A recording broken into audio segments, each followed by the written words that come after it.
Hello everybody, welcome back to my channel. Sorry your girl has been sleeping, but we are here now.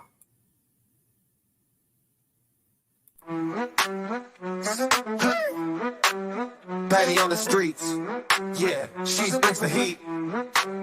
Drama around the corner, feeling that beat.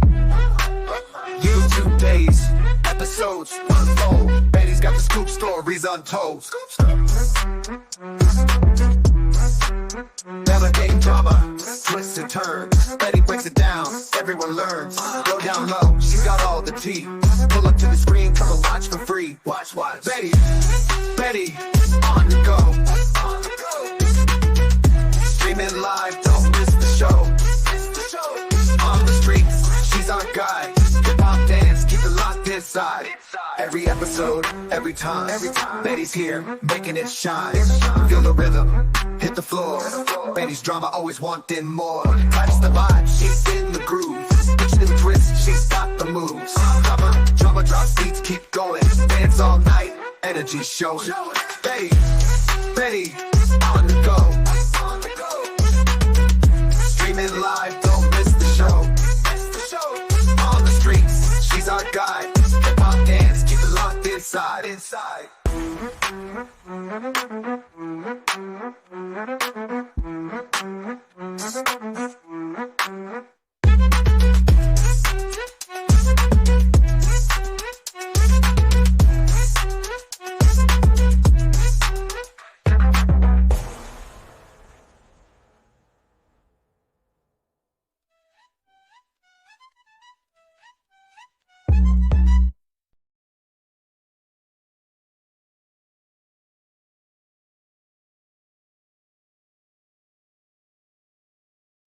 Hey Ray, hello. Crimes have consequences. He's popular. Yeah, he has a ranch over here. How is everybody? How's everybody doing? Hopefully you guys are doing great. Put a one in the chat if you can hear me okay. I think I sound okay. Hopefully I'm not too loud. Hey Mo, how are you, honey? Yeah, I was sleeping. I apologize for that. That's why it's so much better for me to go live at night because, yeah, I like my sleep. Wonderful, you can hear me. Okay, so Crime says she hasn't heard anything about this case. I hadn't either, actually, until someone brought it to my attention. And we're going to learn a little bit on it. And then I went and tried to do some research, but there's not a lot on it right now. I don't think until they start going to court and stuff like that. You kind of lousy, you kind of lazy or lousy? You kind of lousy tonight? Kind of a lousy night? Yeah. Is nobody really live tonight? I haven't even seen what's going on the YouTube streets or anything. I've been getting my shut eye. So yeah, we're going to go over this and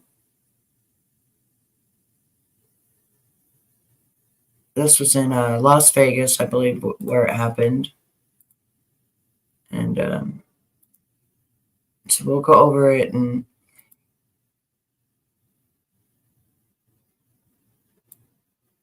it's kind of sad that this 19-year-old is no longer with us due to sisters learning for X. And then you'll hear what happened, kind of. A Vegas man is found at a local apartment complex shot to death. Now a trio are locked up accused of his murder after authorities say the group lured the man for sex with the intent to rob him. And during the scheme, he was shot in the head. The case unfolded on July 19th, shortly before 8 p.m., when police responded to a Vegas apartment complex to reports of gunshots. When officers arrived, they found a man lying in the parking lot unresponsive, with blood gushing from his head. Police say they identified the man as 19-year-old Connor Rebolledo, who, when authorities found him, was holding a gun with his finger on the trigger.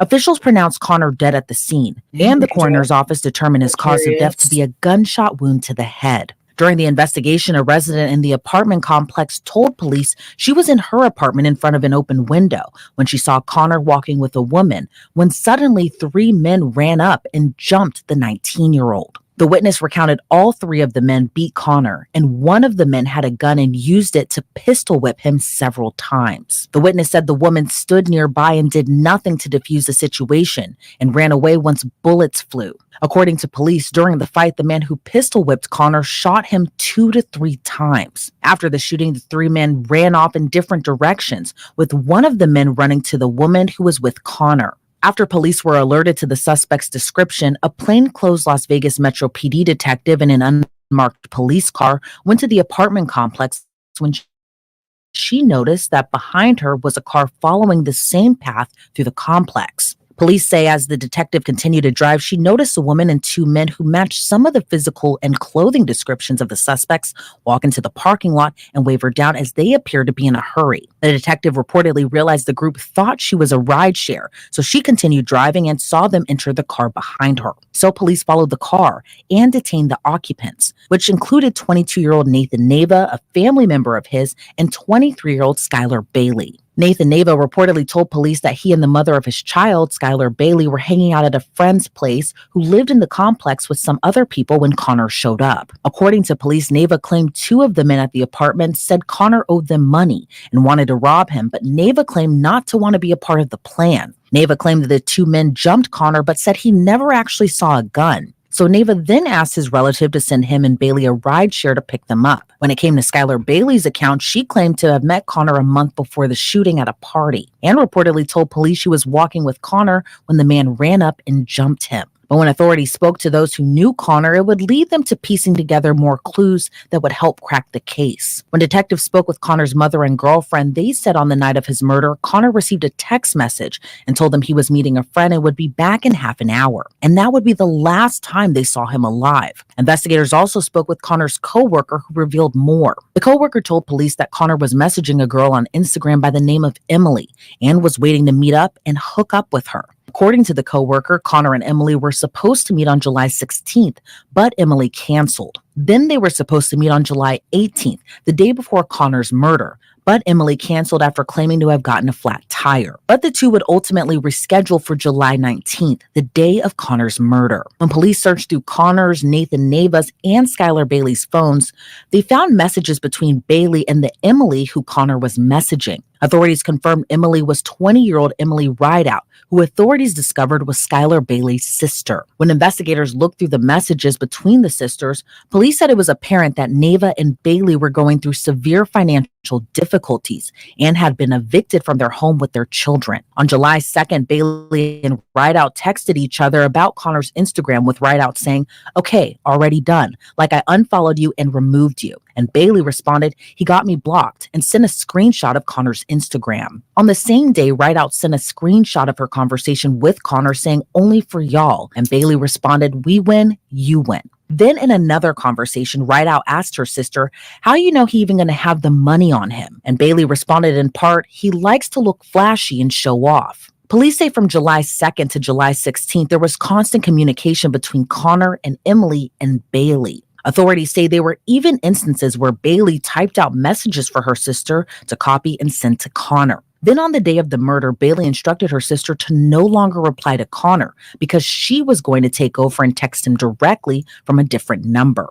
When police went through the messages between Bailey and Neva, their messages would seemingly show a pattern, as it appeared that Neva had a history of robbing people dating back to 2023. In one of their messages, Neva reportedly said, "I promise this month over, I'm going hard, baby, no more robbing." In a text thread on July 16th, 3 days prior to the murder, Neva texted Bailey asking, "Is he talking to you?"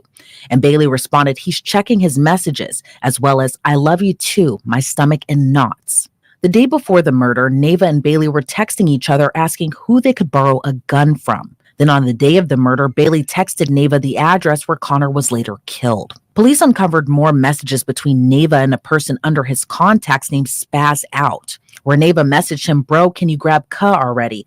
And he trying to link and everything, bro." Police say the messages went on to say he just came back from the casino. And he got bread though, bro. He just came back from the casino. Police say they are still investigating the identity of Spaz Out, but they believe that person is also one of the people who conspired with Neva to rob Connor. Police say they later learned Connor worked at a business that refilled ATMs. While reviewing his Instagram, police noticed he regularly posted photos with large sums of money, which they say was consistent with Bailey's description of Connor being flashy. But when detectives spoke with... Okay, so I want to stop it right there. Number one, okay, so he worked for, the banks where he goes and he fills the money in the ATM machines. But he was crazy because he was posting it on social media. Now, you did see a picture of it look like he was with a woman and pregnant with a baby. That was actually, I believe, his girlfriend. So I'm not sure why he was reaching out to these girls to begin with after, well, they had reached out to him, but I'm not sure, why they were, reaching out to him because he did have a girlfriend. Yes, they set him up. They were older than him because, mind you, he was 19. Hey, Air Force, how are you, hun? And so they set this kid up. Well, Nathan, which is Skyler's boyfriend, said that he wasn't going to rob anymore. If you remember, he texted her and said, "Oh, baby, I'm not going to rob anymore. I'm not going to do that." But they lured the kid over there by presumably, having X with him. And then when he got there, Skyler was walking out with him. And then that's whenever he was jumped with Nathan and the two other guys. Not only that, but it wasn't just being jumped and pistol whipped 3 times. He was also shot 2 to 3 times. It was against the company policy, and it's stupid to show himself with all that cash. But that's the type of person, like you're seeing him showing, at casinos, eating, nice food, and he always did that. But I'm not sure. I mean, I guess he was going to meet her and maybe pay for X, you know what I mean? You get my drift? And when he got there, it was a totally different thing. Friend of mine posted photos on Facebook with a bunch of money and powder, and they kicked his door in within. That's what I'm saying. It's crazy. You do not do stuff like that. That puts a major target on your back. But of course, with this kid only being 19 years old, he didn't know. And he was just looking at it like, even though he had blocked Skyler and everything else, then the sister was able to get in and talk to Skyler. So they did everything between the two of them to set him up. They did all 3 get arrested, and I think they're still in jail. I don't know if they got bonded out yet. Connor's manager, he said the manner the money in the post was packed was the same as how the money is packaged before being put into ATMs. Connor's manager told police he previously told him not to post those photos because he could become a target for a robbery.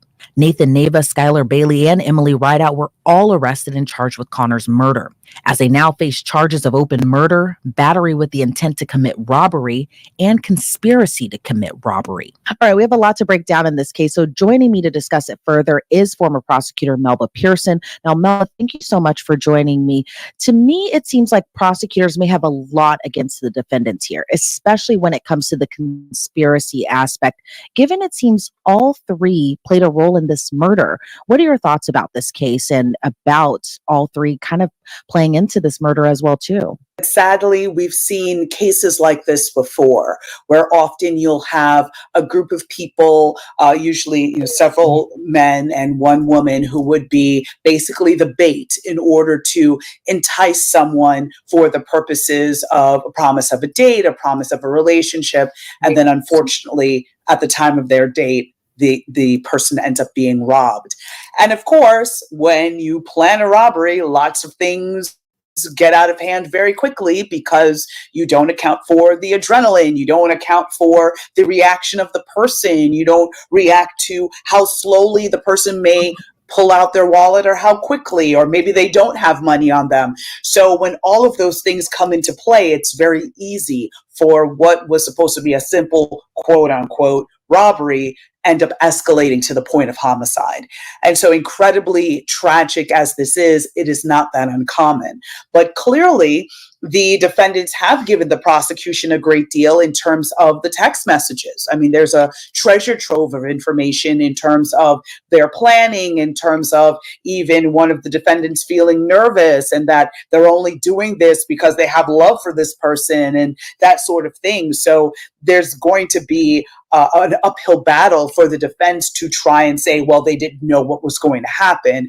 The only argument I could see could possibly be for the one defendant that actually served as bait, saying, well, I didn't know a homicide was going to occur. I only signed up for a robbery. But again, that's not the best defense because of the fact that you have agreed to commit a felony. And if a death results in the course of that felony being committed, you are now on the hook for the homicide as what we call a principal, the same way as the person who pulled the trigger.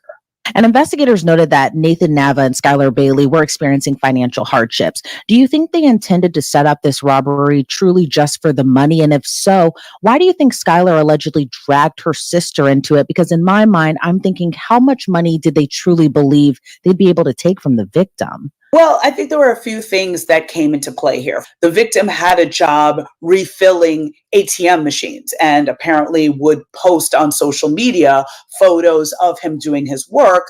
He, at the time, had said it was more so to show how the money was packaged and sort of the day-to-day in the job. But unfortunately, as his supervisor had indicated previously, this is the type of thing that opens you up to be a victim. So of course, it is not his fault. He didn't ask for it, but those sorts of posts made him a target.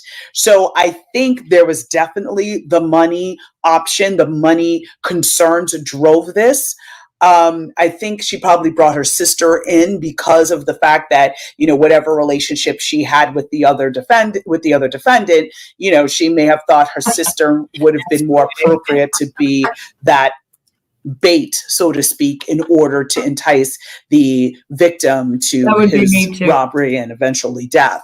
So I think money was the driving factor. I just think that they lost control of the situation once they got there, and it resulted in a homicide. And now all three defendants have been charged with open murder in addition to the other charges. What is the difference between that charge, open murder, as opposed to a first degree or a second degree murder? So in Nevada, they have a very unique statute which allows for a prosecutor to charge open murder. And what that means is that it leaves it up to the jury to decide what level of murder occurred. So the jury could come back and say this was first degree premeditated murder. They could come back and say, no, this was more of a second degree murder, or this was more of a manslaughter. So it's an interesting way of presenting the facts to the jury and letting them decide what the intent was. Was there sufficient intent to substantiate a first degree murder, or was this really just a second degree murder, or was this just basically part of some other thought process based on the evidence that was brought forth? So I think that's incredibly interesting because normally you see prosecutors like to be able. All right, so this is the thing. This is what I think is going to happen. I think all three of these, I think the two girls and the guy are all going to be charged with the murder because they were all involved in texting and saying, but he's got dough and he just came back from the casino and I don't know if I want to do this, but I'm going to because I love you. And then the Nathan, a week before, this guy right here, this big old dude right here, says, honey, I'm not going to rob anymore. But then I guess they got hard up because they got evicted out of their home. And, it just goes to show, don't be so quick to think that somebody has something. And then why go, if you wasn't going to harm somebody, why go and get a gun, right? Not only that, but they pistol whipped him like 3 times and then unalived him. Why would they do that? They had already beat the crap out of him 3 times with the gun. So that was already assault.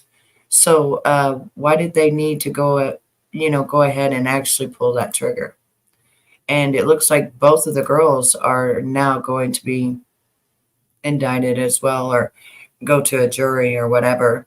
but they are being charged with this open murder. And then there's another person they're looking for. There should actually be, there's another person they're looking for, because I think it was Skyler that walked out with him. So yeah, it's just it's a sad situation. 23-year-old, a 22-year-old, and I think another 26-year-old now have lost their life due to, are probably going to lose their life. Hey, Donna, going to lose their life due to them taking somebody else's life over what? Money. Over them wanting to rob somebody. And in the process, he put his girlfriend out there. It's just weird. It's just weird that he did that. And it's funny that SDA says, I would either be in the ER or drown. Well, that would be me, because I can't surf either.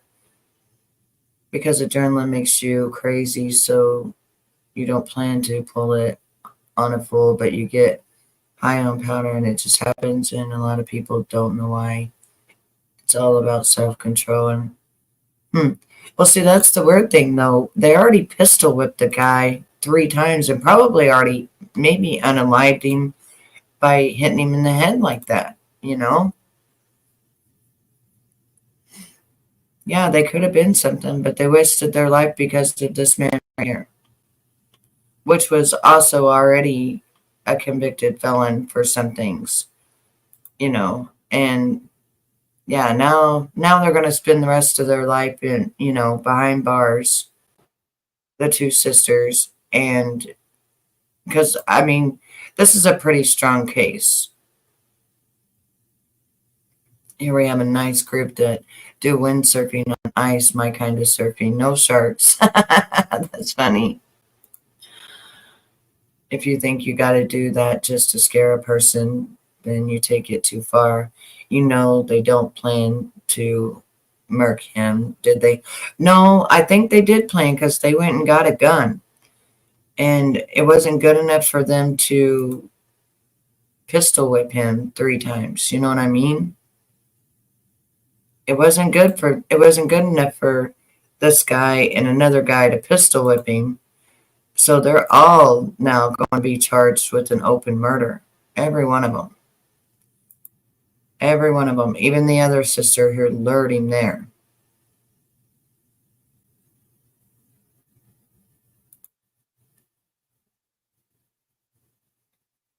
I wouldn't have got one. Well, okay, if you want to do that to scare someone, don't load it. That's the thing I don't understand. They had already beat him 3 times with it. And not only that, but they'd already beat him. So why did they have to go ahead and, pull that trigger 2 to 3 more times? You know what I mean? It doesn't make no sense. These girls, their lives are ruined. This guy, he was already ruined. He'd already been doing things. He was out, but he, got a hold of these young girls. And it could have been due to rugs, To at least say, we have enough for first-degree murder. And then what normally you would see happen is that they would have what they would call a lesser included offenses. So that gives the jury the opportunity to say, well, you charge this as a first-degree murder, but we don't know that you've met that burden, but you've given us the lesser included offenses of second-degree murder and manslaughter. So it's, I guess, accomplishing the same thing, but just in a different way. Basically, the prosecutor is saying up front, pick which one, as opposed to the prosecutor coming in and saying, I think it's this, but giving the jury the option to downgrade if they think is appropriate based on the evidence. And given the facts of the case that we know right now, do you think it's possible that maybe one defendant, if the case goes to trial, if a jury convicts the defendants in this case, do you think it's possible that jurors could convict maybe one defendant on first degree, another defendant on second degree, and potentially the other one on manslaughter? Do you think that's possible in this case? Yeah, I think it's possible, but I don't think it's likely because of the fact that they all seem to be so deeply intertwined in the planning based on the text messages, and that they all sort of came to the table with a common understanding of what was going to happen that night. While nobody may have necessarily planned for murder, at the same token, they planned to get a firearm, and all parties knew that a gun was involved. So it is a very logical next step that you're bringing a gun to a robbery. There is the possibility someone may get shot or killed. So I don't necessarily see a difference in the culpability per se, except for the fact of who actually pulled the trigger versus the other two in their planning. But I don't see that there'll be much daylight in between the level of convictions, if there is a conviction in this case, the level of convictions between all of the defendants involved. And the way in which the victim died in this case was truly horrible. But in the arrest report, police noted that the victim was found dead holding a gun with his finger on the trigger. Do you think that a defense attorney could argue that any of the defendants felt that their life was in danger, given that, potentially the victim may have had a weapon as well, too, with the finger on the trigger, and maybe, given they set up this robbery scheme and lured this victim to this apartment complex, et cetera, do you think that any defense attorney could argue that because the victim had a weapon as well, too, that maybe the defendants in a way felt their life was in danger?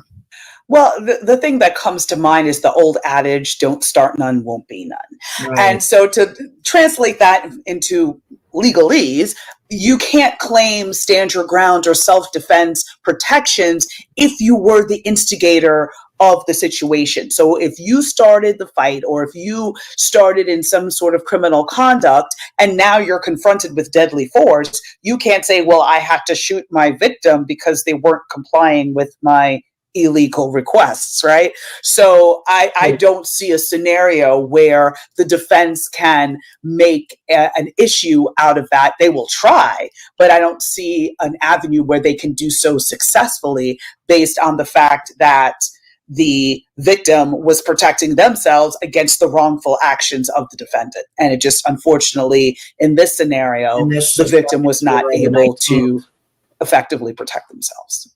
And it seems as though there were a lot of different hands beyond the 3 that were arrested and charged so far. But do you expect more arrests to come in this case? And if so, do you expect them to be charged with open murder as well, even if they weren't physically there, but just communicating with the defendants through texting? I think it's possible that more arrests can result, but I don't necessarily see anyone else being charged with open murder. Because, for instance... Wait, who are you talking about, Donna? Who's Mr. Telegraph? Is that Herpy? Because he was on that telegraph? I shrimp you. Yeah, I couldn't imagine. I mean, if you don't want the smoke, why bring the gun? You know what I'm saying? They could have just beat him up and tried to rob him, but there was that big guy and another guy, which they're looking for that guy. I think they already found him. And he's going to be also arrested and,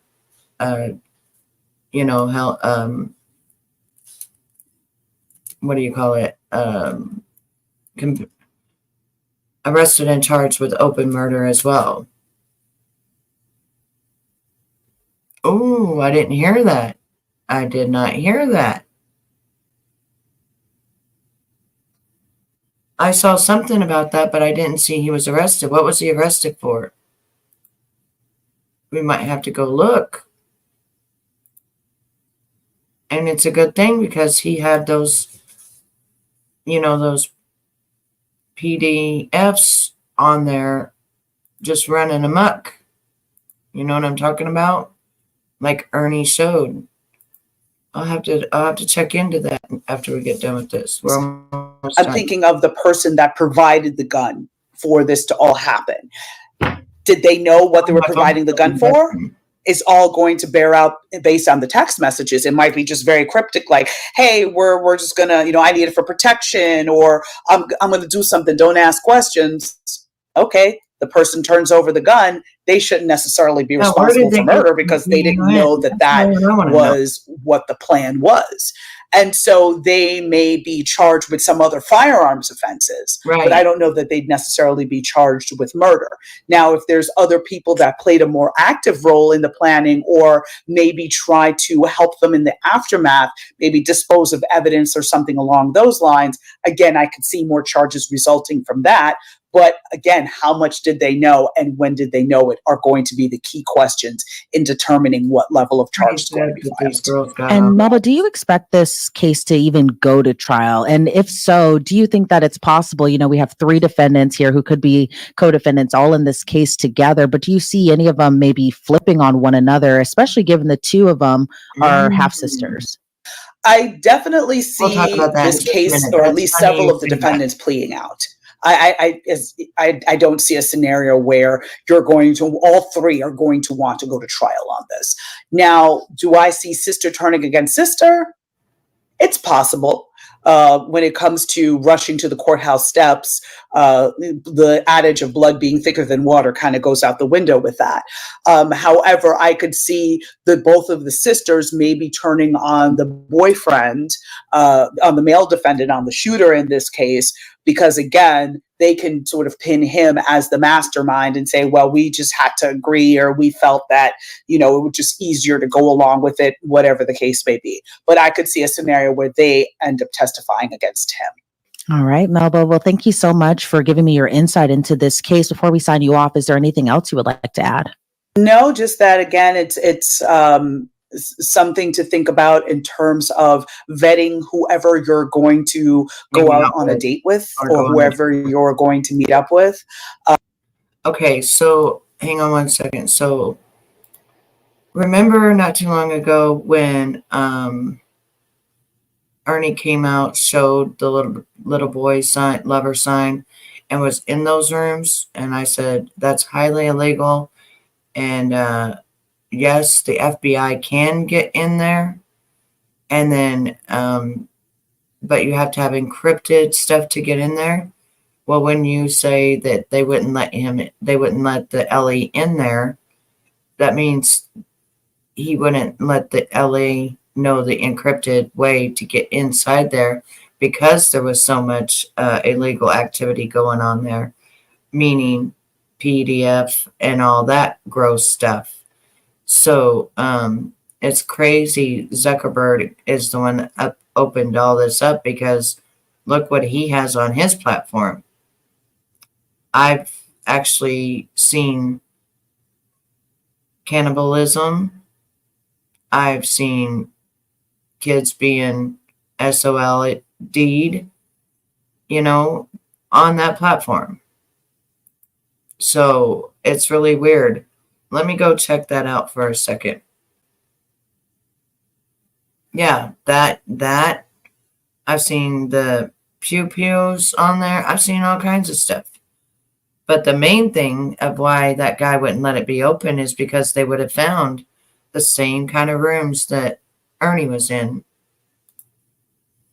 Let me see.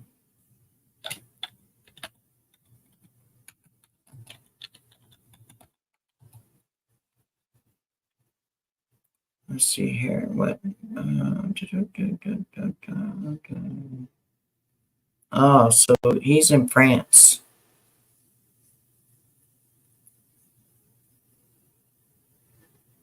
Yeah, I thought I seen this. And then I thought I was going crazy.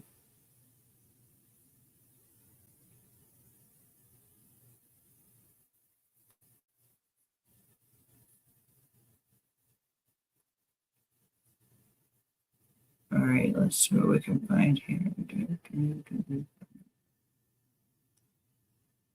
So he's facing charges in France over criminal activity, is what it looks like.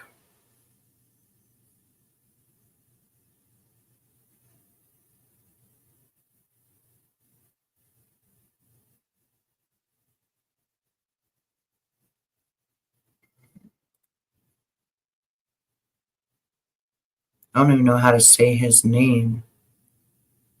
Hang on just one second.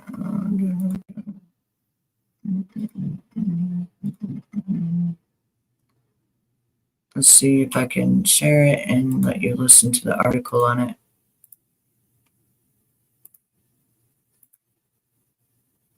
No, they want you to pay $1 a week. No, I'll continue without subscribing. Yeah, that's one of them they want you to pay for. Of course, this is crazy. They always want you to pay. Let's see what this is. The arrest of Telegram's CEO and founder this week has reignited concerns about the balance of free speech and the responsibility that comes with running social platforms. Telegram, founded in 2013, now has more than 900 million users, making it among the most popular messaging services in the world. Stephanie Tsai has the latest. French authorities have charged Telegram founder Pavel Durov with several offenses related to his messaging app. The charges include complicity in the distribution of child abuse images, drug trafficking, and failure to comply with law enforcement requests. Durov, who operates Telegram from Dubai, was apprehended over the weekend and was ordered to pay 5 million euros for bail. The arrest of the Russian-born tech billionaire has sparked a free speech rallying cry in some circles and has raised questions about how other social media executives may be held accountable for their platforms. Joining me to discuss the implications of this arrest is Pranshu Verma, technology reporter for The Washington Post. Pranshu, thank you so much for joining the News Hour. Before we get into the ramifications of this arrest, tell us why Telegram is in law enforcement's bullseye and what brought about this unprecedented arrest of the company's founder. So Telegram is a wildly popular messaging app, mostly in places like Russia, the Middle East, and South Asia. About 950 million people use it. This has nothing to do with freedom of speech. It's a way to send private chats or public broadcasting messages to large hundreds of thousands of people. And it's also a way to send individual kind of encrypted chats as well. So it melds two types of messaging into one app. And now this kind of app is pretty good in some ways. For example, if you're a dissident and you want to organize a protest against an authoritarian government. But it's also become an app where some of the worst activity online kind of has become a haven for it, such as I just said it the other night that they need to look through Ernie's phone. And so that's kind of what's made Telegram into the bullseyes of the French authorities now, is that they are basically saying that the owner of Telegram, Pavel Durov, is complicit in making Telegram that's why they go there. Child sex abuse imagery, kind of spread organized crime, and also not complying with law enforcement when law enforcement wants user data about criminal activity. And so, as you saw this weekend, this all culminated into a head when Pavel Durov landed in France outside of a Paris airport and was arrested and has now been issued charges around these types of activities. But the other platforms, as you know, including platforms like Facebook and Instagram, have also been accused of having nefarious activities, including sexual abuse imagery of children, extremism, scammers. How is this different? How does Durov differ from his peers when it comes to that? Do the other platforms, for example, cooperate much more with governments and law enforcement? There's no doubt that platforms like Meta and Twitter do host similar types of content. But what Telegram is very specifically known for, it actually boasts about, is its reluctance and often complete non-compliance with law enforcement in sharing user data. So even if a law enforcement official comes to Telegram, it is their policy, as they boast about even on their own site, to not share 0 bytes of data with government to date. And that's what makes it really different from all the other tech companies, is that kind of strong non-compliance. Elon Musk and other tech giants have posted their support of Mr. Pavel on X. Donna, you're so much like me. People are asking what his arrest means for the heads of other similar platforms. Should folks like Mark Zuckerberg, for example, be concerned about facing similar accusations? And could you see him being arrested if he travels to Europe? And do you see these charges being levied against a tech executive in the United States? Yeah, you know, this is the big question here. It's opened up a can of worms. Are the people who own the tech companies liable for the content that is on their platforms?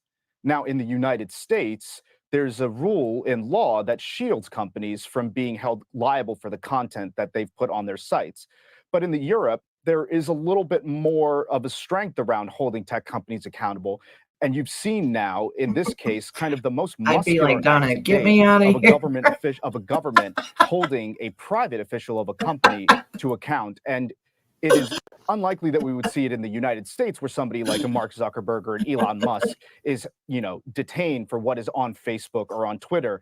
But now the question becomes, what happens if that activity happens in Europe or elsewhere, and will governments kind of respond in kind? And we don't know the answer yet.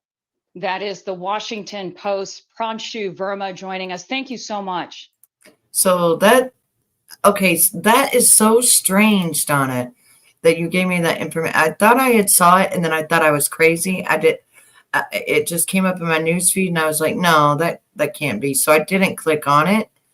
But it's so crazy because we were just talking about Ernie being in those rooms on Telegram. We were just talking about that. And I said that whatever jail the Lee County jail needs to go through his phone and see his explicit images that he's been looking at and the way he's been talking in there. Musk took all that stuff off. The only thing that's on there is adult content. And you have to be 100% adult. They watch that app like I don't even know what, like a spy for real. Yeah, they ain't gonna touch Twitter or X because they watch that like a spy. I always said that is the difference between cola and ice cream. One is just a short excursion and the other a few day trip.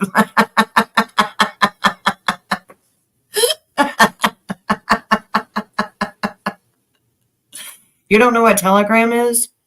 So Telegram is where people usually go if they want to have a private conversation. A bunch of cute people went there. But once you have stuff like that, then you've got evil minds that decide to go there. I just showed not too long ago of Ernie showing that he was in them rooms, and the first thing it showed was the little boy lover sign. And he was talking about it.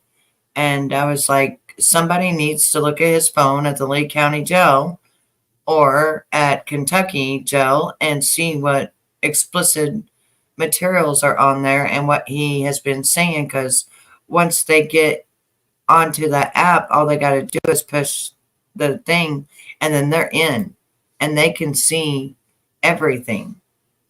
He went looking for those groups. That's what I thought was so sick. Ernie went looking for them. And he said he had decoys in there. No, he was the supposed decoy, okay? He don't have a team. He don't have people working behind the scenes like he tells everybody. It's just him, himself, and him. But he did, however, say, but I'm not in there. Yeah, you are, Ernie. You're the one that took pictures of it. Well, evil just exists. We can't stop freedom and privacy because of evil, or they will bust us for everything we say. For example, to sell weed, do you think they should be able to bust a weed deal? No, weed is legal. We don't have to have a weed deal busted.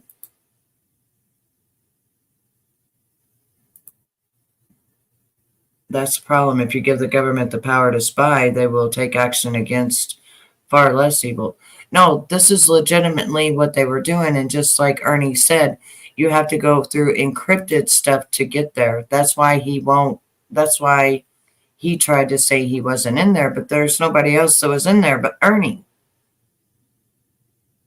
Elon complied. That's right. He even pulled everything out of California and is bringing everything here because of something California is doing in schools with the transgender kids. Yes, you're correct. I'd be in jail if they could read on my chat. No. You're allowed to say, oh, I'm bad. I want to, unalive you or, things like that. You're allowed. That's called freedom of speech, right? But when you start putting explicit images and things like that, that's when it's gone too far. When you start selling on there actual individuals, like rug trafficking, that's when it's gone too far. So X trafficking and rug trafficking is what's on there. So when they are able to break into it, then they will see for themselves everything that's on there.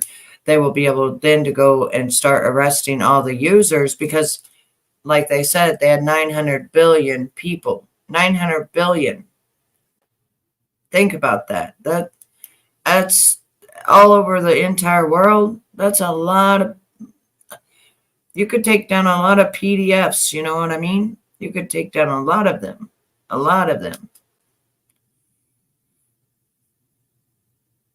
Is Fugitive asleep? I saw that she was in here yesterday before I went live. Yeah, but we have to watch our mouths, though, remember? You was very good last time, and I actually got monetized. So, yeah, we just have to watch the way we talk. So if you're going to say anything about that, say rug trafficking, say X trafficking, say PDF, use those words, okay? Okay. Because if you notice, I'm not even cussing. I'm tired of them taking my stuff away because of that.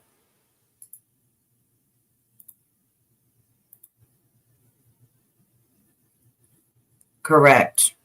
Correct. Those kind of things can get you in trouble. Did you see the comment I was sending you last night, or had you already left? Hi, Ben. I love you. I love you too. What you doing? I gotta silence your other channel. There we go. Here first, I wanted to tell you. Do you know when you got monetized, I was so like, disappointed in myself. Why?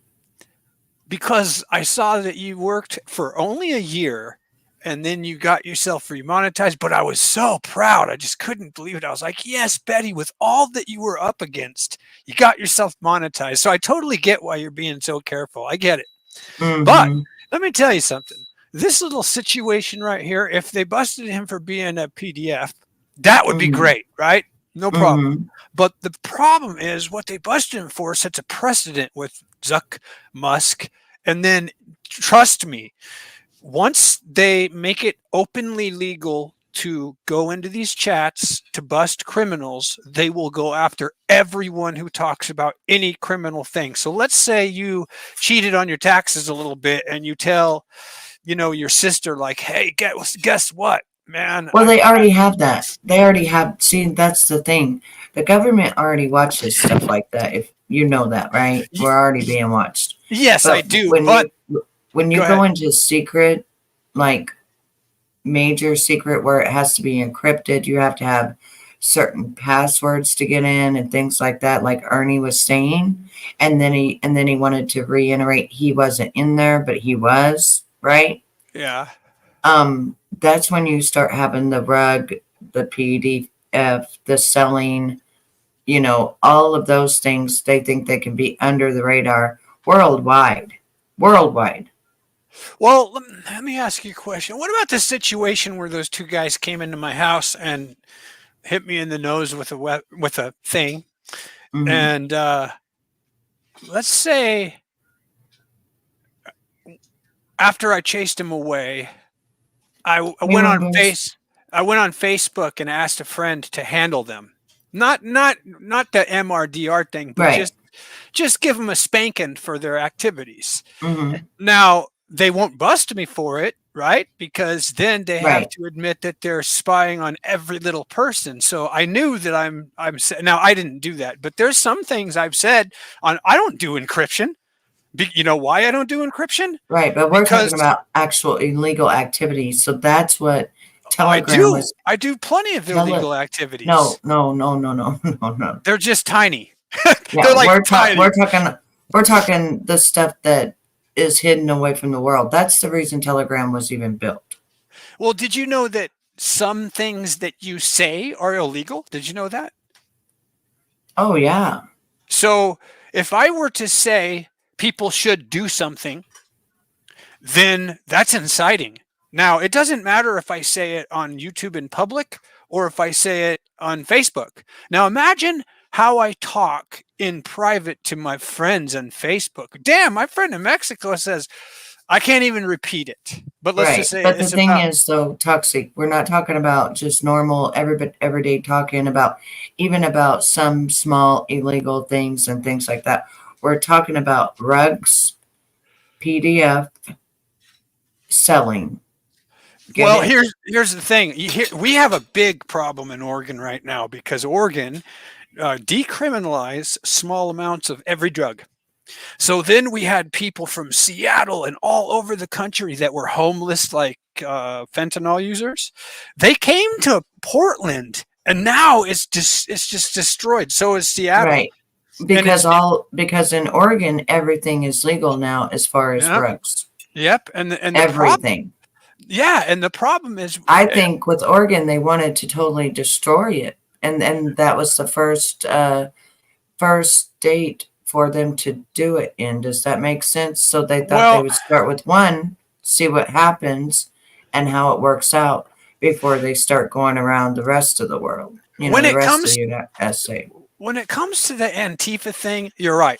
However, when it comes to the decriminalization of drugs, I think the idea was like when they had prohibition on alcohol, gangsters were in control of it. So once they legalized it, then the gangsters were out of business when it came to the alcohol, or they became legal and they didn't have to fight over it anymore.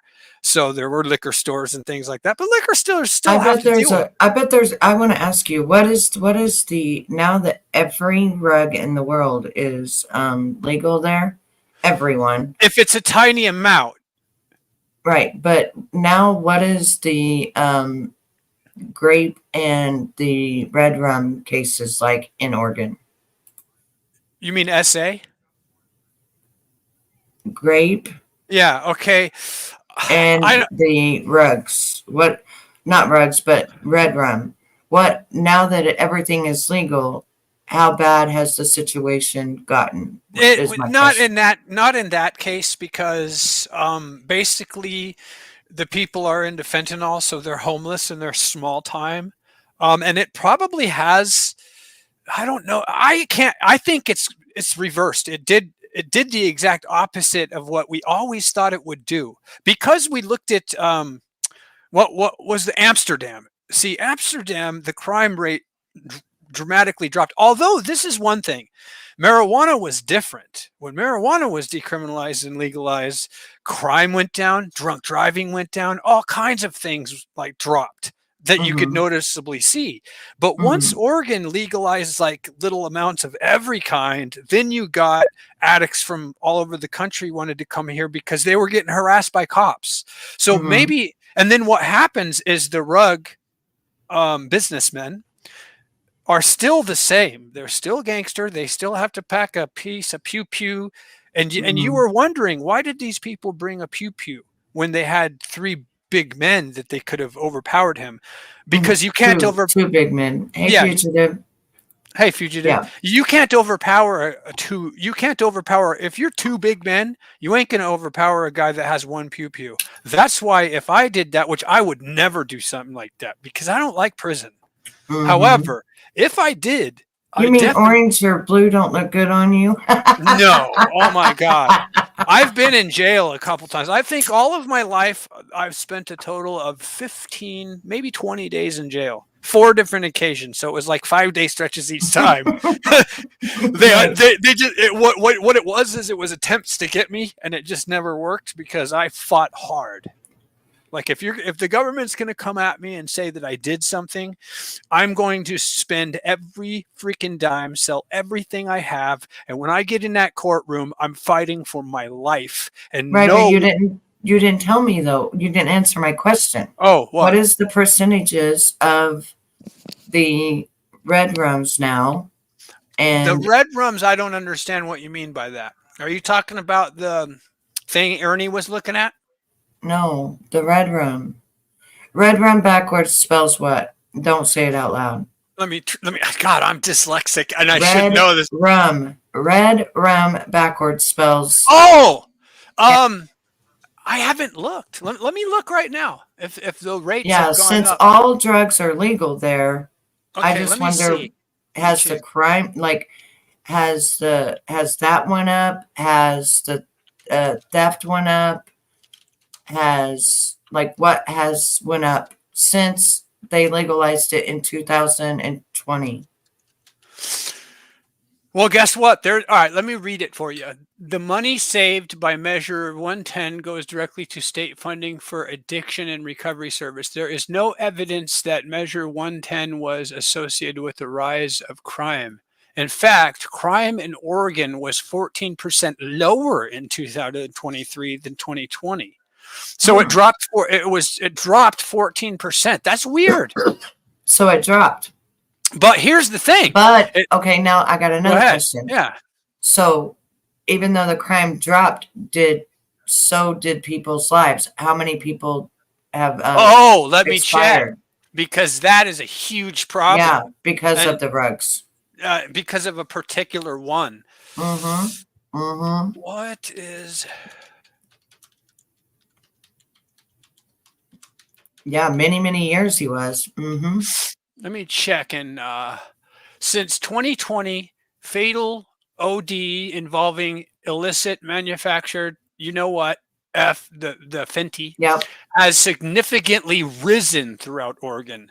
The number of unintentional OD, unaliveness related to illicitly manufactured Fenty nearly quadrupled between just in 2 years, from 2020 to 2022, increasing from 223 to 823 in a year. That's not good.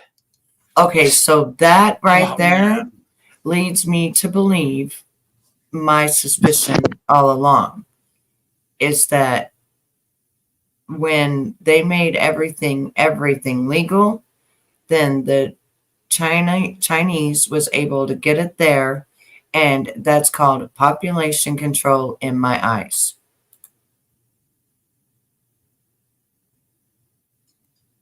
Did you see the Vice documentary in 2017? Let me look at this and see if it's true, because that is crazy. 800. That's crazy. That's absolutely that. Yeah, see that right there, and with it being legal. So what they're doing is an experiment, and they started with Oregon. I'm telling you. Oh yeah. And they're doing an experiment. They're seeing how many, red rums. They're seeing how many, things like that. And then they're also seeing how many people, expire themselves from that, which then leads to depopulation, which then leads to what they're looking for to begin with. Well, here's what's crazy about that. And you're 100% right. And it's not just Oregon, it's California too. They're probably going to be the next to decriminalize it. Right. Which is really weird, because they already have that problem in Skid Row, and they know that it'll just it's going to be it's going to be so bad that nobody's going to want to live there, except it's going to turn into zombie land. Well, let me tell you something. I know you probably know as much as I do about this, and you probably have the same. You probably know exactly what happened, just because we're not dumb. Mm-hmm. I studied the Georgia Guidestones for years. I watched the changes they made to them. I studied them because I knew they were symbolic of something, and they had shadows that did something, and like pyramids. And all the different languages. 100%, but not even the languages. It's like the shadows. It was some kind of dial that will tell you something. So we knew that it was a very important clue that they wanted depopulation. I forget his name. His pseudo name was like Christensen. I forget the first name, but Mr. Christensen. I forget too. Yeah. And they think they know who it is. But here's the thing. Remember what happened to them like last year or the year before? Now, but do you remember how ruthless they went when somebody just did the tiniest bit of vandalism? Remember how they caught everyone that went there and did. Yeah, they did. Yeah. But for some reason, mysteriously, even having the car on video and doing something that, by the way, should have had the the 3-letter agency on it, big right? It should have had multiple 3-letter agencies on it, but it got ignored. Like I saw it on the news one day, just once, and then never again. And it's after they exploded it, I've never saw anything about it. But I do have videos on BitChute of when it was still up and everything. You accidentally said the E word. That's funny. What E word? Exploded. Oh, I can say that. I can say, yeah, you can say that. Anyway, listen to this though. The fact that you and I both know that the owners of them, the big guys that actually put them up, are the ones who took them down. We know that because there was no investigation, and every time there's the boom booms used in America, we've seen how ruthless the 3-letter agencies are and how well they track down the people behind That's them. why I think that they did it. Of course they did it. We're not How's stupid. How's it going, Isaac? Hi, Isaac. So the question in my mind, and you know what I keep thinking? I keep thinking the reason they did it is because they're going to work on the depopulation, and they don't want us to go back to the Georgia Guidestone and say, see, look what this says, and look what they're doing. Now they're doing it. Oh, man. And you know what? I know what you're saying. Just don't spit it out, because I know. I'm not going to. I can read between the lines. Thank goodness I did a video on that, and it's still up on BitChute, so it will be there forever. Yeah. Oh yeah. Oh my God, you gotta send me the link. I'd love to see your opinions and your research on that shit. I was watching those stones for years, trying to figure out, because I go to the pyramids and they're like dials and clocks and signals and that's what my husband loves. He loves to research the pyramids. That's why he became a Mason. And by the way, it is. That's what he said.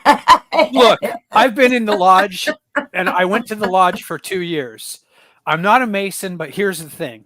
We're just chit-chatting. There's an idea that Masons can't talk about Freemasonry, and that's wrong. That's wrong. And here's the thing. I get them every time. They can't. No, it's not that they can't talk about those things. They can't talk about, like, their security. I'm trying to word this a certain way. Okay, you know how the police and other agencies, the 3-letter agencies and stuff like that, have ways of doing stuff. Even the HS, have ways of doing stuff without people knowing about it, right? But only they will know about it. Secrecy. Yeah. Yes. Well, that's what they have, and why they have it is because they're the only persons that need to know. See, Masons were created before laws were. Masons created laws before the actual laws went into effect. That's why when you're a Mason and you get in trouble, you don't go in front of a court. You go in front of a Mason. You go in front of the Masons. The lodge. Which is good. By the way, I can tell you, when I got charged with those 18 felonies, I can't prove it, but I think the Masons helped me. I can't prove it. I just, for some reason. Well, they're always in law enforcement. They're always in they're always in the law enforcement. They're a judge. They're usually always, they are Betty, in a. Can you imagine that I got to cut you off? I'm sorry. I was in the jail, right? And I was about to go see a judge. And all of the guys were like, oh my God, you're going to see him with tattoos all over your face. You are effed. When I went to see him, the district attorney got up and lied and said I was shooting my gun in a residential zone, which was a lie. Pew pew. Yeah. Oh, sorry. Which was absolutely a lie, because I was on Patricia Bragg, the apple cider vinegar billionaire. I was on her agricultural property. So I'm sorry, but even though the cops came down, it was legal to shoot there. But the district attorney stands up, and this is why I said district attorneys always go for the most radical crap. So you can't ever judge someone based on what the district attorneys say about them, because I didn't pew pew at a guy 8 times. Didn't happen. I wouldn't do that. If I was going to do that, I'd go all the way with it. But I'm not going to do it over someone's head or like what. But he said that. There was a couple of problems. One, he said where I was standing upstairs with my window, that I did it through the window. The screen has no holes in it. So I mean, like it was pretty easy to deal with. And here's a funny story about the Freemasons. So I'm in jail, and I'm just like, screw this stuff. The first thought I had was, screw this. I'm going to become a master Mason, and I'm never going to have to deal with America trying to put me in a cage again. I will put up my arms, and I will do the signal and say, oh Lord, my God, is there any help? Yeah, well, I can say that. I'm not a Mason. No, I don't want you to. Okay, I get it. Those are words that are keywords that are already in these things. You won't believe this. I can't believe they let me into the lodge, because so I go to the psychiatrist to get ibuprofen for my back, because he's the guy that that gives the pain meds, which aren't really pain meds. They give you ibuprofen and that's it. He might give that, what's that, lithium? He might give that out to crazy people. Anyway, I go to see him, and he's cool. He's still a really good friend of mine. Oh, I love Air Force him. That Ernie was expired. Oh yeah. So I'm in jail, and hang on, I gotta laugh at the Air Force. All right, I'm gonna take a bite.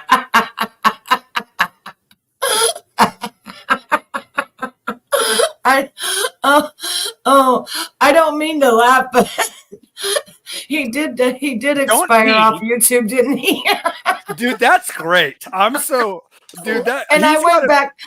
I looked at his last live today, and he said, "I'm not going to be back. I'm not coming back. I'm not coming back." Well, he was right. For the first time. The dude he didn't lie. Yeah. Oh my God, jinx! A self-fulfilled. That is like the epitome of a self-fulfilled prophecy, isn't it? Right. Oh my gosh. That's why I had to laugh about it, because I didn't ever get to see the last of his video whenever, before they came. And he was sweating. He'd been hiding in a car, and he was sweating, and everybody then wrote in there, said that they didn't call. And so he came back in the house, and he was all sweating, and he thought he was probably had a panic attack. And then as soon as he gets off the line, bang, bang, bang, his heart dropped to the floor. That's the first time Ernie told the truth. Well, he's getting his just desserts, isn't he, Betty? Oh, sorry, Pop. He's still there. They haven't came and got him. Now, Toxic, tell these people that it is true that once you go to jail, you have to pay jail. So he's going to have to pay jail, and if he has the high five, he has to pay for that medication. So he's going to have a bill out the wazoo. No, he's just not going to get it. They don't just hand it to you and they don't give you credit. What are you talking about? And here's the problem. No, not credit. The bill. They don't bill you. You have to pay in advance. Yeah, when you stay in jail, they make you pay. No, and they charge you like $400 or $500 for your stay a night. Oh, I can't even say what I would do if they tried pulling that on me. Like they do. The government, after 2 or 3 days of being in jail, you start paying $400 a night. But now, I heard it's up to $800 a night. And if they have to give him that medication, can you imagine? It's probably $2,000. Oh, you mean the 3-letter word medication? That shit's expensive. Yes. And they have to give it to him. Yes. Oh, I get you. So he will get billed with that type of medication. And he gets billed for being in jail too. But here's the thing you got to understand, and I know a lot about this because I've been there, okay? Now, I was on a no bail warrant when I got arrested for the pew pew thing. So that's when you can't bail. However, that only lasted for like a day. Right. So, and I was able to make bail in like 5 days. However, if I had ran away somehow. Okay, so now you know what bail is, right? I know. I understand the bail. Bail is you paying for your jail. Well, to get out. You pay.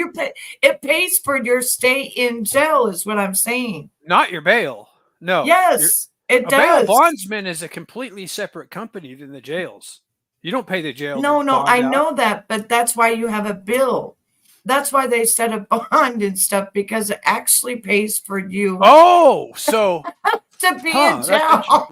So then the bondsman has to pay a certain percentage to the jail, is what you're saying? Yes. I get you. Yes. So, but it's not much, because let's say you have a $10,000 bail and you only pay $1,000 to bail out. That's how much you paid for 1 hour in jail, or 3 days in jail. That's how much you paid. I remember being in jail for an hour and a half once.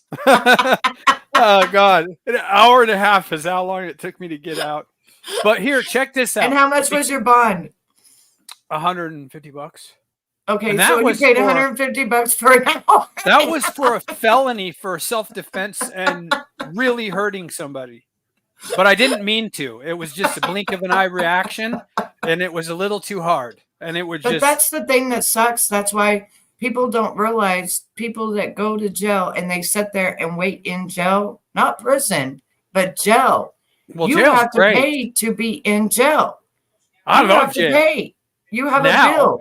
So let me tell you. They're going to give him this atrocious bill when he gets in Kentucky from South Carolina. I had the most beautiful one. Well, she was a bodybuilder. Listen, female bodybuilders aren't really desired by men when they do their thing and they take their pictures. But when they're not all greased up, and pumped, they're fine. So when I went to jail for those 18 felony pew pew things, I had a fine girlfriend. So that really made it suck. And then, of course, we broke up because she wanted to know everything about me because, like, why did you go to jail? And she was all suspicious about that. And so I was just like not having it. Like, you know what, man? Okay, here's all the shit I did. Look you up as to why you went to jail. Well, and all you're going to find out is pew pew play. Yeah. That's it. That's all I've ever done, but I've done a little bit of it, okay? When I was a young kid, I pulled out a big pew pew on some gangsters, and when the cops got there, like an idiot, dude, I didn't know that you don't talk to cops. I would have never even got arrested if I would have just said, nope, not saying a word, but instead, I walk out, flag them down, and then tell them I'm the guy that had the big, pew pew. And they're like, oh, well, what'd you have it for? I said, in case they had one. Well, what would you do? But think about jail though. Think about how horrible this how horrible the stay is, and then you have to pay all that money. It just depends on how good your life is outside, Betty. Because there was a time I did 5 days in jail, and I wasn't having such a good time in my regular life outside of jail, and I was fine. It was the first time, and by the way, it was during COVID, so I was locked down. I couldn't go out of the cell, not even for an hour. You had to spend 5 days in a cell locked down. No, what I'm talking about is instead of spending all that money on like a nice hotel, right? Yeah. Then I love doing that too. Right? You're spending it on a damn jail, like a jail that barely gives you blankets and stuff. But I haven't said the main. Oh my God! Yes, it's so cold in there, and the blanket is. They do it on purpose. Then they leave the light on all night. Oh, I went into jail one time, oh my and God. I got out on my own recognizance. But it was lucky enough you. that I never wanted to go back. And they left the light on all night, 24 hours a that day. is so tough. You gotta It was cover your. horrible. I froze to death. Yes. They gave me a wool blanket that was It's too a size short. of a toddler's It won't blanket. cover your feet. It won't. Yeah, it was won't the size of a toddler's blanket, and it had holes all in it. So, Betty, did you have to turn it diagonal so it'll cover your feet too? Actually, what I did was I put it over my face. Me and too. went to sleep. That's what I had to do. Is I turned it diagonal because it wouldn't fit over my face and my feet. If I put it over my face, my No, feet. you got to just put it over one part of your body. No, That's if it. you turn it diagonal, it'll go over your face and feet. But then when you move at night, you'll wake up and you have. But the light is horrible. It's torture, and I think they do it on purpose. It's bright. Like, I'm going to make stuff this is blanket bright. very thin. I'm going to have air conditioning on all day. The guards are going to be fully dressed. You're going to get these stupid clothes that have wind, like total wind circulation. And I'll give you a blanket that's too short to cover you. Yeah. So that you Well, the one that I went to was old, and like nobody ever goes there unless you seriously, just get in trouble. Mine was a domestic violence with the guy that was just moved in my sister's house and tried to grape me, right? Oh, nice. Yeah, and you go to jail for it. To jail. Yeah, they took me to jail. What did you do? Did you overdo your self-defense a little bit? Well, I did. Not exactly. You don't have to tell me exactly. After I fought him like a man, he was like 225 and like 6 foot. Oh. And I finally got him up against the wall, and I took my hand on his neck and I lifted him off the ground. Superpower. Told him I was gonna, inspire him if he touched me again. So when you got there, did you talk to the police and try to explain your way out of it? Well, when they were there, I tried to talk. They wouldn't let me talk. Oh, there was good. Thank God. Nothing. They just took his side. Well, here's the thing. I learned really quickly. Yeah, Arnie's having the time of his life. He's in there. He's in there. No, here's the thing. I got to explain this that you may not know right now. You do realize because he was a fugitive from justice, he's going to be on no bail probably until the conclusion of this crime. Right. Now he can take a plea until he does his prison or he gets off, whichever one the jury. It's one felony, right? No, he got several felonies, and then he's got bond jumping, and he's got what the heck? If he's got, they had to go to another state and pick him up. That's another charge. Are you telling me that are you sure he has multiple felonies? Oh yeah. Because multiple felonies, and they're adding more to it too. They're adding more to it for they've got a whole thing, but I think it's Kentucky going to be adding more to it. He might do a year. No, I think he's going to be definitely found guilty on his van thing. That's up to 5 years, and then his bond jumping, and then the other stuff. The women are coming in about him graping them and stuff. So I don't know. Well, if the graping thing comes in, then yeah, he could do some time. But for just stealing a car and jumping bail and doing that all sound. Look, one thing I learned when I. But then he acted like he was HS, and then the 3-letter word, and then he acted like he was the police. So I don't know. Listen, do you know that black? Yeah, a couple of tanks of gas to get him. So they're going to charge him out the wazoo to pick him up. Let me tell you something about how much time people actually get. But they think they're going to get way more. You know that big black full-size pew-pew? Yeah, military but then uses? No, listen, hold on. What if it comes up that his DNA is in a lot of crimes when? Well, of course, because he's a threat. Yeah. If they can what if it comes back? What if his HIV DNA comes back that he's been in the Ronnie King thing and everything else then he's done. But that isn't the case right now. Right now, it's just like bail jumping, stealing a car, and a couple of maybe 3 felonies at most. I'm just guessing because I don't know. But it'll be Kentucky, right? It'll be Kentucky that'll be doing his DNA, right? That's scary too, because those where he's in jail right now are the worst jails. What state is he from? I forget which one. Louisiana is Kentucky. horrible. Kentucky. Kentucky might be horrible, but you could be right. But I think that guy is really mad about it costing money to get it or to fix it. And I don't know. The car? I think he will show up. I think he will. It doesn't matter. And about him claiming to be law enforcement, Homeland Security. It doesn't matter. The FBI. It's just a car. It doesn't make him a threat. Now, I want you to compare. No. When he came on here claiming to be all those things that he wasn't. Oh, stolen valor kind of shit. Yeah. That's not chargeable. None of these guys. I watched Don. I forget his last name. What about him stealing all that jewelry of that woman's that he had?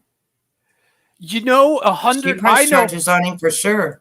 I feel 100% that he's the one who pulled the trigger on the guy. I do too. His brother he said he does all the time. Remember? Yes, he told Easy, I have pew-pewed someone. He's told many people that he's actually pulled that trigger on many. Yes, and his mask thing. That was a fetish thing. It was a fetish thing. He desired to end someone and see what it feels like. Guaranteed. You and I both studied this psychoanalyst of these types of people, and you see what they're into. Because I watched the interrogations of remember. Oh wait, Nana says something. He has already broken probation on his public intoxication charge that is now back on the docket. How did he do that? Using drugs or alcohol, or the D word. And sorry, the D word. Yeah, it's so weird. YouTube is so weird these days. I remember when I was making $600 a month just for me too. I remember when I was saying everything. I could say whatever I wanted. Oh God! Well, not whatever. You couldn't say. At Rumble, you can say whatever. You couldn't say go to. You cannot. No. If you tell someone to go do the January 6th thing on Rumble, someone's going to come check you out. No, nobody's going to talk about that anyway. Yeah, I know. Okay, so Air Force says the chances of Ernie getting jail time over a year, even if the guy shows up, is slim to none. Okay, but what about if he comes? Because Shelby's DNA did not show up at all in the crime scene or in or around Ronnie at all. I'm sorry, I'll tell you right now. It doesn't matter, and you know why? I watched that entire court case. No. What I'm saying is, what if it's Ernie's that showed up? It won't show up. You know why? Because I watched the entire court case, and those people, those attorneys, those police, those investigators had the lowest IQ in the entire country. I've never seen. No, but now they're going to put his DNA in. Okay.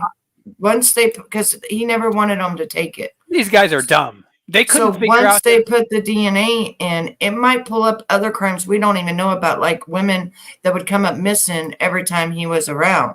Yeah, but we can't think about this on a mic. If you really want to assess, I'm thinking about all of it. But you can hope. He just got through stealing like $10,000 worth of jewelry. Do you really think he's a forcible R-wordist? Yes. Well, then, do you have evidence that you've seen that makes you think that? I have evidence out of his own mouth that he records it. God, can you? I don't know if you can even repeat what you heard, but I didn't hear it. No, I'm not going to repeat it. Can you give me some kind of indirect idea of what he's actually said? Yeah, he said he tied the girl up. Oh, yeah, I remember that recorder. And then he said, "Oh yeah, there's two girls." I forgot. Yes, yeah. When he came to my room, he said it was many girls, not just the one. So I forgot. I did study those situations, and it seems that there are two people that he did that to. What's up, Christine? Yeah, that's what. Well, he said that's what he said. I don't know. That doesn't make it true or does it not? But however, now that we know.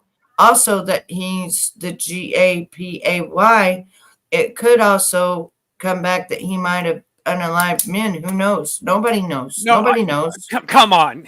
It wasn't. Shelby is somebody who's dumb enough to do anything you tell them to. Not Shelby. I'm talking about Ernie in the last 10 years. I'm saying that Ernie's the guy with the fetish for unaliving someone, not Shelby. No. Yeah, Ernie is. Yeah. Yes, Shelby Ernie, wasn't. Shelby and never so talks about it.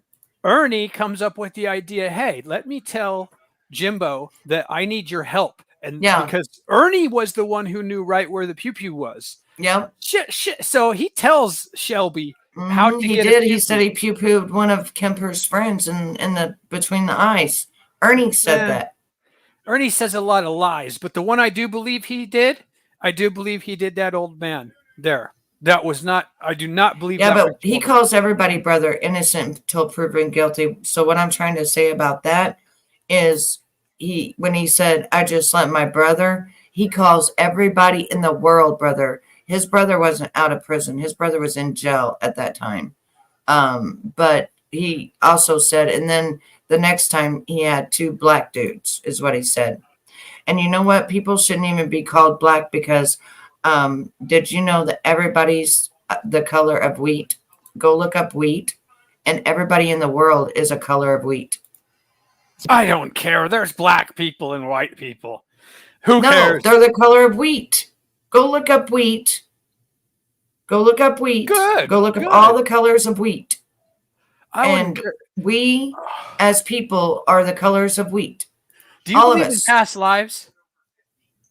No, I don't. I believe that we do have spirits that either stay here or go somewhere. It's tough to be a Christian. I don't know if you're the same as me, but I'm caught between Christianity and reincarnation. And the reason is because I remember certain ones. But I'll tell you this. I don't know if I remember them chatting. We're just having nothing to talk about. We're just chatting. Don't worry about it. It's good discussion. I don't know. Here's the thing people have to realize. There's a lot of people that remember first person experiences and they believe that they're past lives. And I think that it's probably true. I do remember that. Yep. However, here's the problem with it. Just because you see it in first person, it could be that when you're sleeping or you're in this hypnotic state, that you do see things in first person and you feel another person's emotions when you're experiencing their past experience. It might not be you, but I think it is. And I had a dream that was so amazing, but also I died all the way. And it sucked really bad. You wouldn't believe how beautiful the world was. So I was on this, I was a native, I was black. I was blacker than the Ace of Spades. It was crazy. So let me show you something.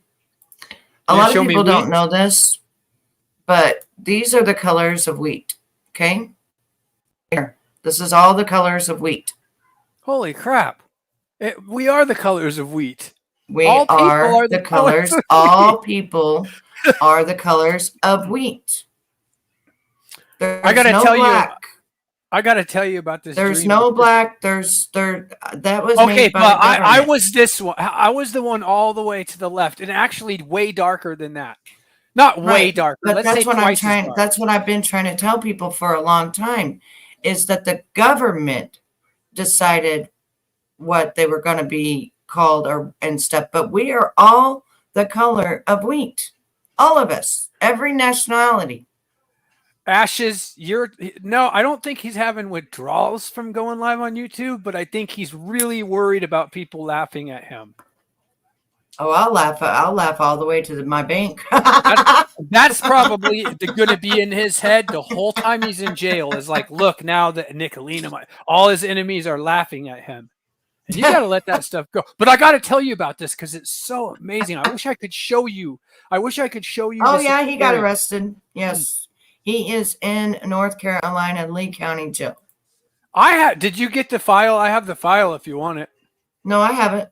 Okay. Because I'm going to actually try to get the body cam footage. But the reason I'm showing you this is because somebody I was watching a thing on Instagram, and there was a melanoma person and a white person. And the melanoma person was talking to the white person and saying, did you know that all of us are the color of wheat? So then they put wheat up, which is these colors, and God created us the color of wheat. Nobody's black. Nobody. I got to tell you this because you're going to love it. And I don't know. I got it. I mean, South Carolina. They know what I mean. I have it right here. It's right here. What? Where he's at. Yeah, we all have it. Everybody spread that thing around everywhere. By the way, no, I mean, he's still in there. He's still in there. Like this is the one right now. There he is right now. Right now. There he is. Yeah. I personally am not going to put his police body cam footage on my channel. However, I'm personally going to as soon as it comes out. Oh, so you're going to get it? I don't have to? Is that what you're saying? No, I want somebody to get it, and I'm putting it out. Okay, so you want me to get it and give it to you, yeah, and I will. And I'll laugh. I will. I'll laugh. I'll laugh through the whole thing. I'll laugh so hard. But let me tell you he even said that day that he was never getting arrested and he was never going to jail. Let's change subject just for a minute. There's just like I can't get over this dream that I had. Let him go live once. I'd love to see him live from jail. Wouldn't that be funny? Anyway, Betty. Usually it's within a week or so that Kentucky come and get him because he's racking up the charges in North Carolina. Why didn't he run? Why didn't he leave? Because they said South Carolina in the thing, so then he thought he was good. Because he usually bailed when Nicolina. But he thought he was good. He said when he saw, and then everybody said no, they didn't call, and then Nicolina put Rachel in South Carolina. Then he thought she don't know what she's talking about. I actually consider Nicolina a friend, and I'm so glad you two made up because it was such a hard thing to be friends with both of you when you know, when you had so many enemies, you know, and I got to tilt my hat. Yeah, he don't need the cash apps no more, does he? I actually can't, you know, Betty. But what about this though? Okay, so the woman he just stole from, right? What are you talking about? Fill me in here. He just stole $10,000 worth of jewelry and she pressed charges on him. He will be extradited to that after Kentucky. Oh yeah. 100%. But there's a chance there's all kinds of mistakes. All the time when they're supposed to be extradited, they will accidentally let them out of jail. It happens so much. It's ridiculous. If he has to stay there 20 days, then that means he's going to have a heck of a bill. I think he's going to be in there about a year because he's probably he's being extradited. Yeah, but to another jail, right? Yeah, but we're talking about where he's at right now. They're saying 20 days. They're not going to pick him up for 20 days. By the way, extradition is oh god, that sucks. You're on a chain to another dude. You're sitting on a school bus. He was talking about getting tired of hopping fences, and he was really sweating though when he thought that they had. Oh, he was running, and he was sweating. He had gotten in the car and was hiding, and then he said F it, came back in the house, and he was sweating. He was having a panic attack. Well, you were there when I let him know that I was coming to get him. And here's the fucked up thing about it, Betty. Now I don't have to. I don't have the only thing I can do, and I'm not even interested in it anymore. I might write a diss track. I'll definitely try to get the footage and give it to you. That's it. He's gone. I'm a little pissed that he's in jail, to be honest with you, because I was going to pester him for maybe he always a year. walked. Oh, well, in this video, he was running. Like in this video, when you see him come back, look what Raindrop said. Look what Raindrop he's sweating. Said. Raindrop is talking about the BBC he's going to be getting right now. He loves it though, but it will hurt a little bit. He might lose his, what do you call it when you can't hold it? Actually, that dude takes bigger than that. So when they do that to him, and it got to be a person that already has the HIV too. You got to think of that. Oh, they're not going to peg him with knowing that he got the HIV. Is it illegal for him to do that without informing a person? Oh yeah. Because they'll segregate him. They're going to segregate him. Oh, weird. But he takes bigger than that. He takes bigger than normal. If I had to do life in prison, I would want HIV because then nobody would want to try me. It would be good protection. Well, Wouldn't he'll be like segregated away from people. So he can't. So he can't purposely give it to people and stuff like that. He probably He can't would. fight. Like he could even try to fight someone and and blood on blood. They can't do that. They can't allow that. He let his guard down on what, SDA? Donna? What about him being summoned to a police station? He might not. He might not, Air Force. I said that too. I said, I don't know why he didn't turn himself in, because he's not going to do more than 6 months. Why is he running so hard? Like he's running like he did a red rum. If he has a felony, it'll take 6 months to a year before they give him a plea. Okay, why are prisoners allowed phones and tablets? They're allowed phones and iPods you can pay for music, because they used to be allowed the TVs and cable, but now everything's digital. Dude, so they can have music on there. They can. Are you kidding me? No, they can have music on there in the prisons. In the prisons. Okay, so only fine. In prison. You just destroyed my life, because the next person to cross me, I'm going to deal with, and I'm going to go to prison, because give me an iPad, let me make my phone calls and watch my YouTube. Well, yeah, but you can't have no other thing. You can't have no social media or nothing. There's some people that do, like there's prisoners on TikTok all the time, but really the only apps that you can have is like your music and things like that, Yeah, I'd rather be in prison in Mexico where I can go on YouTube. Well, I wouldn't want to be in no prison. Well, if I had to be, it could be possible. But the thing is that he's so, like, when it comes to the high five and stuff, he's so contagious. Like if he had a fight and, somebody's knuckles got busted open with his face, and he's so contagious that they're going to put him somewhere else. He's not going to be with people. I wonder if that shit's on record. Like, how do they know? How do they know? Because he's on the medication, and they'll probably have to call. He has to get the medication. They'll do a blood check on him, and they'll see that he has it, and then they'll keep him segregated away from people, because even if he was to fight, they, any kind of blood thing, anything to do with blood.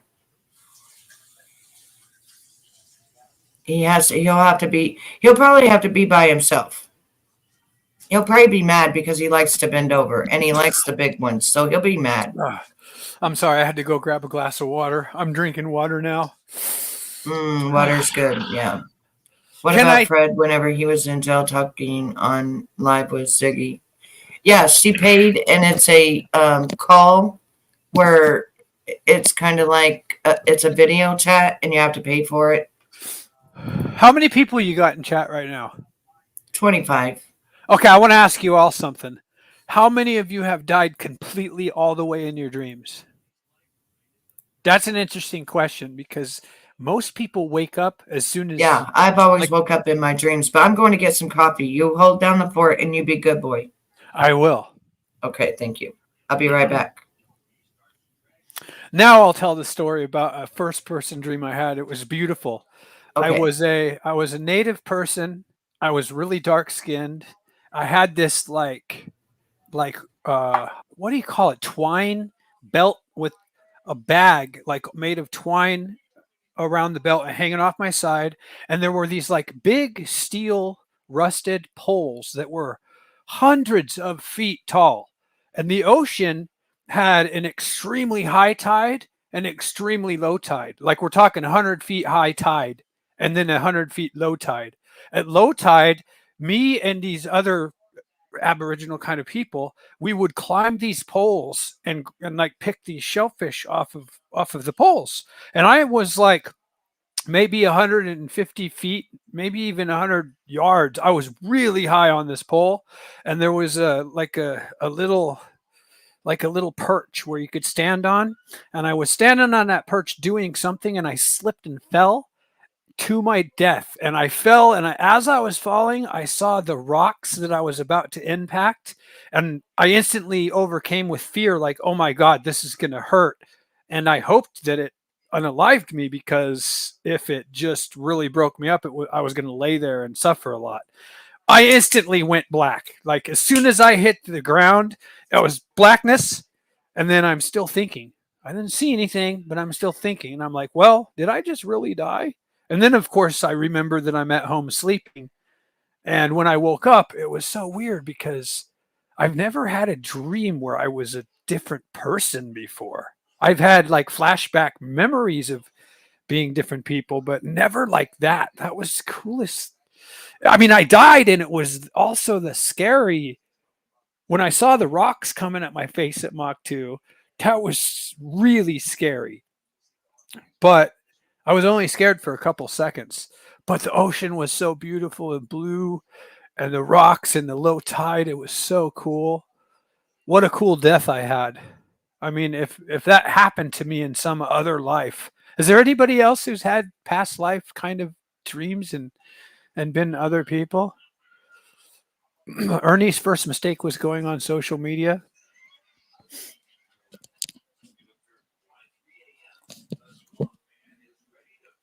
Ernie's mistake is trying to build a facade of who he is instead of just being real.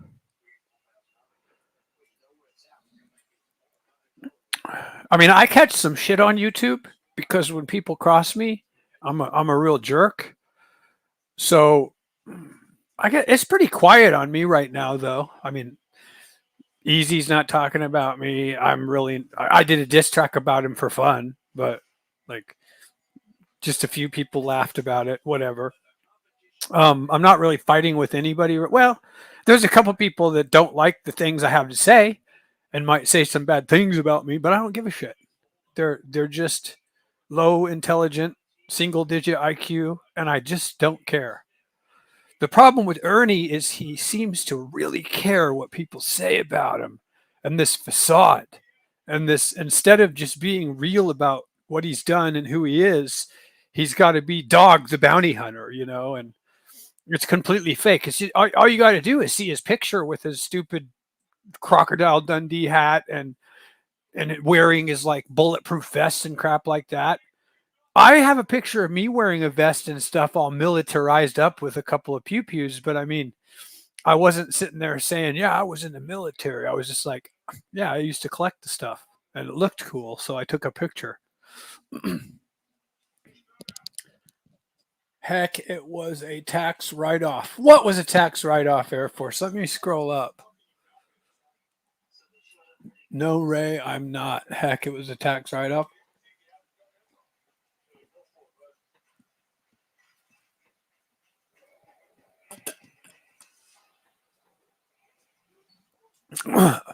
Oh, you helped Ernie in his early days. Mama T2 financially. You got burned by both of them. Oh, and it was a tax write-off? That sucks. Going on social media. Well, look, SDA, that's not really on the run. You got to do something really serious for people to be actively APBing on you. That wasn't happening on Ernie, with the exception of he goes online and fights with people who then call the cops on him and try to encourage the cops to go do something. If I remember right, there was several times where Nicolina tried to encourage the cops to go get him, and they were like, no, and they didn't want to play ball. So he was okay. If maybe I'm wrong, but I'm kind of, because there's been a lot of this going on in the last year.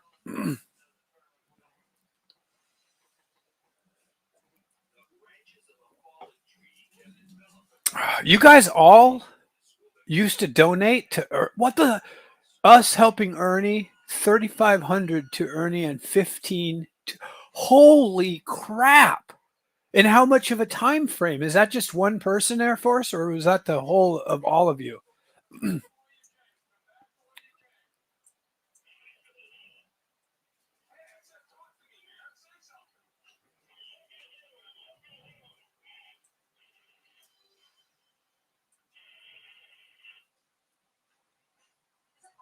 If I had money to give to YouTubers, I would use it to go to Australia again or somewhere.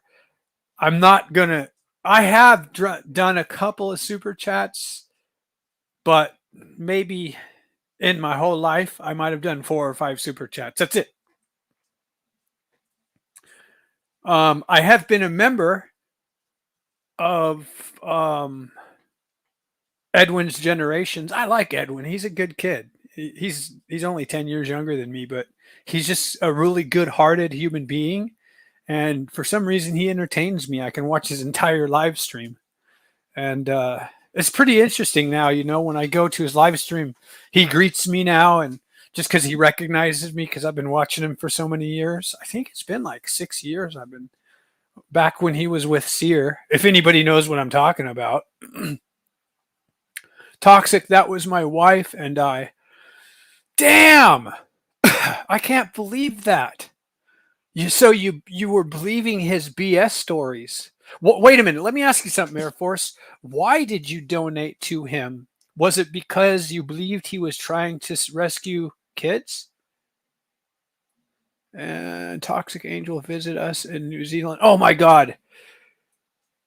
I never did go to New Zealand, but I was in Australia so long that I got to the point of being able to tell if you're from South Australia or Melbourne. I could tell the difference between the accents, Melbourne or the Brisbane, and I can definitely tell the Kiwis. And it took a long time too. Like when I first, like maybe the first couple months I'm in Australia, I can't tell the difference. But now, having been there so many times, it's like there are so many people that are YouTubers that are Australian. Well, claim like Earjuice. I don't know if you know him or not, but the whole time he was on YouTube, he's claiming he's Australian. Maybe he's not claiming it. Maybe people were just assuming it. I don't remember. But one time, and maybe I thought he was Australian, but I kept listening to the way he talked, and he lives in Australia now. And I say, dude, are you a Kiwi? Because you sound kind of like you're from New Zealand. And he's like, yeah, I was born there. I was like, and then there was Suit Yourself. I said, are you from Melbourne? Because you sound like you're from Melbourne. He's like, yeah. And I was surprised that I could tell. It's like the Brits. You know how the Brits fight over who's from where? And they'll hear a Brit on YouTube or something. They'll be like, oh my God, he's from the North England. He's you know, and they all hate each other. They all like it's so weird. But with the English, I can't tell that because I haven't been there.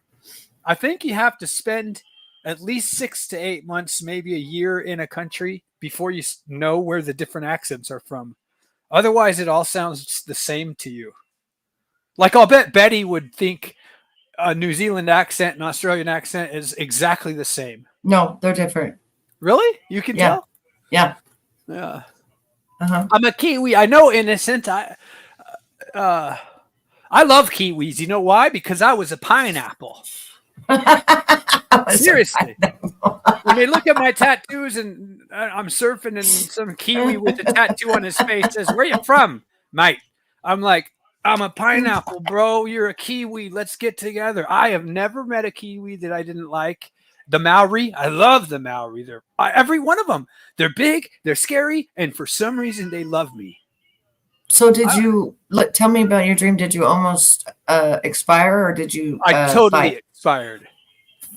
Really? That wasn't. How did you expire though? Okay. Tell me what. Okay. No, tell me did you get bang? Did you get stabbed? No, I have. All those things have happened many times. Hang on, let me get my cigarettes. I'll be right back. I just had one of those. And I'm on Chantex again. So last night, oh my God, when you're on Chantex, it's kind of cool, but it's not cool because the dreams can be horrifying and awesome at the same time. Very lucid, both ways. If they're horrifying, they're lucid. But last night I took my nighttime, which, oh my God, I got to take it right now. Oh, what did I do? Let me see. Here's one. Chantix. Oh no, that's not Chantix. That's a. Okay, I got my cigarettes. I got my food. I got my drink.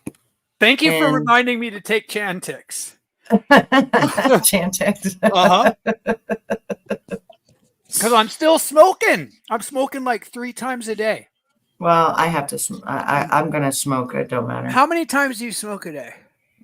One right after the other till I run out, and then I smoke more, I used and to do that. And then I go to bed. But I think it's only one pack a day because I'm only up for so many hours, then I sleep for another 10 hours, and then I'm up. I think I sleep more than I'm awake. I was in Thailand one night in my hotel room watching music videos on YouTube and talking to my wife, and I smoked a whole pack of Marlboro Blacks in like an hour. It's easy if you get to talking and you just smoke one right after the other. Yeah, I couldn't believe that I smoked the whole pack in like 1 hour, maybe 2. Yeah, but see, if I'm not talking to anyone and I'm just like watching stuff or something, I won't smoke for a while. Like I'll forget to smoke. Dude, Chantix will make you forget to smoke, but you'll. Okay, now tell me again. Did you get pew-pewed or did you get stabbed? No, but that's not the beautiful part of this. Oh. I got to explain the thing that I love about it. Well, you already explained it to them. I don't want them to have to go over it again. I just want to know how to. It's short. So I was a native, very dark skinned. There was this huge forest on this ocean, and the ocean had extremely high tide, maybe 150 feet high. Really high, yeah. And at low tide, I had friends that they were also natives, like part of my tribe. And we'd go out, and there were these. It must have been like a world that used to be technological, but then fell back down because there were these really old pieces of tubular steel that were really tall. Like they might have been pieces of skyscrapers that got destroyed from the high tide and low tide, the ocean coming in. And there were these little shellfish on them. And I was like 150 feet up, and I had this twine belt with a little twine bag and full of these shellfish. And there was there was this little stand made out of wood or something on it. I think we built that. And when I got to it, really high up, I went and stood on it, and I was doing something with my bag, and I slipped and fell. And as I fell, I'm looking at the beautiful low tide. You know how the rocks loved his mom better. Yeah, I hear you. You know when I don't know if you've ever seen like the blue water when it's low tide and the reef sticks out and there's all these sea creatures.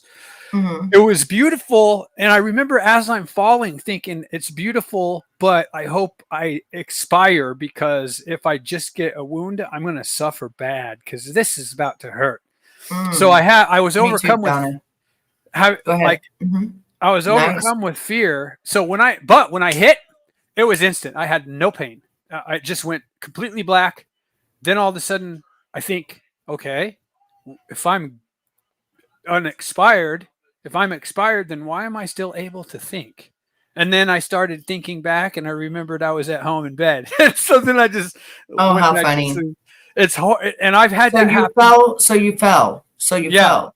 I slipped, and it was so weird because I knew. Here's the thing that I think is so crazy about dreams, and the reason that it's hard to realize you're dreaming and control it is because if you think about the last time you had a vivid dream, think about when did it start, and the point where it started, you had a memory that extended back. You knew what happened yesterday in this in this other.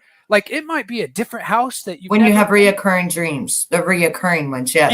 I have reoccurring ones, but even the ones that don't reoccur, like every dream, almost every dream I have starts at a point. But when I'm in that point doing whatever I'm doing, I have a plan of the future, and then I have a memory that extends back. I know who I am, what I'm doing. And it's weird. And that's the reason I can't break free, because there's been a couple. But who are you when you're in your dream? Who are you? Most of the time, I'm a different version of me. And I think there are other realities. Well, you know how, like, sometimes when you see people in a dream, you can't actually make out their face, but you think you know them, or you think they might be a certain person, but you can't make out their face. That makes me very emotional to say, because but you think that they're a certain person, and you think you're talking to that certain person. I don't think I know their face. I can't make out. I wrote lyrics. I wrote a song that says something about I know who you are, but I can't see your. I can't remember your face or something. It was very poetic, right? Because ever since I was a child, I would dream of a soulmate that I had, and all my life I've known that she's dead. She's not here. And the last time I dreamed about her, it was about 2017. And I saw her face vividly and I caressed it and I cherished it. But when I woke up, I forgot. Oh, that's what the lyrics say. It was like, when I woke up, I forgot your name, something like that. And it really made me bummed that I forgot, because I usually don't forget. And even when I first woke up, I tried really hard. You know how you're supposed to analyze your dreams when you wake up so that you remember them? And sometimes I can, sometimes I can't. Yeah. Well, usually when they're really vivid, you can very easily. When they're really vivid, yeah. And this one was the most vivid, but as soon as I woke up. Oh my God. And I remember it. But here's the thing, Betty. Now. No, look what not that Christine wrote. Who did? Look at what I have on the thing. Oh, I dreamed I had a penis once. Oh, are you kidding me? Dude, if I dream I have a vagina one time, I am going to unalive myself as soon as I wake up. Like, I would rather get pew-pewed or shake. No, please don't. I have never dreamed. I've always dreamed of myself. Always. I've always been myself, and I've always been a woman. Always.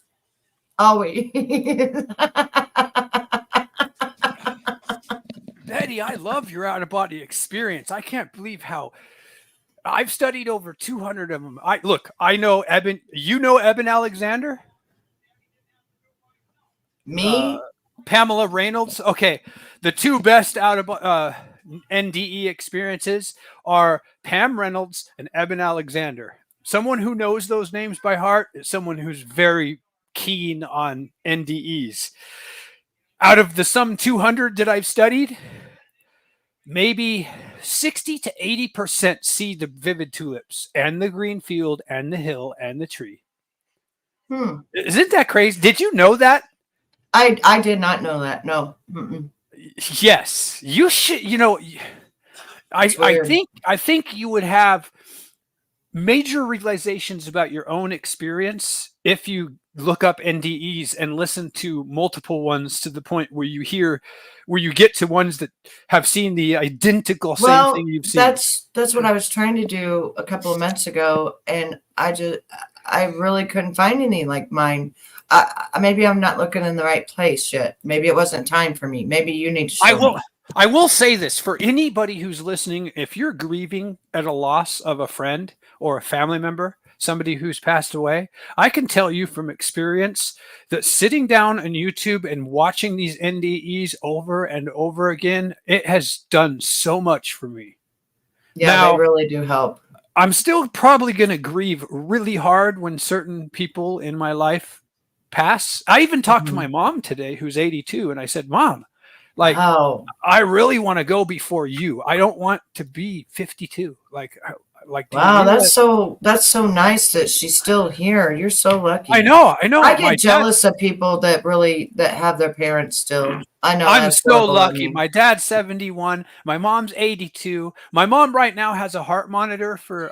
Toxic. You get us a link for that so that I can go over it because. I'm going to give you the best two links. Am I modded? Yeah, you are modded. Okay. Let me go. I'm going to give you the best. These are the best two. But I can't give you a link that will be the ones with the tulips. Would you be quiet? That's what I want. I want to find the one with the tulips. Well, that I have to search for because I was looking for the ones that prove that people are actually no brain activity. So the only two names I remember are these two. And these two actually prove that they really left. That's why they're important. EBEN. Well, how do you prove that you really left? Because, all right, let me explain it. Pam Reynolds, here's Eben Alexander. Pam Reynolds, Eben Alexander actually. Put it in private chat. Eben Alexander actually passed away, and he is a neuroscientist. Okay, And he actually changed neuroscience because of his experience, because of the machinery that was on him. They knew he had no brain activity. And the official reason that he came back from the meningitis in his brain, because he was so far gone, the official reason now is his out-of-body experience that he went to heaven. And that God made him. And that's weird because that's never been an official, you know what I mean? It's no doctor's ever said, well, this is the reason why.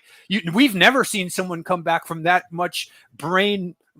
What is it? It's a fungus, meningitis. When it gets into your brain, you are screwed. Are you sure you don't want to put this in regular chat for everybody? No, I'm going to play it for everybody. Oh, really? Well, why isn't it pasting? There we go. I got two though. Because you got to know how to do it. I want you to do this one. Hey, hold on. Don't do the one I just put in first. I want you to do this one, the next one. So I'm going to grab this one. I want you to do this one first. This one is more important. The reason it's more important is because she had way more. Both of these are really important, but she had. You mean the second one? The second one, the one on the bottom. Okay, so hang on. I'm just going to mute so you guys can watch this. Let me make sure that it's okay. It should be fair use. Yeah, they're all over the place. I wouldn't. Well, I mean, sometimes the music, if they got music, it'll get me.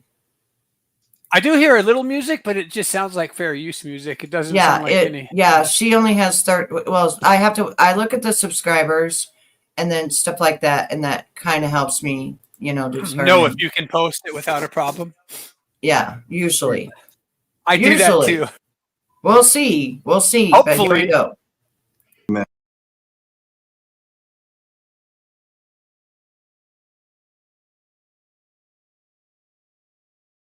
What happened? Did you pause it? Donna, thank you so much for gifting 5 angels. Thank you so much.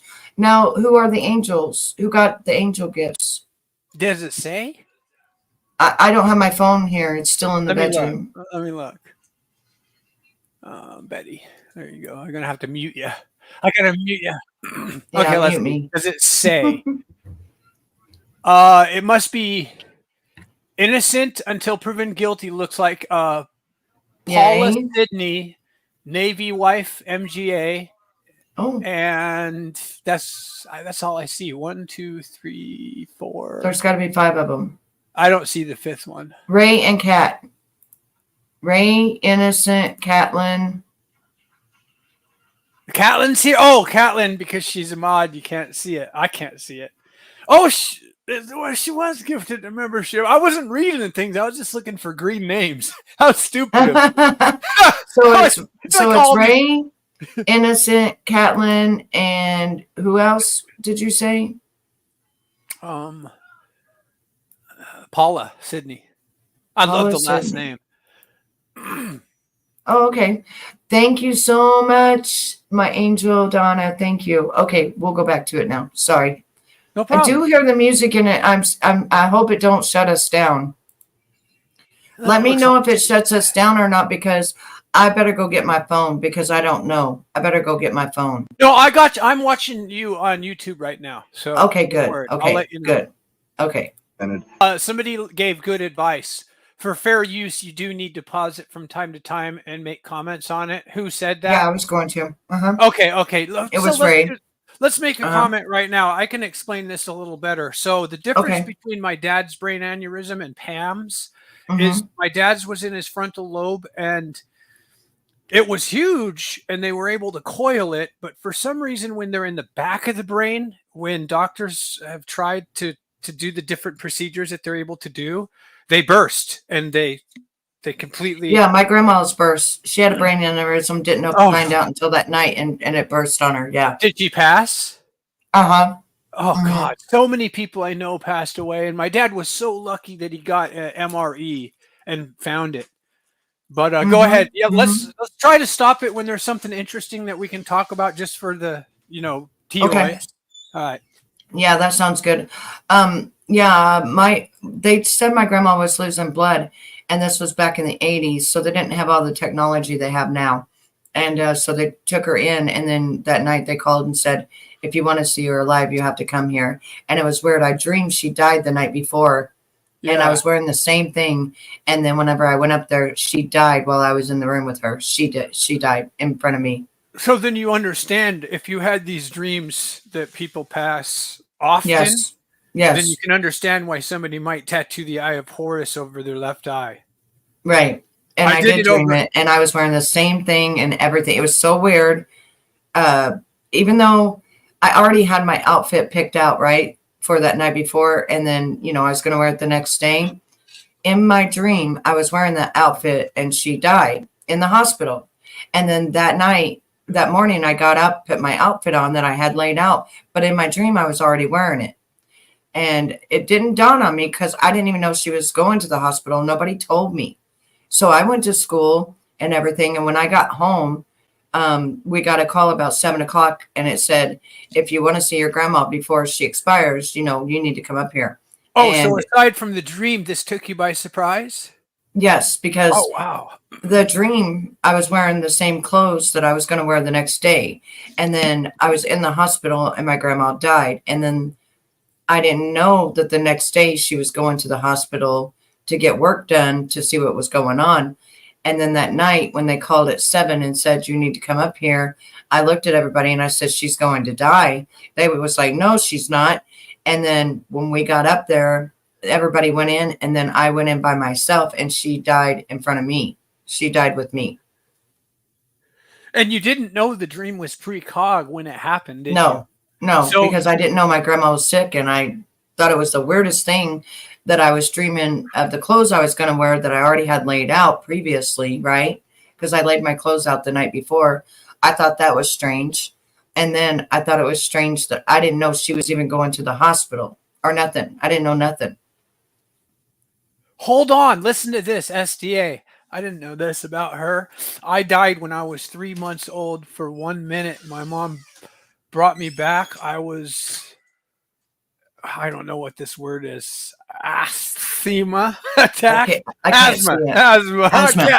I'm just dyslexic. Asthma attack was in the hospital for 4 months. I didn't remember nothing.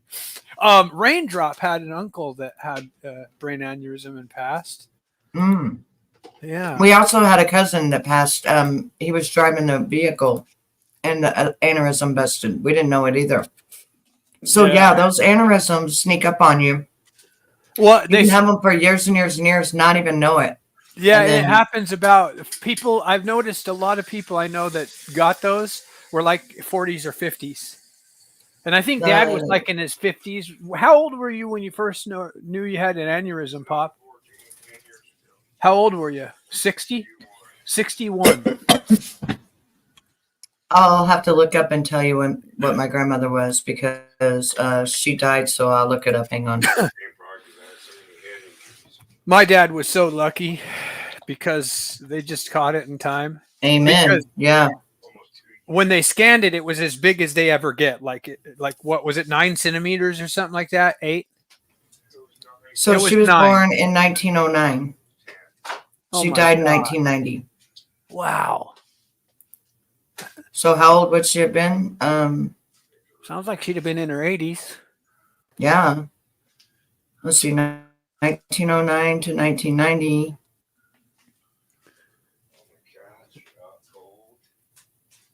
Age 80 exactly.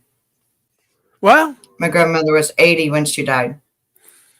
My brain can be a calculator sometimes because I didn't think that out.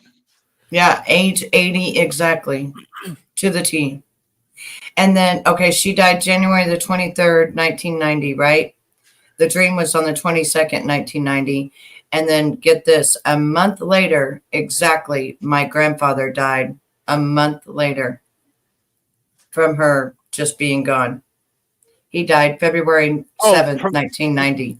From lack of taking Not even care a month of himself? later. He died February 7th, 1990. So he died just 2 weeks later. I took care of him, and he died 2 weeks after she died. And they were married since they were, they got married, it looks like August 24th, 1925. So they were married 1925 to 1990 would be 60 some years. They were married 60 some years, and he died 2 weeks after her. That's amazing. 60 years of marriage. How cool. And he died of a broken heart. It was pneumonia. He died of a broken heart. He had Alzheimer's, but he would wake up every night missing her, looking under the bed and stuff. He knew she was gone. He couldn't live without her. He couldn't live without her. Okay. That's kind of in the space where I'm at right now, except I've got a few more people that I want to stay here for. But yeah, let's go ahead and hit play. I'll shut up for a minute. Oh, okay. Wow, isn't that case just crazy? Yeah. Yeah, that was amazing. I almost lost it. Amazing. When people talk about seeing their family members, especially their grandmother, because my grandmother is the reason that I'm like, I tried to be a good person just because she was so cool. Mm-hmm. And like, I have a duty to be Christian for her. If it weren't for her, I wouldn't believe that. I think that's nonsense. Mm-hmm. But it's like, okay. You know what my grandma told me, which was one of my favorite stories, is when, I'm sorry, SDA, I know. But hey, after what you just watched, they're there. And it's way better than here. So I didn't even get to see mine. It wasn't meant for me to see mine.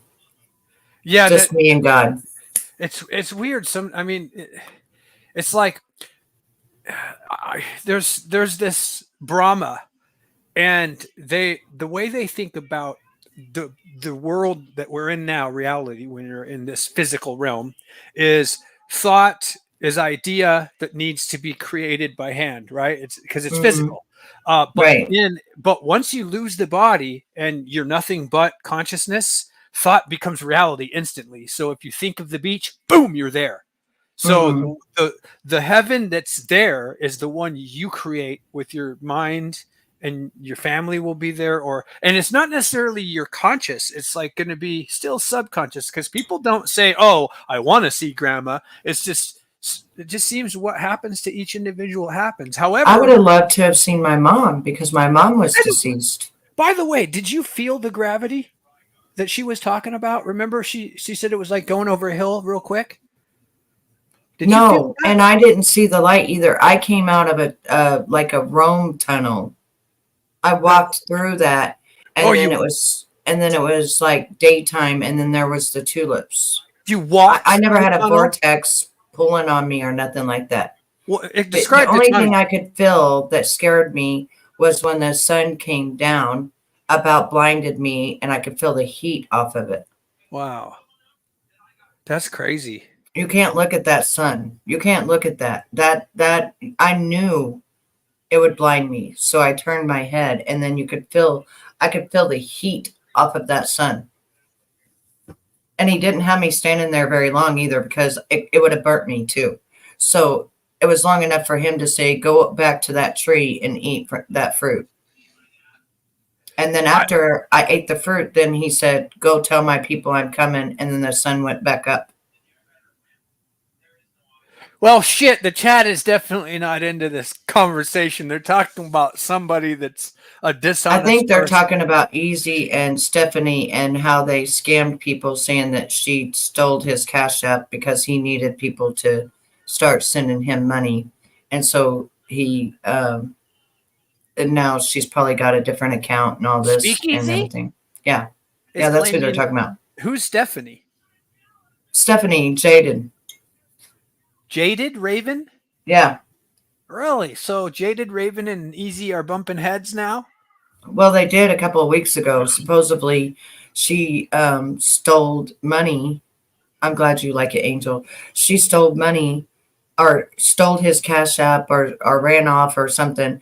But now they're saying that they think it was a storyline because people wasn't gifting him, and that she possibly changed her name, is possibly now a mod. Still a mod under a different name, so that he could have, because people do these storylines for money, which is ridiculous. I don't understand that. It's ridiculous.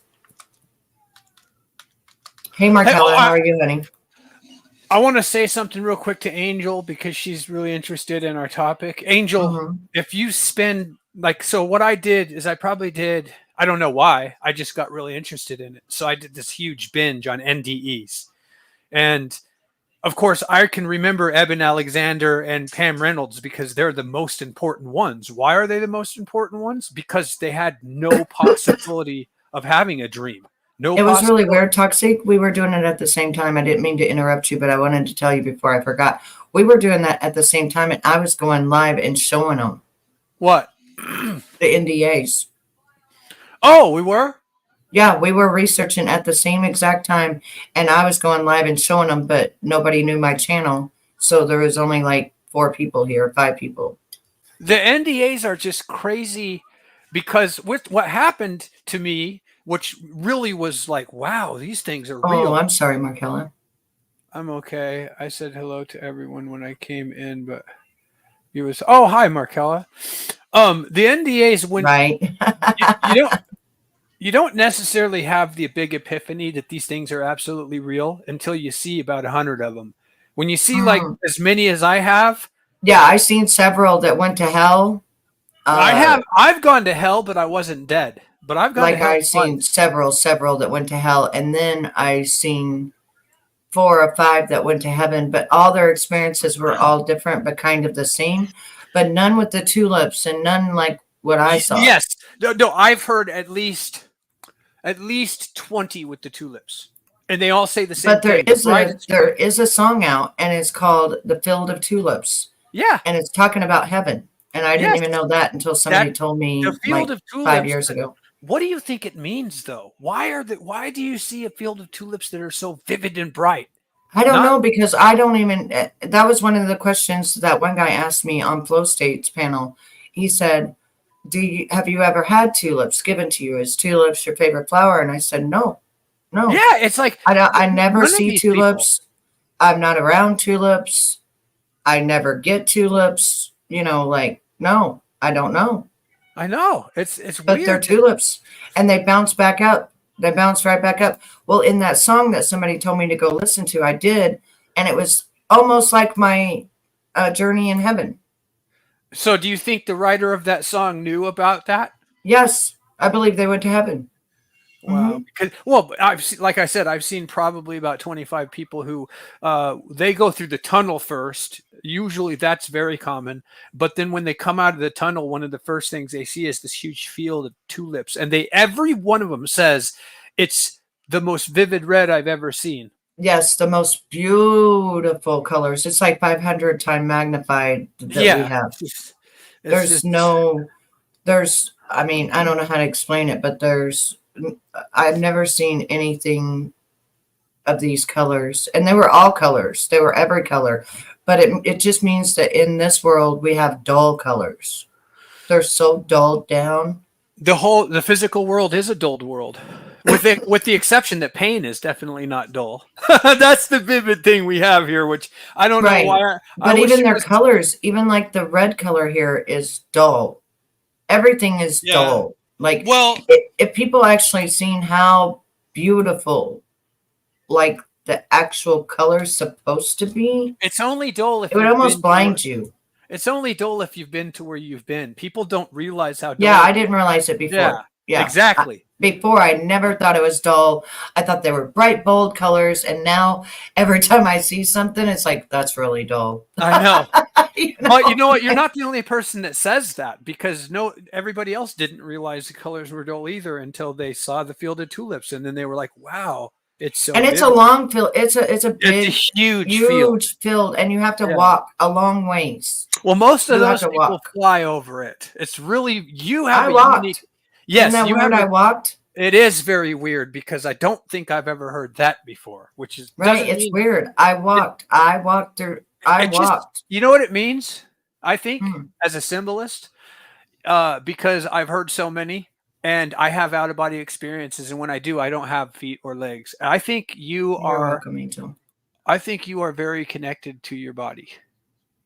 Yeah, because it might be because I've had to learn how to rewalk twice now.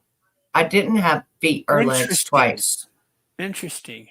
Did you have to rewalk after you came out of that coma? No. Huh. Nope. I was walking. I had already learned how to rewalk the second time. because there's definitely some symbolism here that is telling you a message, and not just the apple. The tulips is telling everyone a message, and I just didn't even think about it yet, that this is a message to people. It is. The guy that I was talking to, he's a Bible scholar, and he was dissecting all of it for me.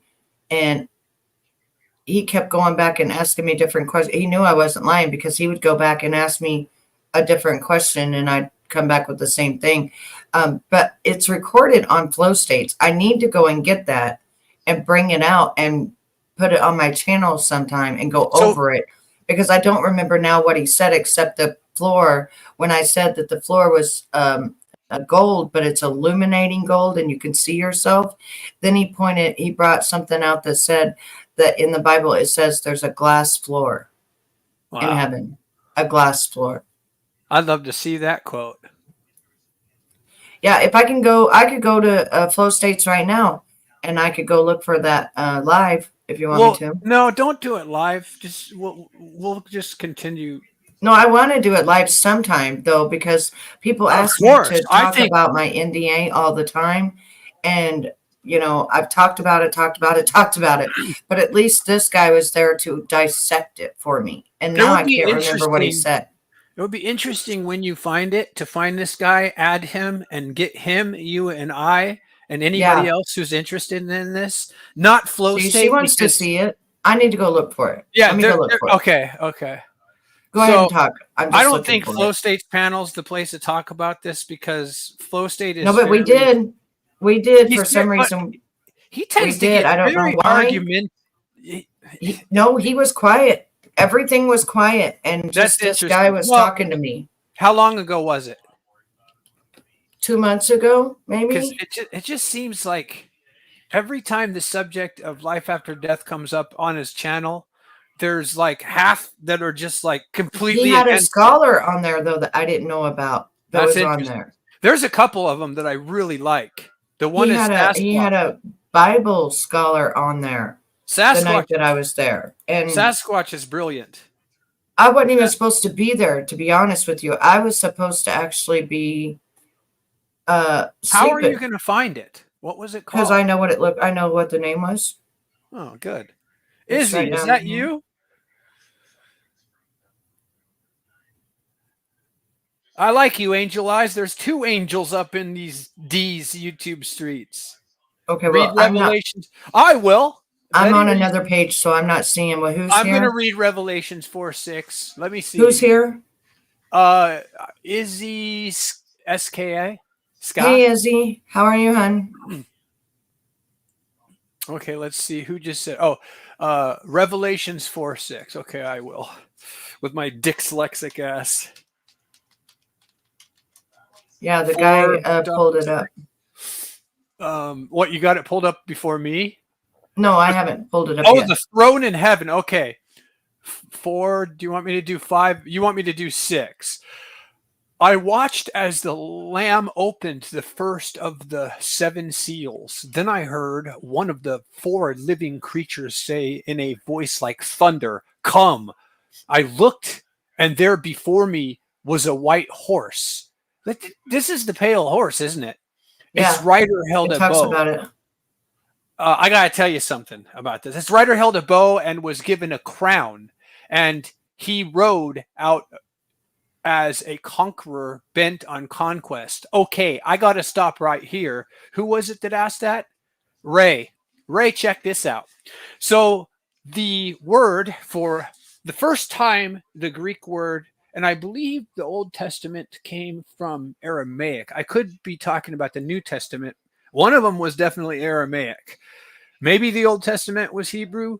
A lot of people think that. I'd have to look it up. It doesn't matter, because when they translated this word to Greek, the first time the word toxon was, and toxon is the word for bow. The first time it was used, it's used 4 times in the Old Testament. I believe it's the Old Testament that it's used 4 times in. The first time it was used was to describe the thing in the sky that was the promise that God would never flood the earth again. So a rainbow. The second time it was used, or another time it was used to describe a bow. that you use to shoot an arrow with. The third time was a dagger, and I'm not in order, right? But the fourth time was a sword. So what is the pale horse that has all of these symbols intertwined within it that has been in front of our eyes all of our lives? I remember when I was like 5 years old, I watched a cartoon in the movie theaters called, I believe it was called The Last Unicorn. And I saw this white horse with a toxin, a rainbow colored, a toxin colored dagger, spear, sword coming out of its head. And I found that very interesting today, the day that I saw, I think it was 2 years ago on Pride Month, and I make symbols like logos and things like that with Photoshop and After Effects. And I know how difficult it is to change your corporate logo, but in one single minute, so many different corporations had changed their logo to the toxin, the rainbow, the dagger, the pale horse. And I realized immediately, oh my gosh. And by the way, this unicorn is the symbol for the LGBT movement, which, by the way, is blasphemy. Hey, and it's definitely getting power, as Miss Harris, Chlamydia Harris, says that she will even give them more protection than they already have. And SDA knows what I talked about on my channel tonight. I'm not going to do it, but we'll just say there was some very illegal things going on in front of little ones at 2 of these events this year. And for some reason, no enforcement of the law. And they were absolutely horrible. And if they weren't the alphabet people, I know of one guy who was just taking a pee behind a dumpster. Kid and mom walked by. Kid saw his unit. Mom got pissed, called the popo.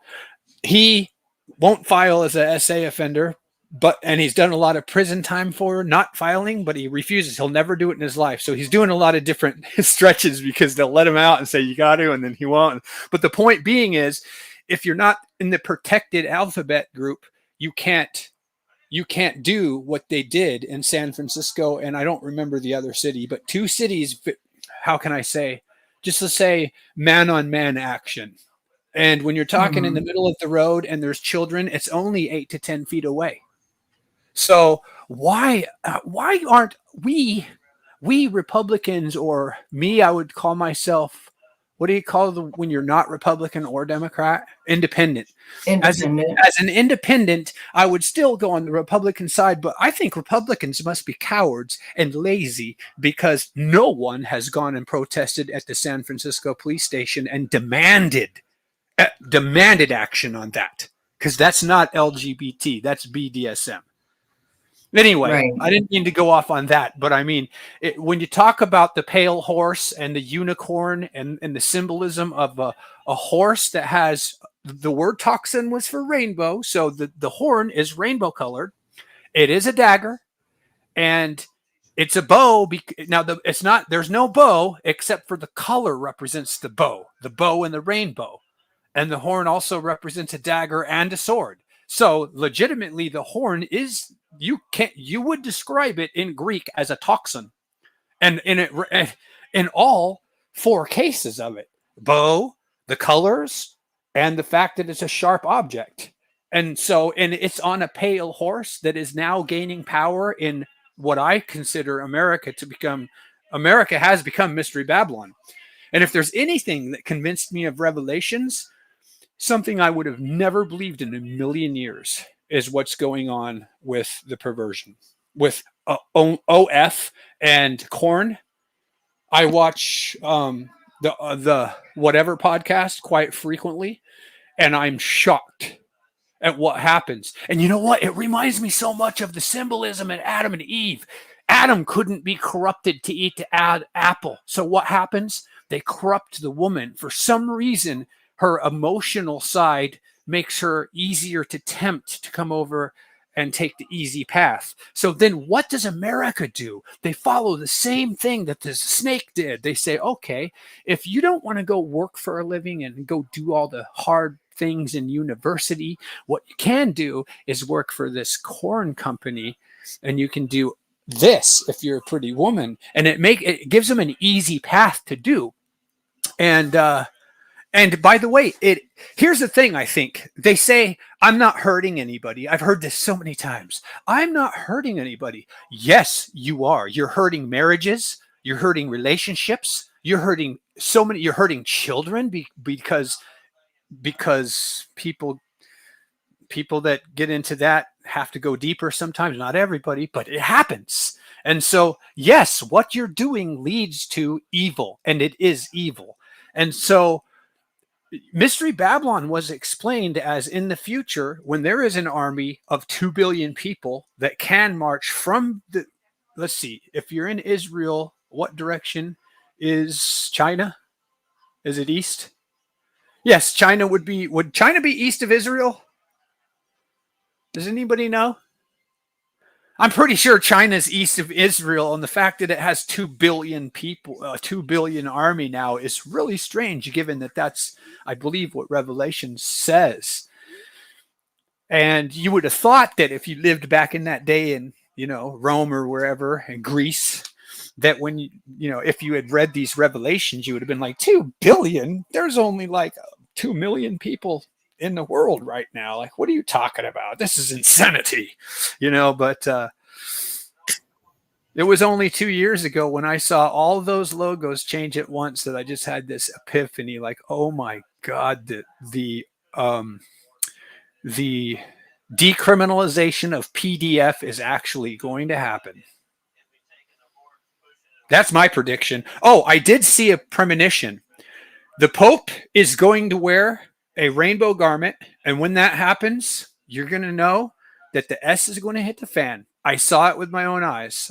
In one blink. As soon as I got dark, I saw the Pope wearing a ring, and it's like what do you put around your neck that hangs down the sides? It's not a scarf, but it's kind of like a scarf. Okay, so are you ready? Yeah. Did you find it? Yep, I believe so. I believe this is where we come to. So Flo just asked me, what did God tell you? Okay, so first of all, I came out of a tunnel, and there was these beautiful tulips. They were so beautiful, but the colors are like 500 times magnified than what they are here. And I didn't want to step on them, but I knew I had to get to where I was going. And so I started stepping on them, and I turned around and I looked back, and they bounced back up as though I never walked through them.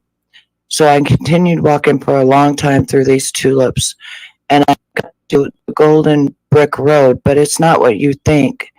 It's a gold I've never seen, but it's illuminated. As I was walking, I could see myself in it, and I could see my full body.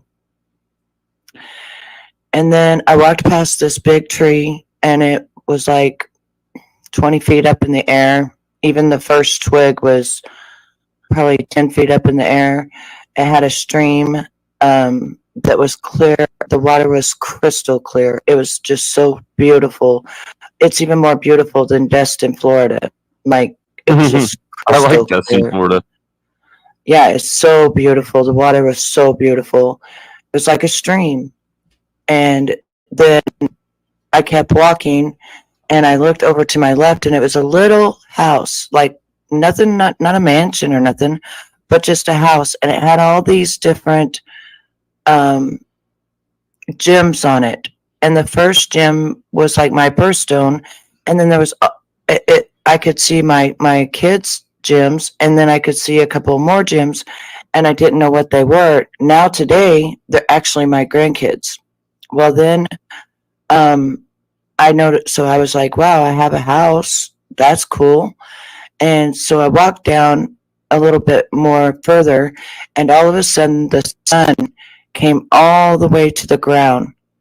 It blinded me almost, and I had to turn my head away from it and take my hand and put it over my eyes because it would have blinded me. I could feel the heat off of it. And that's when he said, go back to that tree and eat the fruit. And I thought to myself, at first I thought to myself, oh my gosh, how am I going to climb this tree? But I wanted to obey him. That's all I wanted to do was obey him. And I'm not even a submissive person. So I went back to the tree, and as I went to like go up and figure out how to get on the tree, I raised my hand up, and there was the fruit. I pulled it down. It was the size of it was smaller than an apple, hard as a brick, and it was green. And I thought, oh my gosh, this is going to break my teeth. But again, I wanted to be submissive. So I took a bite out of it, and it like was mush in my mouth. It just turned into this, I don't even know. Sometimes I want to say cotton candy, avocado. I don't even know. It was the most delicious taste I've ever tasted in my life. And it was just mush in my mouth, like nothing hard about it. Did it upset your stomach? No. So then he said, more? Oh. Yeah. Okay. So then that's when he talked, and it was a very thundering, roaring voice. It's like when he talked, everything, and he said, you just ate from the tree of youth. Now go back and tell my people I'm coming. Pause. Wow. And that's good. I'm almost done. I'm almost done. There's So more. That's what you said. I just kind of was like, okay. And then the sun went back up, and I went over to the bank where that stream was, and I just sat there and I just watched the water. And that was the end. Okay. Wow. I have a bunch of questions, if you would. Yeah. Okay, so what I believe is that communication is individualized to the receiver if it comes from a higher source like a teacher, if they're a good teacher, right? So can you tell me what is your earliest memory of tulips, and what did it mean? I've never liked tulips. I've never had tulips. I've never been given tulips. Can you pause this?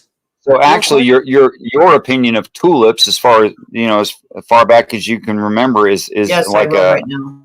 Give me a one second. contention or a dislike. Betty, we got to find this Go guy, ahead. and my old eyes can't see his name. How do we find him? What's Doctrine Richard Madison or something like that. Demolish. That's him right here.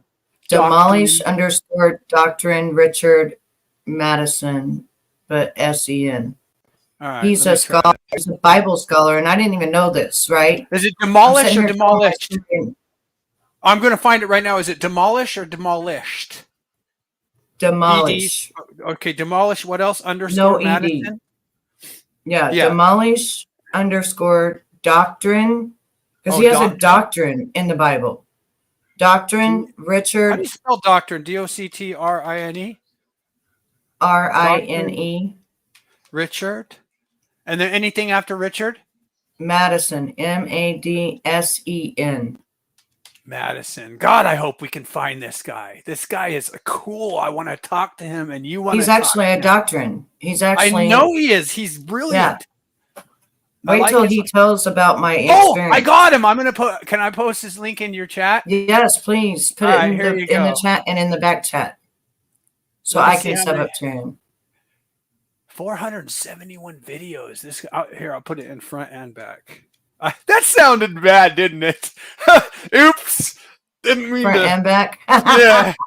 And go pee so that we can come back and watch this. No, go ahead. I'm interested. No, go pee. I'm going to go pee. All right. You. Oh, okay. So, well, who's going to entertain? You go pee first, and I'll entertain while you do. I have an entertainer.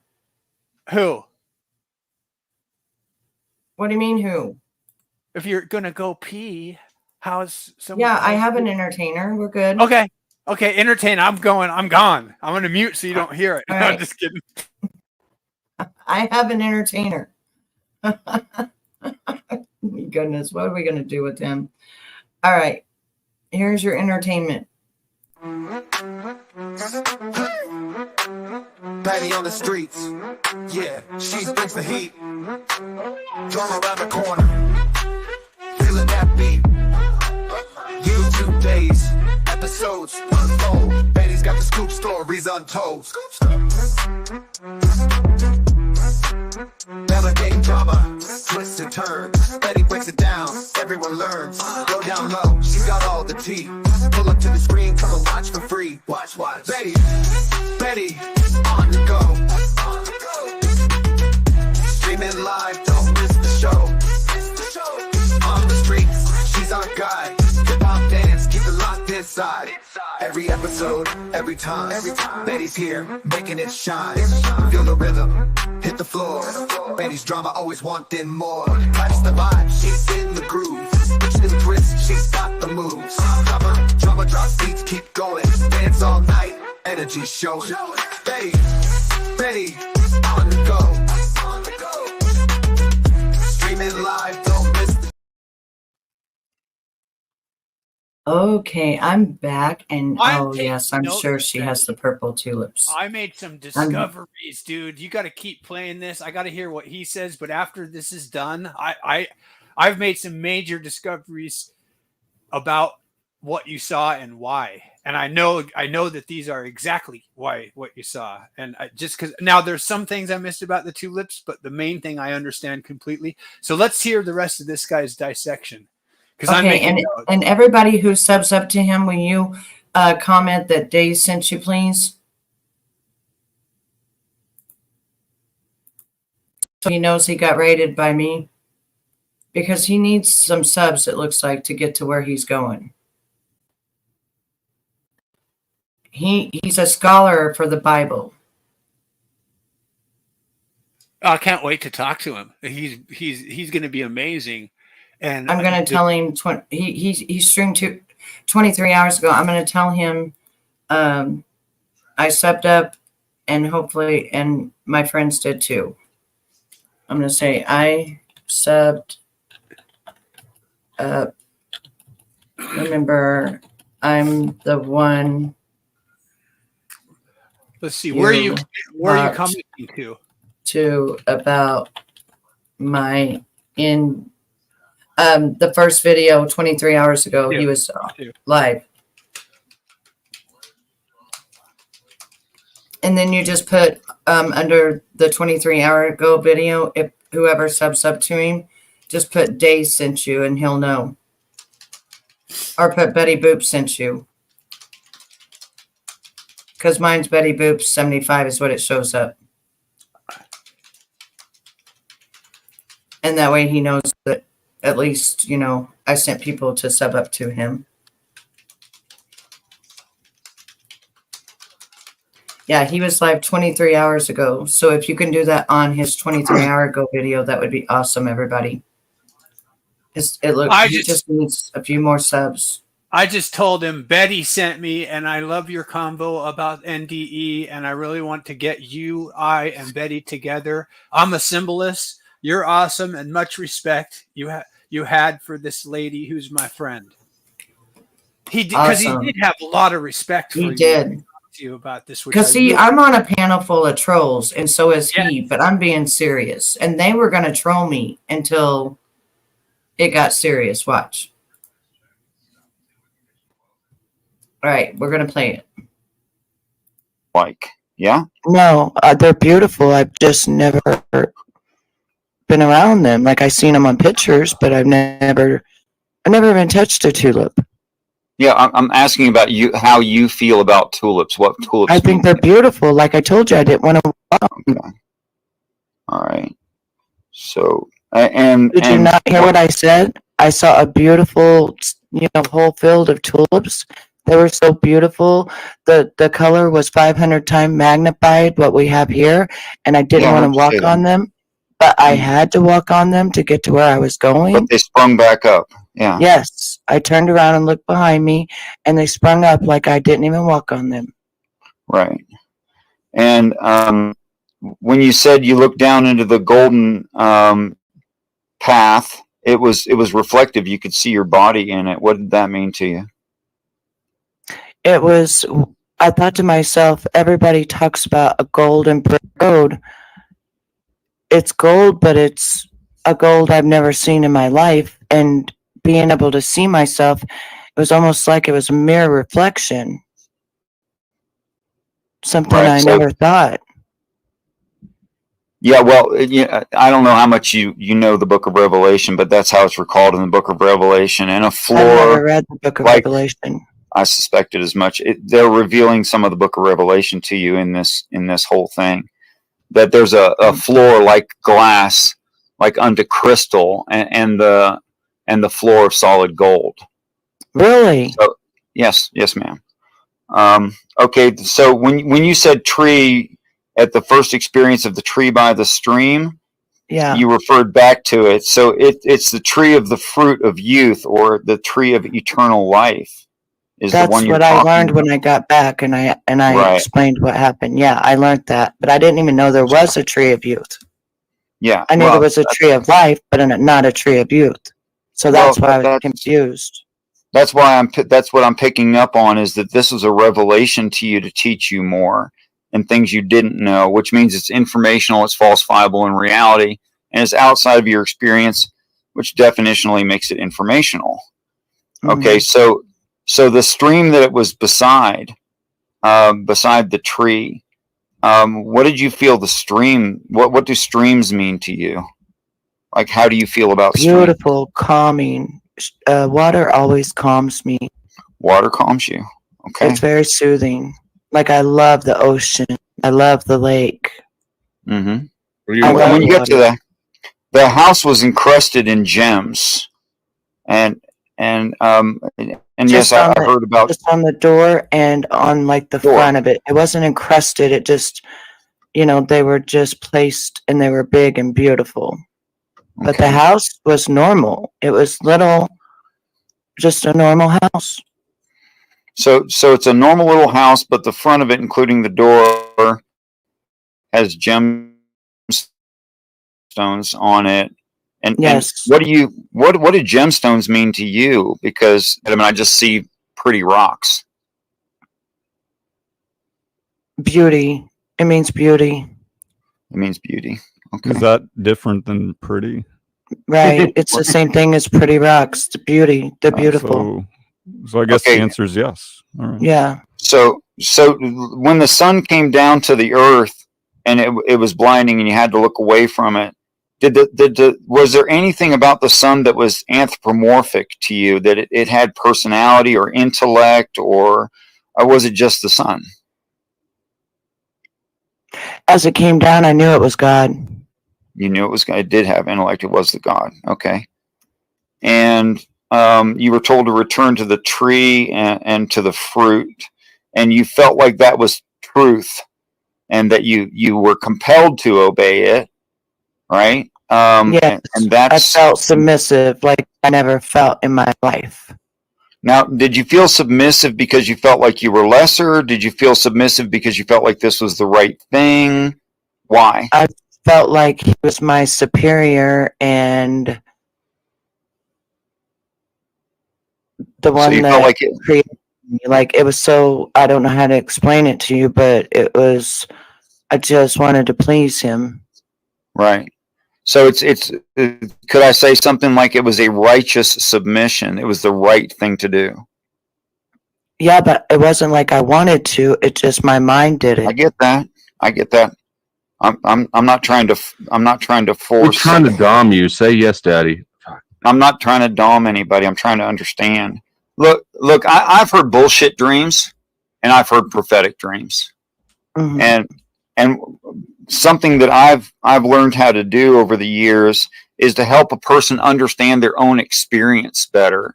And I'm not I'm not talking about I'm not trying to manipulate anybody whatsoever or gaslight them in any way, but by No, I'm investigating interested. Keep going. by Keep asking me investigating about the somebody rest of it. and what these things mean to them helps them sort out what it means to them overall, which was the point, Right. It's not That's edifying what I to want to me. know. Yeah, it sounds like what you're doing is great. I want to know. Okay, so obedience of an obvious truth from a righteous superior, and you're righteous then in your submission to that superior is a very healthy thing overall. Okay, so the fruit was hard. That's interesting. It's really interesting that it was hard. When you say hard, what do you mean by that? Like, okay, it's physically hard, like it's super firm. You said like a brick. Yeah, But, it felt like a brick, and I thought I was going to break my teeth. That's how hard it was. Right. Well, I think Almost that's like true. it wasn't ripe. Almost like, Yeah. you know how you can get a peach that's not ripe, and there's all different kinds of fruits you can get, and you bite into it, and it almost breaks your teeth off. Yeah. That kind of thing. I think I understand. But like, if you take the idea of hardness and you apply it to a spiritual, emotional state, what does hardness mean in that context? Because this is not about physical fruit. This is about your spirit. So to an emotional state, what do you mean by hardness?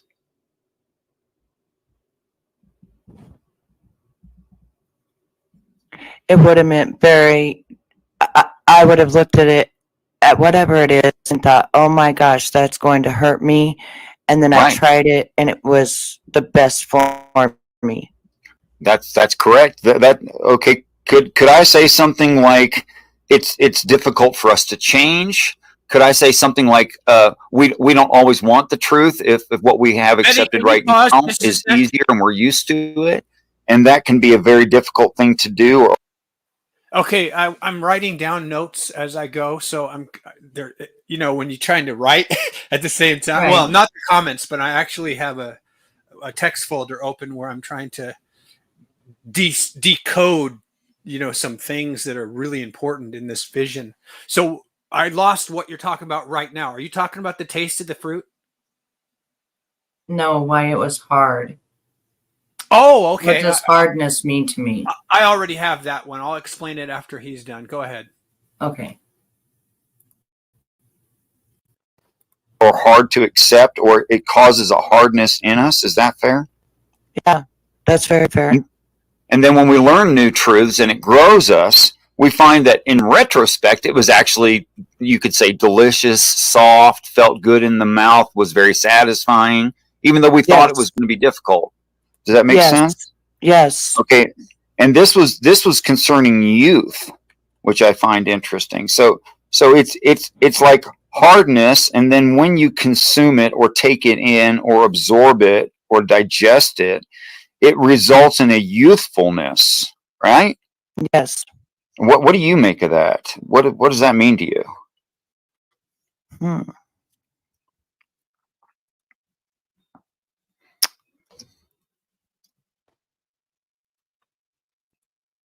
Means that whatever it was that I must have been looking at that I was afraid of, right, that I finally took 2 feet forward, and it was better than I expected, and it was easy, and it was glorifying. Amen. Okay, so what I'm seeing here is that it resulted in a youthfulness or a revitalization, which you see at the beginning of the story in the stepping on the tulips, but they spring back up. My Mary. And to me, that's like saying we walk on the shoulders of giants, and that, to me, what you're saying here is you are one of those tulips, and they have been those tulips which you walked on, and you didn't hurt them by walking on them whatsoever. They sprung right back up because they were revitalized, they were made youthful, they were made resilient, and all of this through him. This is when people start responding, and they say, "Yes, that's the right idea. That's what I felt." I know I'm on the right track, and thank you for that. So this is all based on him speaking, is what's going on here, and based on words of truth, and the idea of a source of truth or a tree of truth that revitalizes back to youthfulness or eternal life, something like that. So speaking is obviously informational, right? And you said then the sun came back up, which means you failed to relate. Maybe you got in a little hurry or whatever, but you failed to relate the darkness for the sun to come back up. Or did it ever get dark? It never got dark. I'm sorry, your microphone's broke up. Oh, it did not get dark. It did not get dark, but the sun rose back up off of the earth, even though light maintained. So it didn't do a full rotation. It's just the sun came down, right? And that was the God, right? And then Yes. it rose back away from the earth. What does that mean that it left? It means it went back to where it was supposed to. Very good. That is just gorgeous.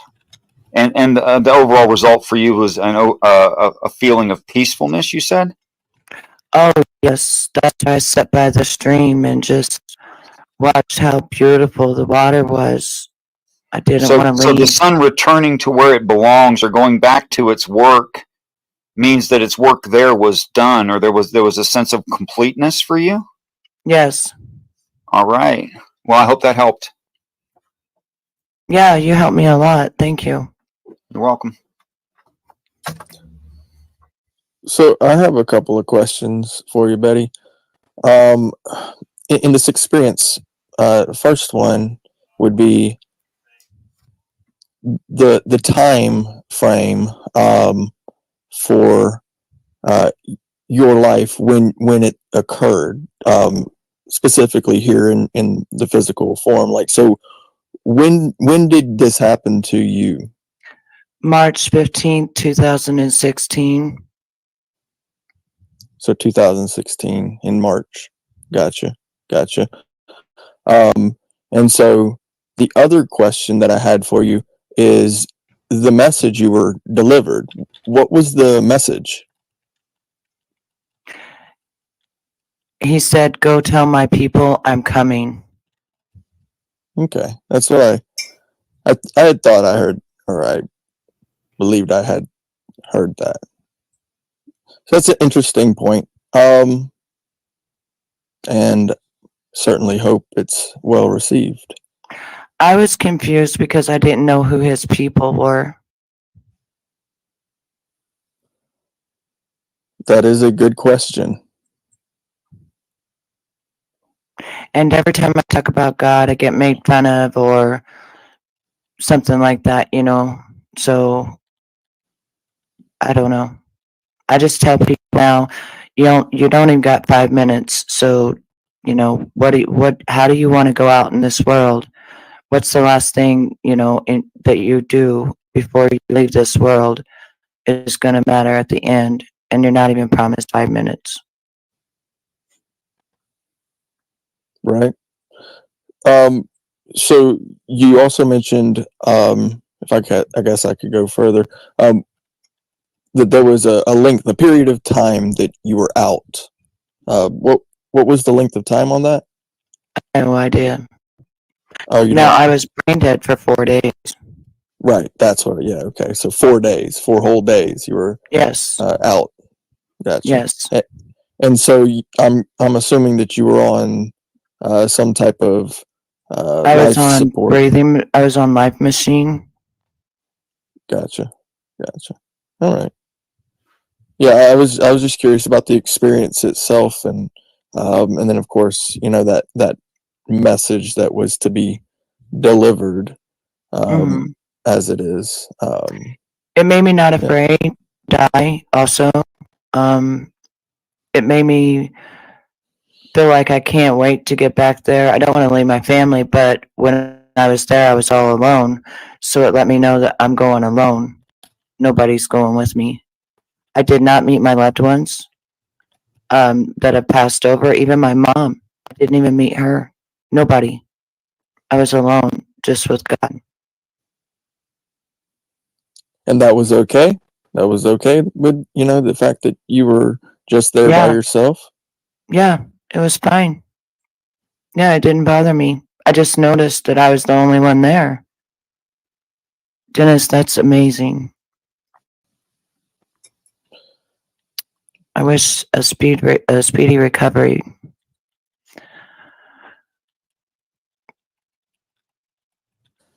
Yeah, so I am definitely of the belief that we really shouldn't fear death. Death really, ultimately, for me, it doesn't have power over us if we have good faith in the Creator. That's just me. I personally believe that. the creator, he created life. That's what I believe. And if Correct. he created life, right? Yeah. If he created life, then certainly it's his to give, it's his to take. And if he decides that he wants to give it in the future, then it certainly would be given to those whom he wants to be able to give it to. Correct. Yeah, it's a beautiful thing, really. I guess, it's a hippie thing to say and all that. People can believe what they want to believe, but, we might not still be for me, alive. the What the hell's truth going is on? very self-evident, that life exists. The very fact that life exists seems to me to be evident that there is a creator of life. And that's just for me. Yes. That's my opinion as well. Yeah, and it's our subconscious minds. It seems to be rambling with this. It's not just like, Yeah, we're still alive. some outside perspective that we're looking at, right? It's what's in our own minds, images and things like that, that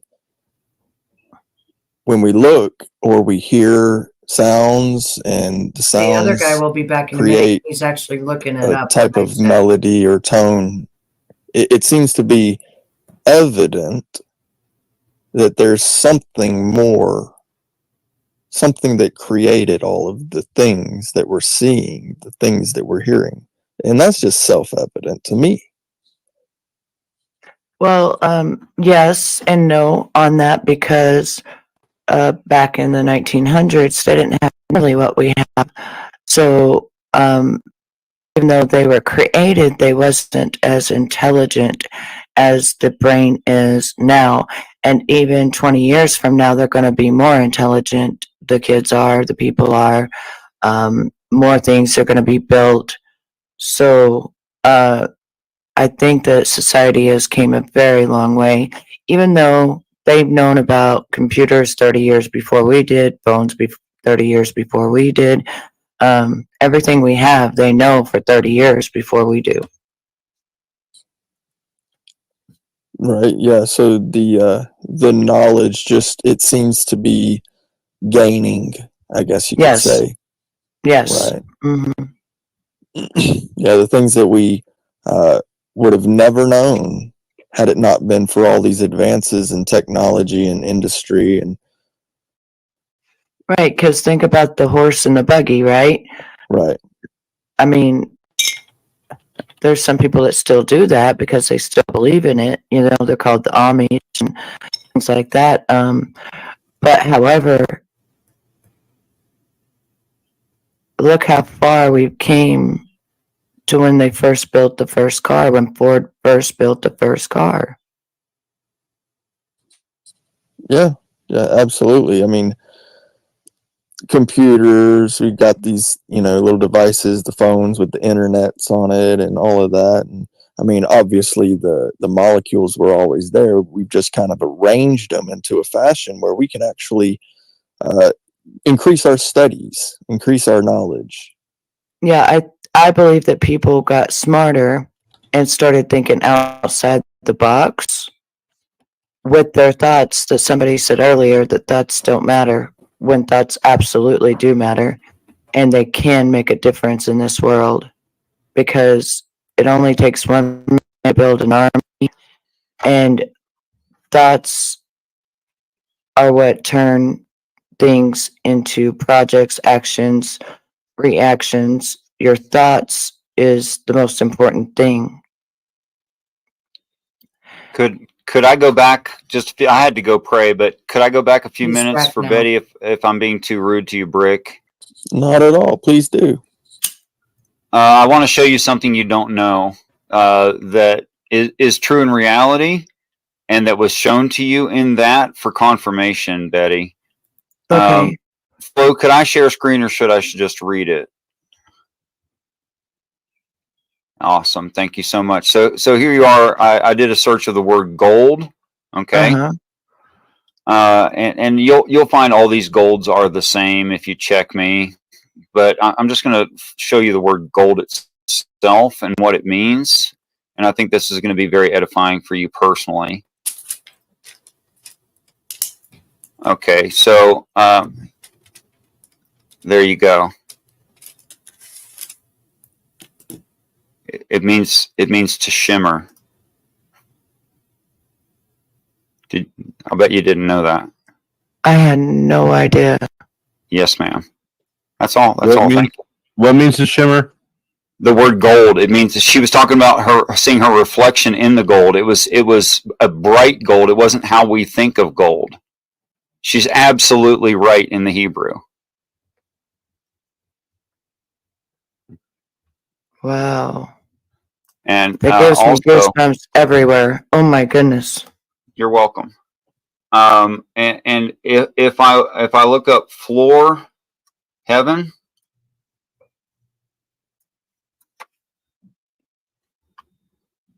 not the way they worded it. Shoot. Okay, I'm gonna do some research for you further to show you. But I happen to know things that you evidently haven't seen. I'll get back to you. Thank you so much for the time, Brick. Thank you. Absolutely. No, not at all. I got goosebumps everywhere. I'm like, wow. I don't even know what to say because I honestly, shimmer means to sparkle and shine, but I've never thought of myself as a sparkling, shining person. Shine on, you crazy diamond. Well, I certainly appreciate the relating of the experience. Whether people want to believe it's true or not, it's certainly an experience that you had, and that experience, that's not something that can just go away. It's going to be with you. It's going to be with you for all time. I remember it like it was yesterday. I mean, that's why I was able to tell you word for word what I did. It's always with me. I think about it every day, actually. At first, I thought I was crazy when I first woke up, and a couple of days later remembered, and then it just kept flashing back. And then finally I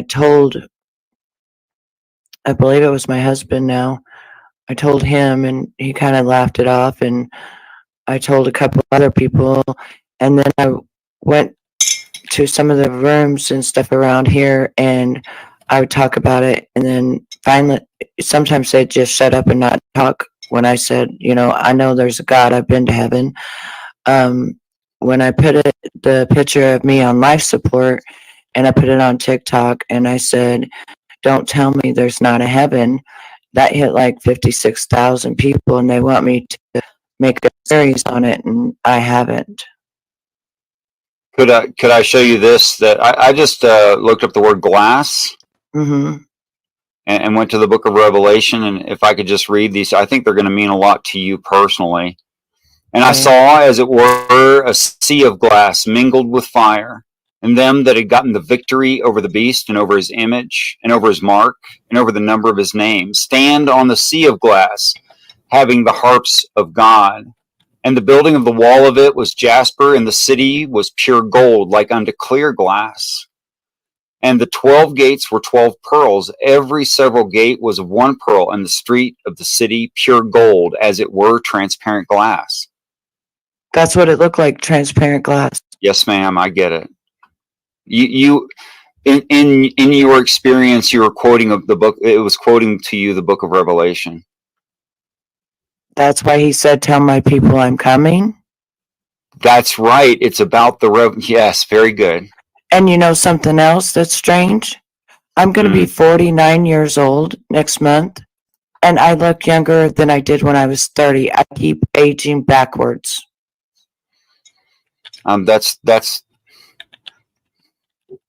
It's not all that.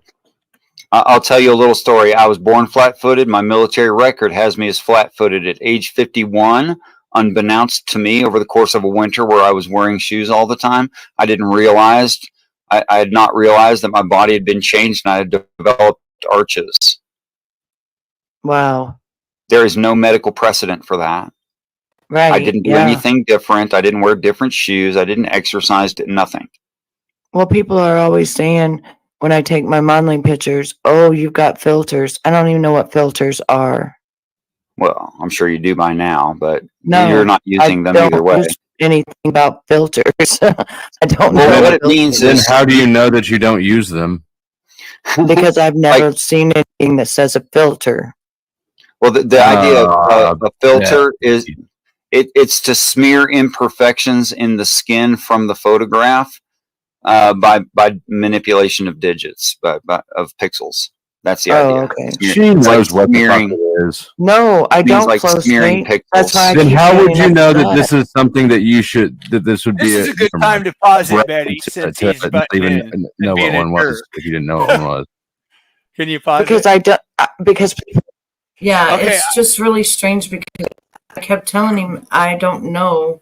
You know, like I don't have hey, you know what? things that change my face. Betty, I don't have that.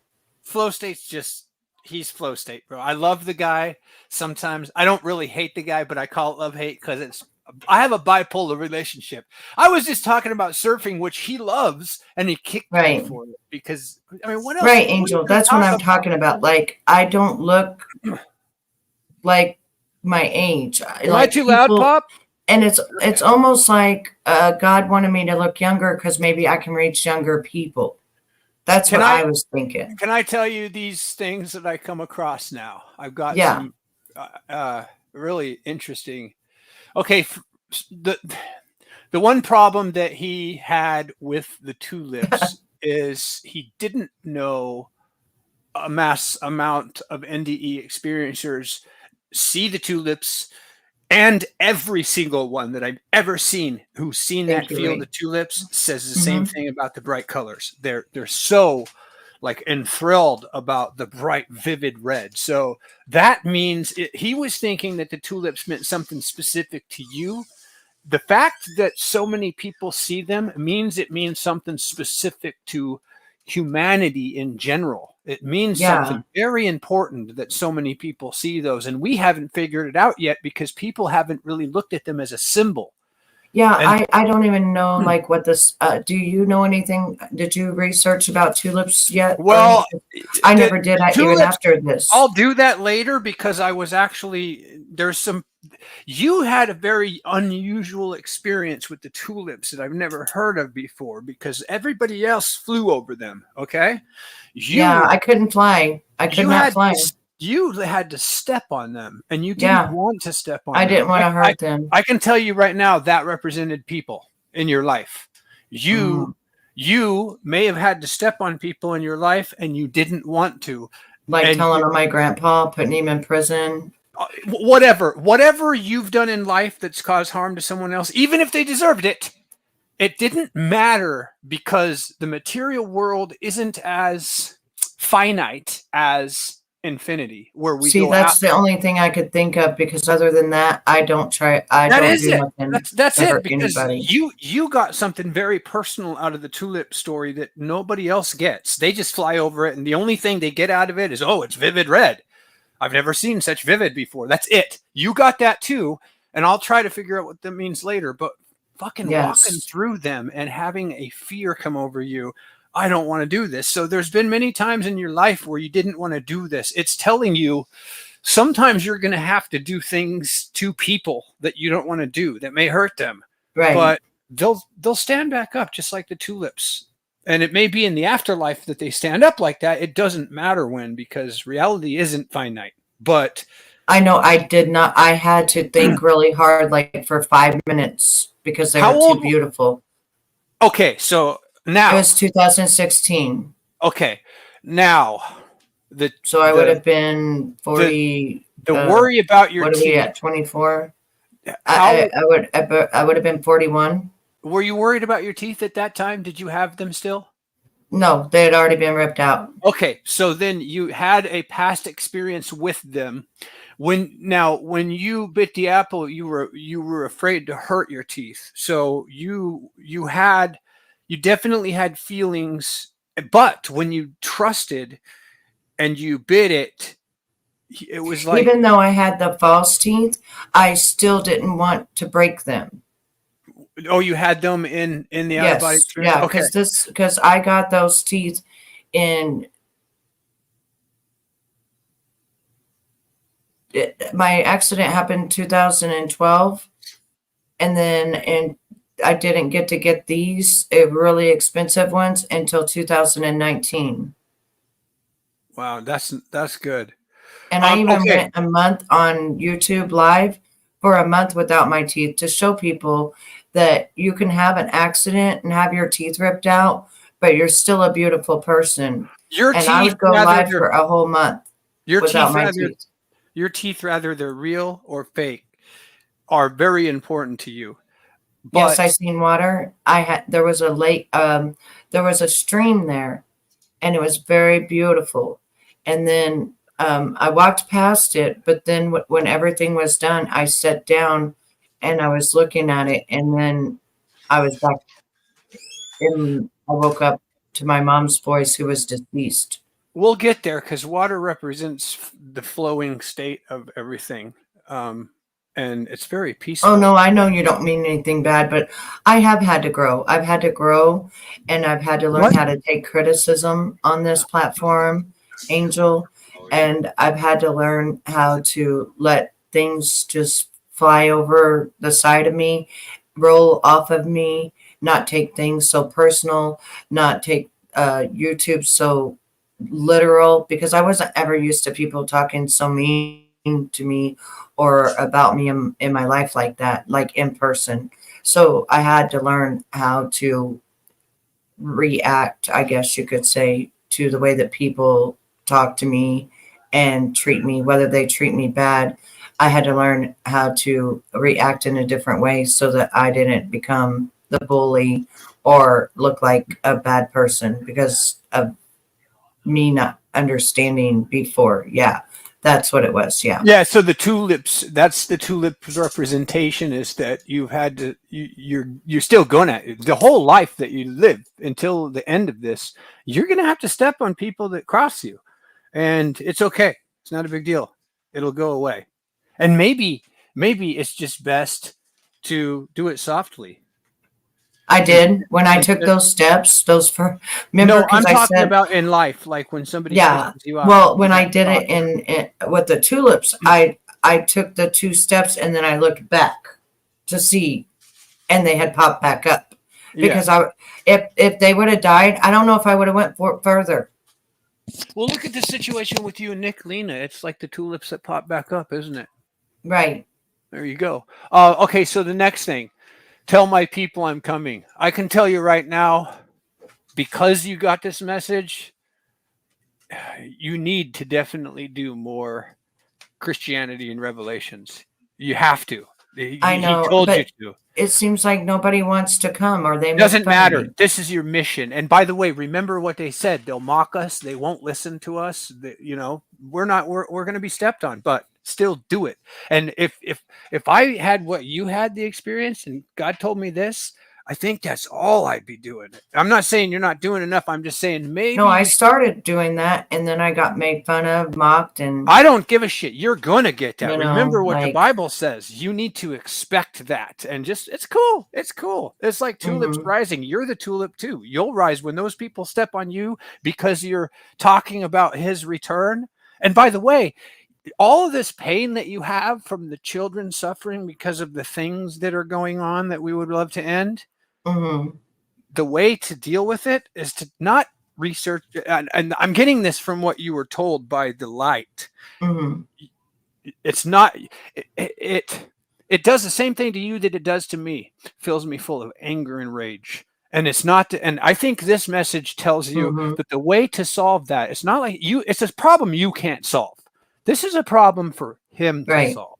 And the only thing that you can really do in this life that has meaning is tell everyone you possibly can that this is true and he's coming back for all. And by the way, his people is everybody. There's nobody that's not his people. One thing about Christianity that I will never accept is that Muslims are going to hell or Jews are going to hell because they didn't believe in Christ. I do believe that they will all be given the chance after they die to have that realization, just like Paul. When Paul Paul was a murdering, MRDRing, POS. He was a savage. He absolutely did a lot of really mean things to Christians because they were Christian. And he planned on doing that same thing to Jesus Christ until he saw him. And the moment he saw him, he fell straight to his knees and said, "Oh my God," something to the tune of, "My Lord, my Savior." Like, how? Why? What did he see? I would love to have been there and because it's the same as like when I was there. You just and see, that's the thing. What he told you. Remember when so submissive? It's just a yes. force. When Richard told you, like, what was the submission? Did you think he was higher than you or better? No, yeah, no. And that's what Paul. And it's going to be so interesting to talk to him and connect this with what Paul saw the moment. Because think about who Paul was before that very moment, and it was in a blink of an eye. It's just see, when I read the Bible, I forget it, and that's my problem. And I was in a Bible study today, and we were talking, and believe it or not, when I'm not here, I go to Bible studies and stuff. And that's why I've been posting different things about God and stuff, just to let people maybe have an insight of something they might not have known. But I just wish maybe if I can find those Facebook groups that Belinda was talking about, maybe that's where I could find people who do and have had the NDE experiences, and maybe they will come on and they want to talk about it and they just didn't have a platform. Yeah, that's a good idea. In fact, I was talking to one.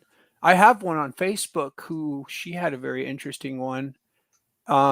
We don't talk a lot on Facebook, but if I asked her if she wanted to do an interview with someone else who had one, she probably would make time for it. She's a very busy lady, right? But because she lives in New York. And during this interview, I wouldn't talk about mine. Like I would tell them mine before, you know, and that way that I could just hear theirs, and I wouldn't talk. I wouldn't even ask questions. I would just let them talk.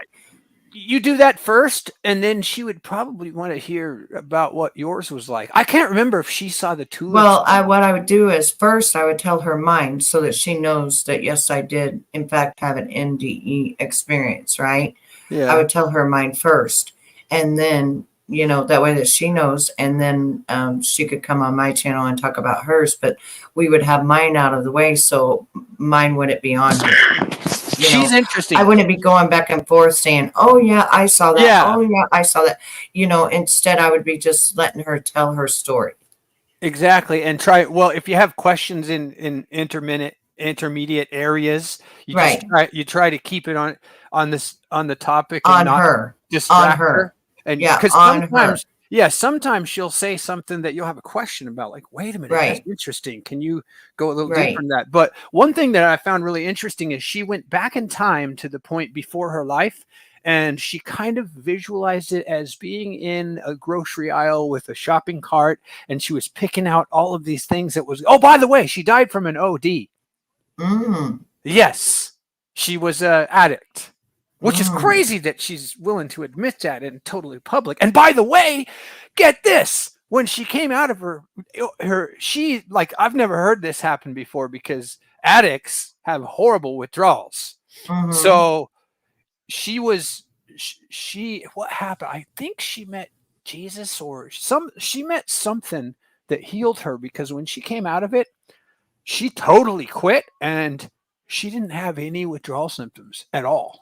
Which I find amen. God healed her right then and there. God healed her. Yes, she was absolutely healed, which is it's an insane story, because that's crazy, because there's just things that happen to you, you know, during that process. If you've ever hurt yourself and had to use pain meds and then you got off of them quickly and didn't know. Yeah. So we'll see. I never really got to use pain meds like I told you, because every guy I got with, that one guy, well, I wasn't with him, but he was my roommate.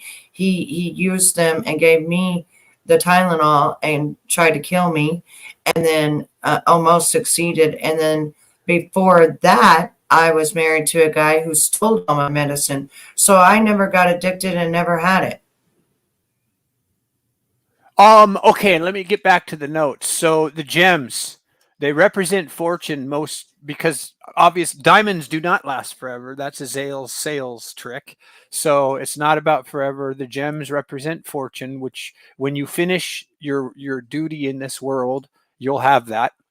The submission, you knew he was the father, like Paul. Reality is, and back to the apple. Reality is as hard as that apple, but in the end, you'll be young again. So trust in the fact that death is an illusion, that we're in a dream today. Darkness is only, and by the way, the gold, the sun and the gold, they're the same thing. And this is going to get interesting. Darkness, this is what Einstein said, darkness is only the absence of light. So that means that darkness doesn't actually exist. Only the light exists. Light actually converts to matter. Did you know that a quasar burst out of nothing completely? There is nothing there. And then all of a sudden, boom, there's a galaxy. Just like the word. Let there be light. Kapoof. There's all of a sudden light and matter and worlds and stars. Well, that's funny you bring that up, because on the fourth day, God created the two pillars of light, and one is actually the sun and one is the moon, and then he created the stars, and he saw that they were good, and that was created on the fourth day. Now, here's the thing. The first movement, this is the real Egyptian talk here. The very first movement of the circle, the flower of life, is the word, is the sound. So sound, vibration is what. Now here, the Book of Enoch actually is very interesting when it comes to sound, because it's really crazy how it represents cymatics. It's like, how did someone in the day of Enoch understand cymatics? And let me show you a picture. I don't know how to show my screen. Oh yeah, I do. Let me grab a cymatic and show you what. Well, let me finish this, because this is almost done. If you want to finish this, because they're still asking. Let me show this real quick. I think you. Well, if you show me, then I have to share my screen. Oh, so you have to go off. I want to this. finish this. Okay, it's only a few minutes. All right, let's do it. Yeah, it's just a few minutes left, but it's very interesting what he does. Accuse me of it, I said. Well, how do you know it's an accusation? Maybe it's a compliment. No, because they say Betty uses filters to let her fool you. And they go and blow up my church trying to see if I use filters. It's ridiculous. It's not a compliment. It's the people do not believe that this is what I look like. So you do know what they are. All right, I'll shut up. Not you know, I've been very well behaved this stream. You guys have said a lot of phrases that could be taken in very different contexts, a lot of sexual things. There's a lot of daddy doming going on there. I kept my mouth shut. You were talking about how it felt in your mouth. If it left you satisfied, all sorts of things. Flo takes everything sexual. Flo is sexually stressed out. I'm not sexually stressed out. Yeah, I can tell by that statement he is. Roaming around. He does. I have, you know what? Imagine if I were telling you about one of my dreams, and every other phrase I was like, and then shove it in the hole, right? If I just kept using a phrase. Okay, you know what? Never mind. You get what I'm talking about. Make me suck the sushi off this stick. See, he just goes straight to the. He just does it for. Somebody told me one time I don't have to preach it all at the same time. I could cut it like Subway and give you a 6-inch in the morning and a 6-inch at night. That's not my style. I'm going to shove this entire foot long down your throat. Yeah, he's okay. I don't know why that's being made fun of, to be honest, but I don't know. That's you came in hot with the clips, Flow State, today. He has a really, you had everybody on the whole panel. I'm just going to be honest. I don't mean to offend anybody. This is going to sound ignorant as hell. I always thought that white men's penises glowed in the dark, and that shit was weird to me. Yeah, it had to come back to being something. Oh, wow. Wow.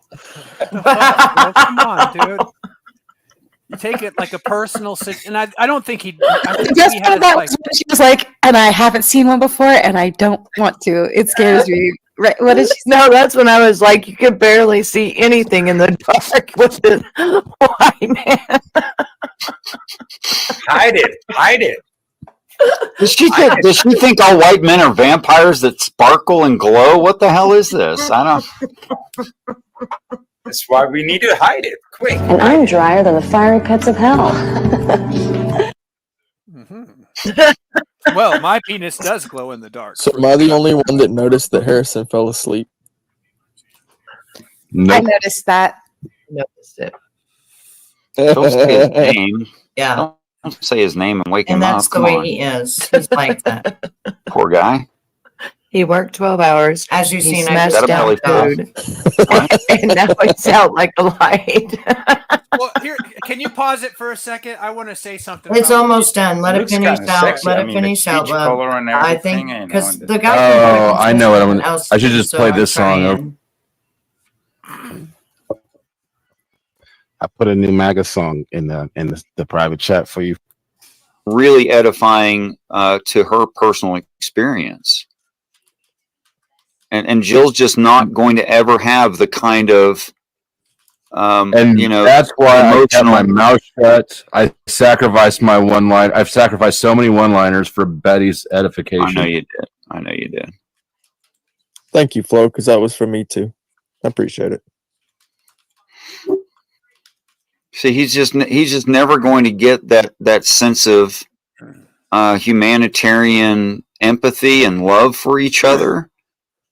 And, I mean, I had to go and pray for a few minutes because it was just so beautiful to me to see that happen with her. This is the least macho stream I've ever done. What?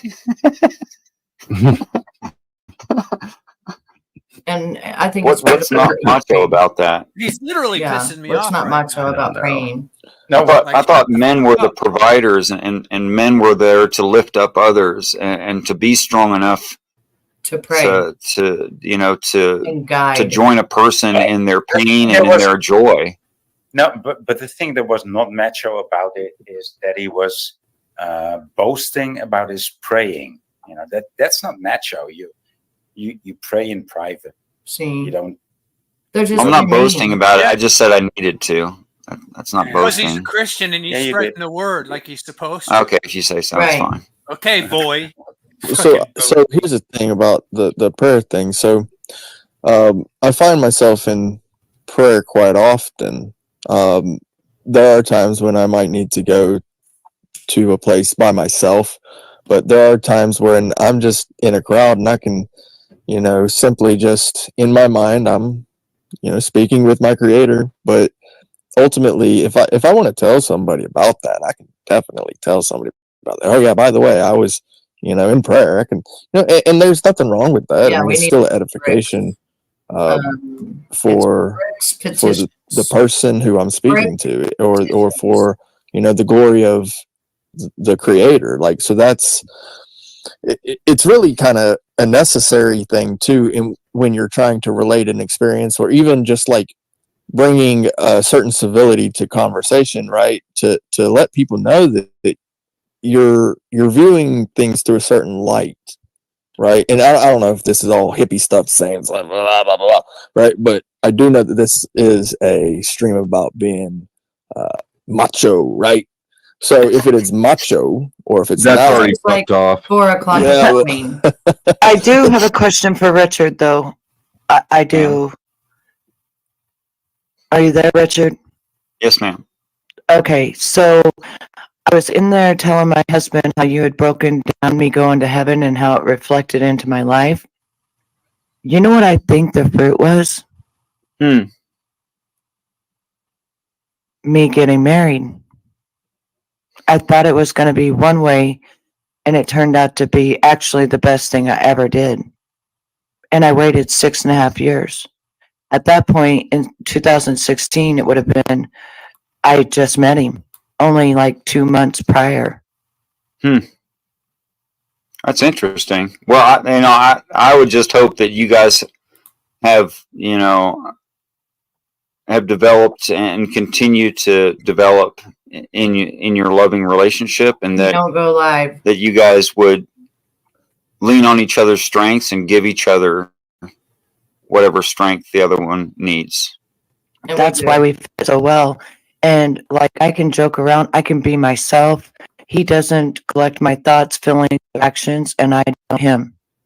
Right. We're our own person, and we're married and living together. Well, And that's shut it off beautiful. there. I wish. I'll shut it off there. But anyways, it looks like he doesn't go live toxic, but the other one sure does, and he really needs to get to 1,000 if we can help him out. I like Rick. He's cool too. He like everyone was. Yeah, it looks like he just panel hops from what I can tell. And next time he comes in, I'll say, "Hey, Brick, you got to come and hang out sometime and chat in my chat. You know, maybe we'll get to know him that way." Okay, before I continue with really important notes that I took, Yeah, I got to discuss this month. Yeah, go ahead. Go ahead. I got to discuss what Flow State fucking did here, and he's not. Don't say the effing. Oh, Don't I'm be sorry. like him. I forgot. He's not realizing what he did here. And by the way, same thing that I just did. Those slip ups right there will cause the type of people that would be so interested in that stream. You're very welcome. As soon as he starts doing that kind of talk, they're done. They're gonna shut it off and say, "Yeah, we okay, left. We all left." Yeah. So it's like he doesn't know how important those streams are, because he does, like, if you listen to him, I don't believe that in Christianity. I don't believe in that. He doesn't necessarily believe. He seems to be kind of atheist. I haven't really figured it out yet. But he didn't really say actually. He just. You know, it's weird because when we were talking about it, he was very, as you noticed, very quiet. But yeah, I will was say very for the good first time, yeah. For the first time, I will say he was very respectful to me to tell my story and not to interrupt until at the very end. You know, when I was trying to figure out when he people may were be trying to tell me ADHD. what you know. He may be ADHD. He and may like, be. Was kind of not able to concentrate on what you said, and then had to kind of make these jokes. But what he's got to understand is when you get an opportunity where you got two brilliant people listening to a very real personal story and analyzing it, and everyone else is just freaking shut the fuck up and they're listening, which never happens on his. Don't say the F-bomb. Oh, yes. Oh gosh. Oh my gosh. I need to work on that a lot. Yeah, because I'm really changing my channel, because before, like I said, I was getting stricken, limited to no ads, especially like with just 1 second of a cuss word. I do have a A-class driver's license with all the endorsements, so technically I'm a truck driver. Now I don't drive a truck, but I could if I wanted to. Right. But that doesn't make an excuse for that word. But no, it's just they got me, and when I went back to look at what the word was, it was F. So, you know, we got someone that's been watching me, which we know, that's been stalking me for 8 years, that is flagging every cuss word, everything he can. He's still following you? What the hell? Yes. Come on, bro. Matter of fact, he wrote me and 15 other people emails, and even admitted to stalking me. He even wrote down half of the 5 years he stalked me. Is there something that happened between you two at some point? Yeah, I took down his 80,000 sub channel here on YouTube because he was a PDF. Oh God. He goes around acting like he's Alan Krebs and he's David Totticini. Okay, can you show screen? Yeah. All right. You got to put it up down here. Present, share screen. Let's see what I want. Entire screen. I don't need sound. Yeah, after all these years, he's still so very mad. If you go back and look at that video that I did, and I said, stop with the emails or something like that, Alan, or something like that, I put it, you'll see how he legitimately, no, I said, we're going down memory lane or something like that. You'll see how he legitimately put the first 4-5 years on there. Okay, so this is a trilobite, which is millions of years old. And on the right side is a what? This is an animal in the ocean, a trilobite. And okay. Okay, so if you can see, let's see. Yeah, now you can see it says left. On the left side is an early Cambrian, whatever, 526 million years old. Cambrian, On the right. Surica, 526 million years. Right is Semitic tribalite. Okay, but here's the thing. That sound right there is the peeing of a beluga whale. Now, this is only one example. I could go through these all day showing you the shapes of living things and showing you different sound, different frequencies that are projected onto water, and show you that sound actually shapes life. It does. Kind of fills this void. Energy and sound.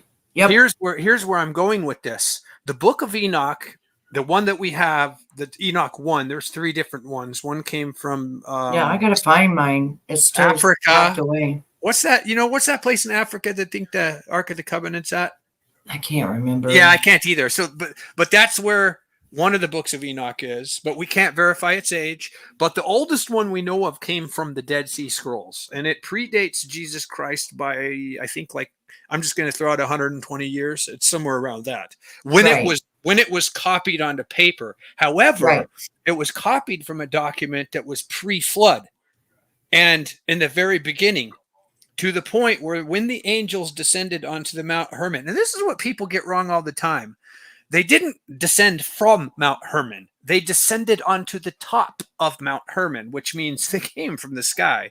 And they must have used a vehicle. They didn't have wings where they could fly out of space. They must have had something technological, because God was able to bind them to earth, which means what? Probably took away the vehicle. Whatever, just destroyed it. Took away their wings, because they did have wings. It symbolically, it does say in the Bible that they have the wings. So he clipped off. He clipped off their wings. It says that too. Ezekiel saw the seraphim,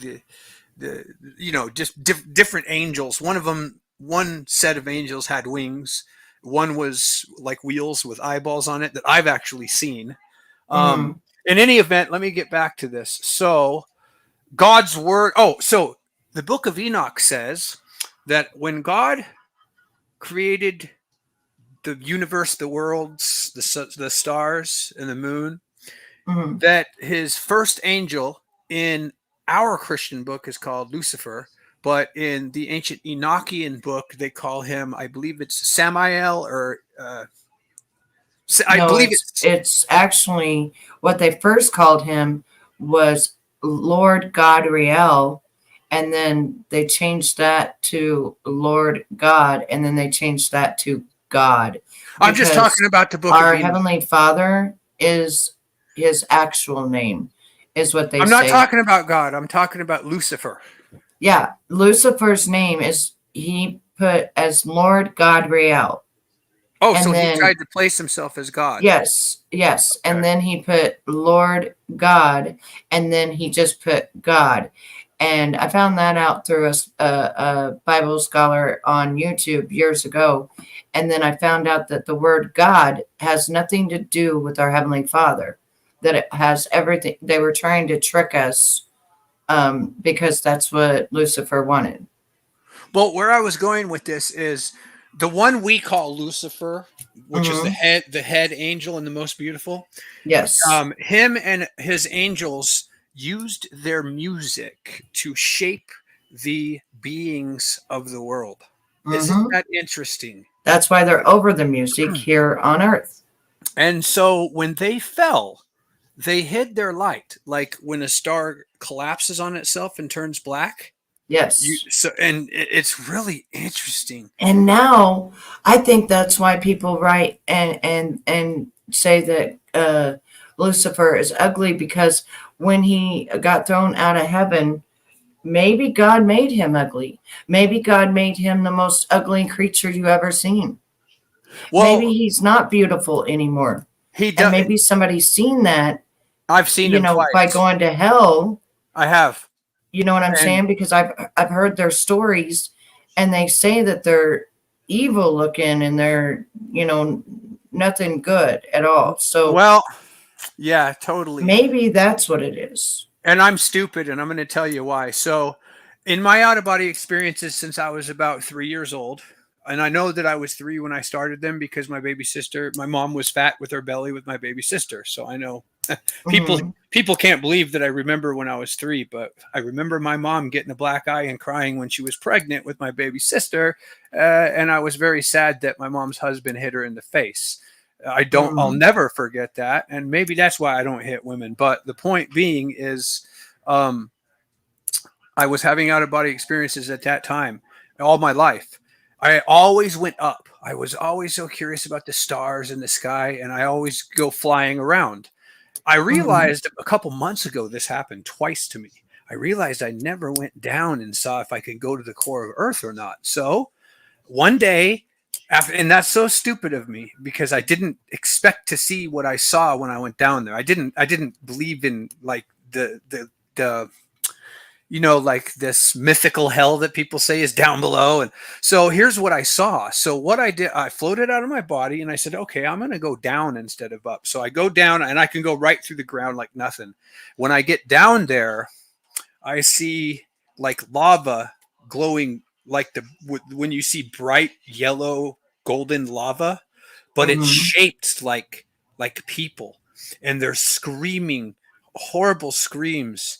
But I immediately feel who they are. They were the fallen angels or the Nephilim, the children of them. And the first thing that I thought of was curiosity. I wanted to go talk to them and learn anything I could from them. So I just continued to go down and go down. And then all of a sudden, I saw this big red, big horns, really muscular, like more muscular, like wide, really. And he's moving back and forth, guarding them, making sure they can't get out. And he looked up at me as I'm trying to get down and talk to them. And when he saw me, he got pissed. And I immediately thought, oh my God, I don't know if he has power over me. Like, can he do anything to me? And I didn't know what to do. And so I tried to go back up and I couldn't. Like, I was being held down and he was coming to get me and he was pissed. So what do? Well, I'm like fundamentally Christian. So I say, Jesus, help me. Like, I need help. And I feel like I don't have shoulders because I don't have a body, but I feel like I have the sensory, and hands grab my shoulders and pull me up. And then I don't remember anything after that. So then maybe a week or 2 later, I try to do it again like an idiot. And that time I went ahead and decided to test if I needed Jesus's help or if this thing could kill me or not. I didn't know it at the time until he came after me again. And I just said, screw it. Let me see what you got. And nothing happened. It just went, as soon as he got to me, everything went dark and I don't remember anything after that. Bad idea, but man, I really wanted to talk to those beings because they know so much. Bad idea, though. Huh? So I think what I'm going to do is I'm going to play one of the near-death experiences that aren't very long for you about hell, and see if that, they've got one that was 1 month ago. They got 2 that was 1 month ago. One is 20 minutes and one is 34 minutes. Which one do you want? One's overcoming drugs and surprise miracle. The other one's this man's frightening experience and he has PTSD from it. Another one is scariest hell testimony ever, 2024. It was 6 years ago, 1.6 million views. Which one you want? Oh, excuse me, what'd you say? There's 3 different ones. There's one called the scariest hell testimony ever, 2024, but it happened 6 years ago. It's 30 minutes. It's got 1.6 million views. The next one is visiting hell, this man's frightening experience, 1 month ago, and he says he still has PTSD from it. The next one is a near-death experience in hell, overcoming drugs, and surprise miracle. I think you should search for the guy that is an atheist who went to hell and saw Jesus. I think all of these are atheists and went to hell. Oh, they were. Oh, this one was a cartel of drugs. Like, he was associated with the drug cartel. Oh, let's listen to that one. That sounds... Yeah, he overdosed scary. and died. Okay, no. Let's listen to that one. All right, so hang on 1 second. See, I was doing this about 5 months ago, and I would only have 4 or 5 people coming to my stream. I picked the first one, Donna. See, Donna and I are so much alike. It's crazy. My main concern today is that no one would ever come to this place called hell. I don't want nobody to experience this void and this emptiness and this darkness. And I know my life was terrible, but nothing compares to this place called hell. And I don't want one person to come to this place. And God, I beg you that if you would give me one chance, I will come back and I'll tell the world about your mercy and your grace and your love and who you are. I want people to know that there is a heaven and there's a hell and there's nothing in between, and eternity is for real. It's not a myth. It's true.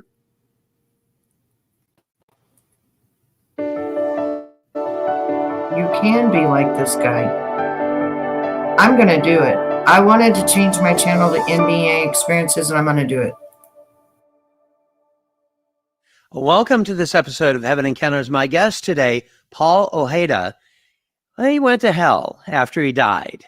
He'll tell us about that, but he also was involved in another underworld, and that is the underworld of drugs that even touched on the cartel.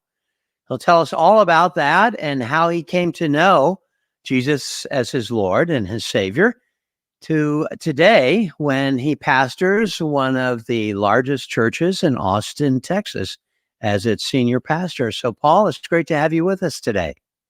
Good to be with you, Randy. Well, Paul, talk about diametrical opposition. I mean, your life today as a pastor versus back then. So let's start back then. What happened and what led up to this event where you went literally to hell? I did. But my trip on the way down there started by meeting this beautiful Brazilian, my wife, which was my girlfriend then, Lillian. And she grew up in the church, and I tell people I grew up passing the church. We met in drug rehab, and when we got out, I tell people I was bad, she was bad, together became worse.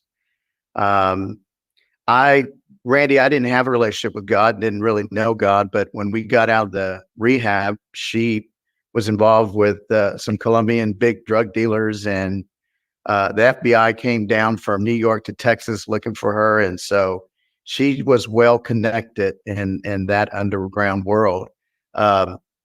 But she took me to a place and there was a lot of drugs everywhere. And in the midst of all that, she told me, she says, Paul, we need to leave this place. It's about to get raided. And I said, who told you that? She said, God told me that. And yeah, as a guy that didn't know God, I couldn't believe that God would talk to her like that. And she says, I knew God as a little girl, and he told us we need to leave right now. So as we left the place and we looked back, the entire place got raided out. And that was the very first time I ever encountered anybody telling me God told me, and then it happened. And so that just kind of blew me away. But nevertheless, I continued in my destruction and drugs. And so as time continued to go on, I remember there was another time that we didn't have any money for the rent. And she told me, she says, Paul, let's pray. And I believe that God's going to provide what we need. And I said, well, I didn't go to church, but I can't imagine God wanting to help somebody like us who have wasted his money and not done anything good right now. And so she says, you don't know the God that I know, Paul. He loves you. And he might not love what you're doing, but he loves you. And so she grabbed my hands. We said a simple prayer. And I went out that day, as usual. And I happened to find an extra job to do that day. And when I came back, I had enough money for the rent and even had enough money to go back and buy more drugs. And so I was ecstatic, like, hey, it was a great day today. And she's like, remember we prayed. And I remember telling her, I said, man, this Jesus you're telling about is a good guy. I said, man, we need him every month to pay the rent and buy more drugs. And, that was just my understanding was, we prayed and this happened. And she's like, it doesn't work that way, Paul. You know, he's not a genie in a bottle. You know, he'll give you what you need, not what you want. And so that was the second time that I encountered her talking to God, and God answered her. As we continued on, it was a very dark time in my life, Randy. I had gotten to the place where I could see demons passing by. I could feel death coming upon me, like a cloud over me. And I just knew that I was getting closer to dying. As a matter of fact, truth be told, I had even got to the point where I was suicidal because I was empty and I was sad, and I just didn't like the man that I saw in the mirror. And I just thought, man, there's just nothing. There's no hope for me. I mean, I'm just, I'm at the bottom. And so I remember one day that I was so high for weeks, and I grabbed this big knife and I told Lana, I said, man, I'm going to kill myself. And so I took the knife, and I literally, she says, yeah, okay. And she didn't really believe me. Well, I took the knife, and in order to prove it to her, I cut my thigh and my leg, and I made a big gash. And thank God she grabbed the knife for me and threw it on the floor and rushed me to the hospital. They stitched me all up. And it was right then and there that I realized that, I didn't have the courage to take my life, but I did want to end my life.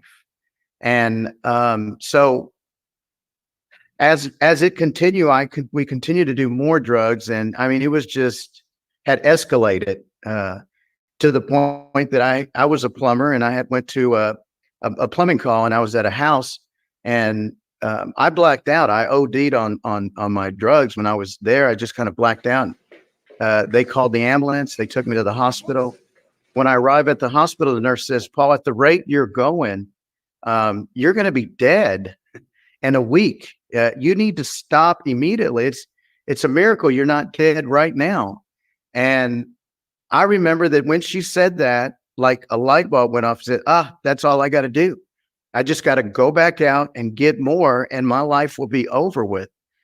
And I remember that I did. It's immediately when I was released from the hospital, I went back and I bought more drugs, and I continued on.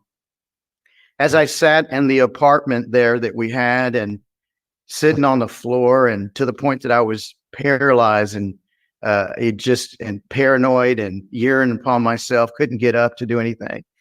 I had just been frozen on that floor with just doing drugs day after day. And I remember I was just like, I'm almost there, Paul. You're almost there. You just got to keep going. And I think that Lillian felt and discerned that I was going to die anytime soon, because, I mean, you could just feel it in the atmosphere. And Lillian looks at me and she says, Paul, she says, when I was about 15 years old, she says, my wife is from Brazil, by the way, but she says, when I was 15 years old, she says, I came from Brazil to America with the church. And God told me while I was on this soil that he would bring me back to America, and I was going to marry a pastor and do great things for him. And I remember looking at her, Randy, and going, you got the wrong guy, because, I'm definitely not that guy. She goes, and the next words out of her mouth was, Paul, you're that guy. And I believe that God is going to use you to go to the darkness and pull people back to the light. And I believe that God's got a calling on your life, Paul. And I'm like, yeah. And Randy, I feel like I was so demon infested that I got angry when she started talking about this stuff, that I proceeded to do more coke. It's like, no, I don't want to hear this. I want to die. Well, as I proceeded to do my next line, that was it. The next thing is it's almost like turning a light switch off, or I would say it's like going from one room to another, going from inside the house, outside the house. And it just, everything changed. And when I say everything changed, it went completely black. I would say it is the most darkness, the most darkness that you would ever experience or can imagine. It was pitch black. And it felt like somebody put me and dropped me in this outer darkness. I literally started to race down this tunnel. And as I'm free falling down this tunnel, I'm not high anymore. I'm very aware of my surroundings. I definitely understand that I'm no longer on this earth.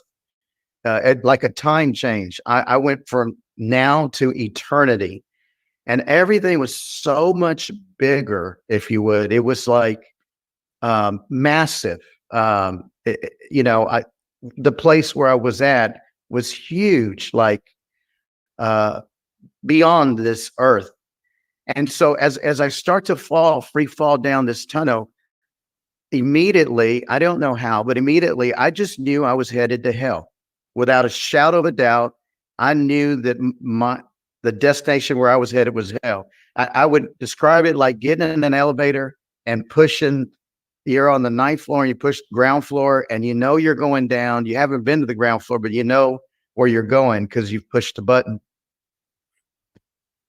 Up until this point, I didn't know who was orchestrating all this stuff. I just knew I ended up going from this place to that place, and I'm free falling down this bottomless pit that seems for eternity. As I'm going, and once I recognized or understood that I was headed to hell, within myself, I thought there's got to be something wrong. I mean, because I'm not a bad person. I'm a really good guy. I bought everybody drugs and alcohol, and I've given stuff to people. I mean, I'm not a bad guy. I never killed nobody, robbed a bank. I'm a good guy. I'm not a bad guy. As I try to justify how good I was, immediately the process speeded up, and I went to 2,000 miles an hour. It was just super fast at this point. It was at that point that I realized that I was definitely not in control of this situation. As I'm going down and I realized that I'm not in control whatsoever, that's when I got really frightened.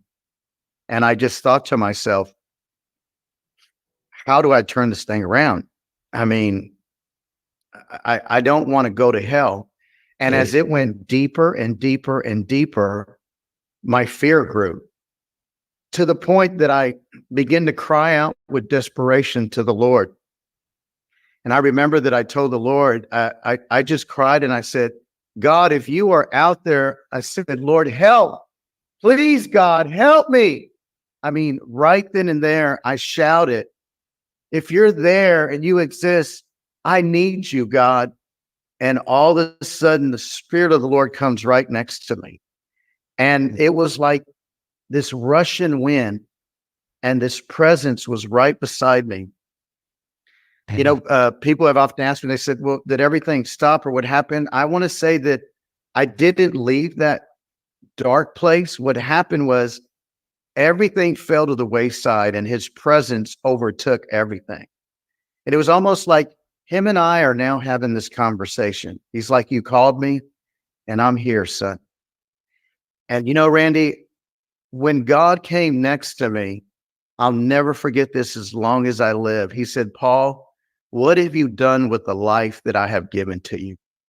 And those words for the last 27 years since 1997 have rung in my heart. I live with that all the time. He says, Paul, what have you done with the life I've given to you? And immediately I just thought, what is the right answer? Because the last time I answered, this thing went faster and faster down this tunnel. And I said, and it was almost like every intention, every motive, everything I thought, like, what's the right answer? I don't want to answer this wrong. You better think about this, Paul. And it was almost like God said, I can see that, and I can see that, and I can see that, and nothing is hidden. It was like I was completely exposed before God, inside and out. My thoughts, my motives, my heart, my mind, everything was right there before him. And so before I could answer the question, my life flashed as big as the sky. I mean, it was like a big movie. At that time, I was about 29 years old. And so from birth all the way to where I was at, the film began to play, and it didn't miss a beat. one thing that stood out, and at that point is when I realized that the conversation that I was having with was the Lord, because only God knows every detail of your life. You know, everything that I was ashamed of, things that had happened to me, things that I didn't want nobody to know about, everything, my deepest, darkest secrets were all being exposed on the table right there.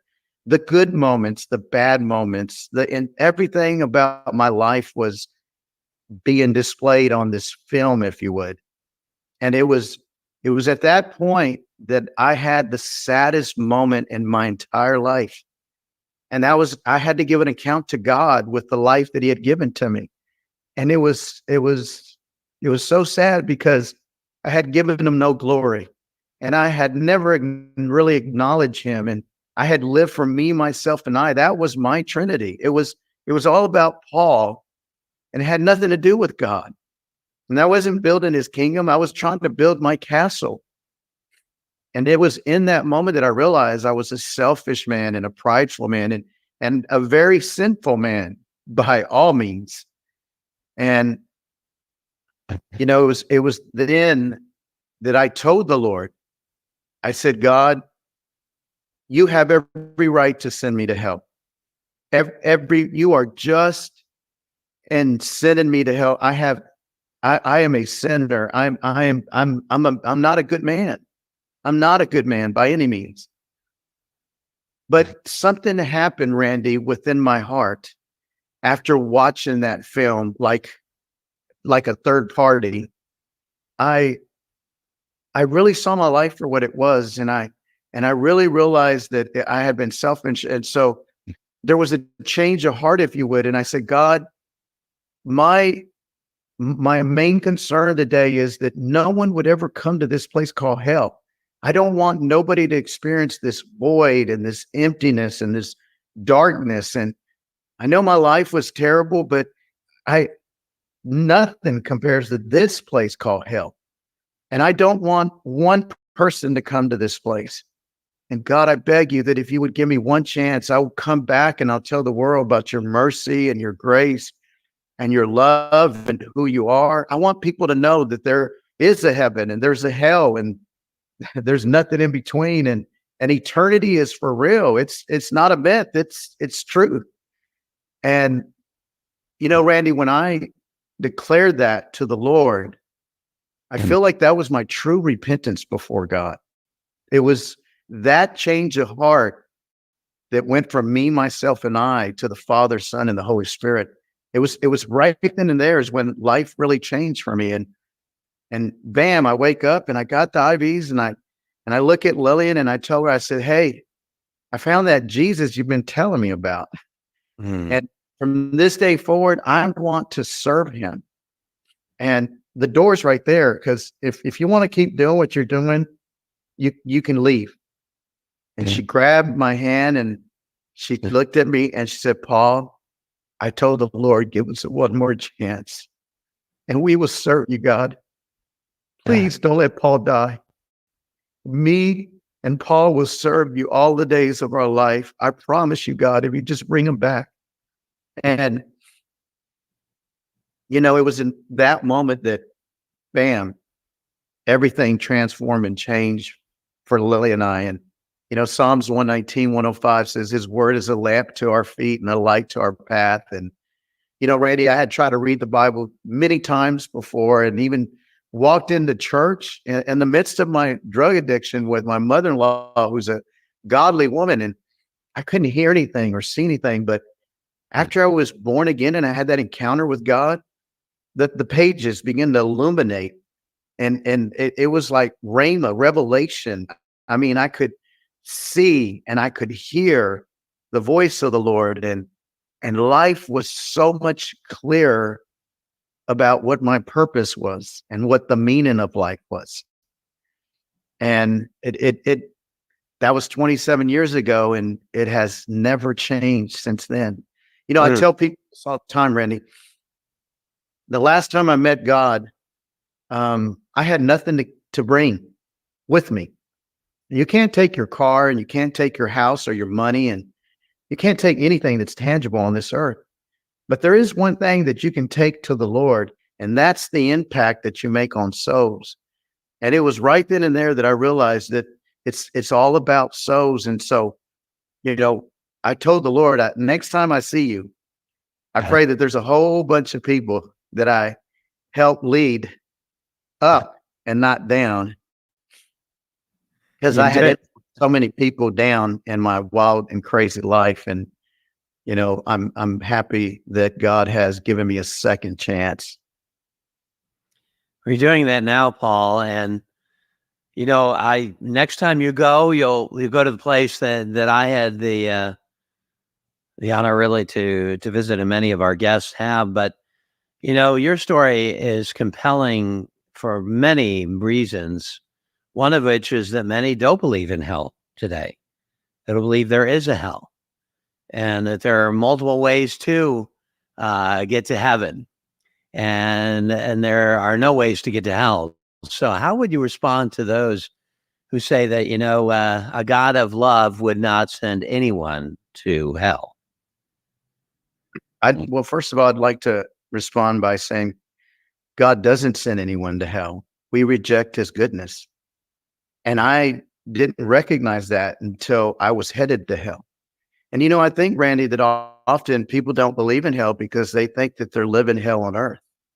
And that I was one of those persons. You know, my life was destroyed, and it was empty and lonely and suicidal and hopeless. And so I thought that I had reached the point of hell on earth, and there was no further thing as far as hell. As far as I was concerned, I was living in hell. But the reality is, if I could explain hell, hell would be the absence of God. It was like I was being pulled away. The Bible says God is light and in him is no darkness. And I felt like I was being pulled away from God's presence and his love. Even in my darkest hour, Randy, even in my darkest hour, I could still feel God's love and his mercy and his grace and him reaching out to me. When I was headed to hell, all that was being pulled away from me. And so the truth of the matter is that God doesn't send anyone to hell. We reject his mercy, his grace, his love, and his forgiveness. And no one is too far gone to be forgiven, including myself. Even in the midst of dying, God reached down into that darkness and pulled me back. And so it's just a matter of us going, I accept your love, God. I accept your forgiveness. Your son on the cross paid for my sins. And I know that I got a new opportunity. Yeah, that's well said, Paul. And another facet of your account is that when you were there in this elevator ride, if you will, to hell, and you were thinking, I'm a good person, you know, I don't deserve to be here, you know, I gave drugs to people, I was everybody's friend, and yet it wasn't of your own volition, was it? I mean, it was something that God had to do for you. Yes, absolutely. It says we've been saved by grace through faith, not of works, lest any man boast. There's nothing you can do to earn this gift that God gives you. And I learned that. And the way to hell, I learned that what I thought was good enough to get me into heaven. I mean, yeah, I knew that I was bad, but I wasn't as bad as that guy or that guy. But the truth of the matter was, in comparison to Jesus Christ, I was terrible. And so, but in that, it also, Randy, it assured me and gives me confidence of where my salvation comes from. It does not come from me. So when I fall today, God picks me up.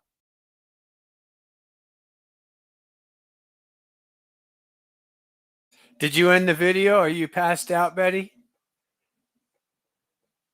What happened? No, it was an accident. I was trying to message, and it was an accident. I didn't mean to do that. Well, real Sorry quick, SDA, I'd beat her up for you, but I'm not allowed to do that to girls. I'm trying to figure out who she's upset at because I'm texting and it just went my stuff. All right, can I say something real quick? SDA. What's going on? Who is SDA mad at? What happened? Hold on. I've been reading the whole thing. It's really important to understand something that I've gone through that may help you receive help sometimes and give help when you can. When I had wealth and my father was my business partner, we would have friends from around the world. Australia, my best friend died in a car crash. She left 3 children behind, and the father and the 3 children carless. So me and my dad put together about $2,600 within just a couple days and sent it to him. I understand that it's hard to. No, something's going on. Are you reading what she says? She says, I have my money, shake my head. Not even that she a FB. She playing with the wrong person, called harassment. Who? It sounds like IRL shit. I don't know how email. Yeah, you do. The email that you use to get into your YouTube. The same email.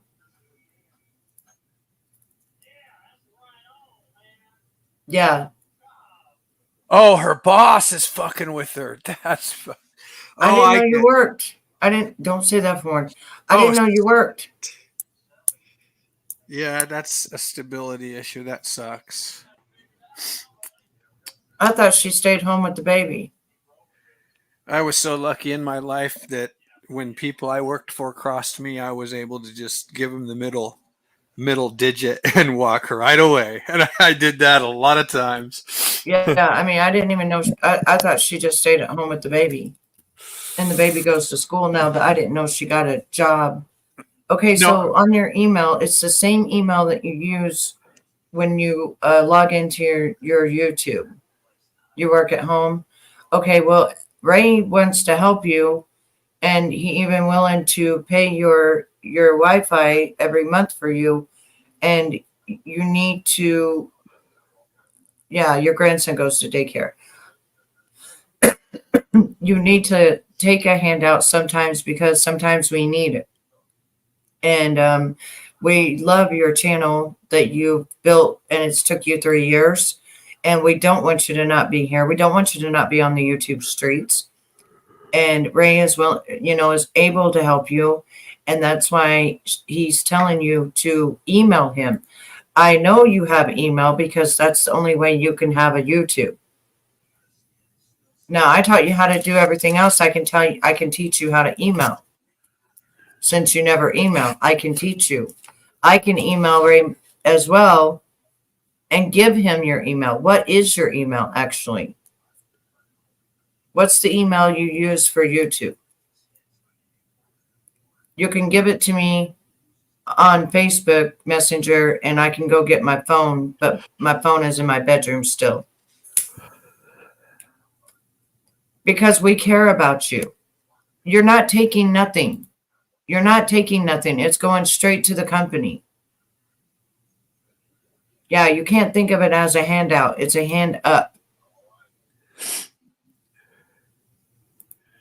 Damn, well, yeah, you do. Because when you get in, it tells you what your email is. Right now, as you're in your YouTube, right at the top, go to your Google account. Right where your picture is. Click on it, and it'll go to Google account, and it'll tell you what your email is.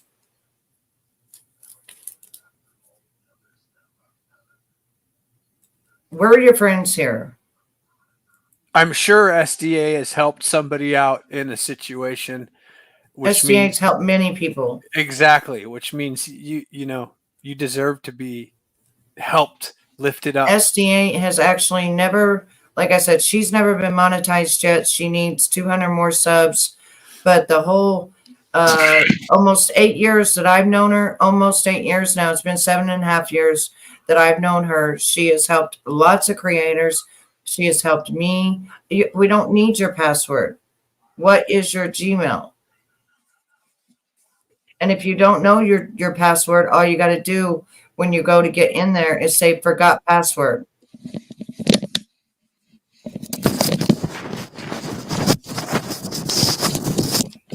I can't remove my message in my Gmail. What do you mean?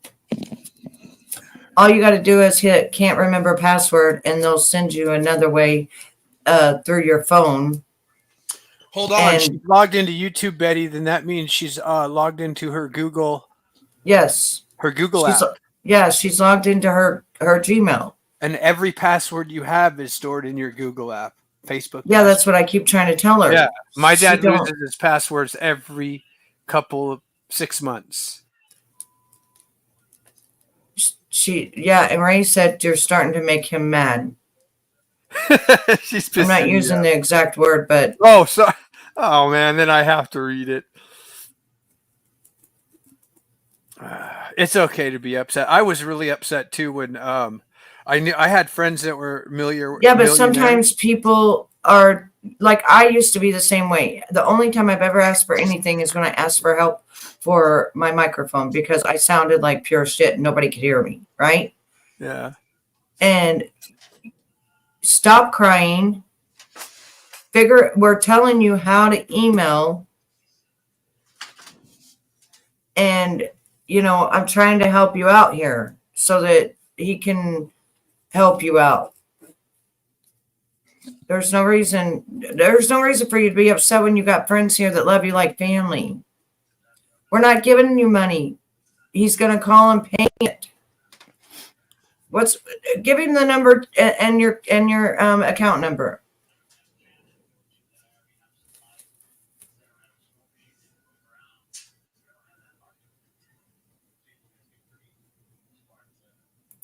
Right. We can be your monetization. All of us together helping you can be your monetization. That's how it works these days. People give because donations. You've worked 3 years to build your channel. 3. And there's other ways to take donations. It's not being a She can't have Cash App because of the fact that you can open a PayPal. Give it to me on Messenger. Not here. Give it to me on Messenger. Did you know there's such thing as a paywall you can set up, though, where your personal information doesn't go out and people can... Yeah, Angel's going to go sub to you. SDA, I need you to send me your email. Then I can send it to Ray, and then Ray can send you an email, and you can tell him where to call and pay it or whatever. He could probably do it online. Most things are online now.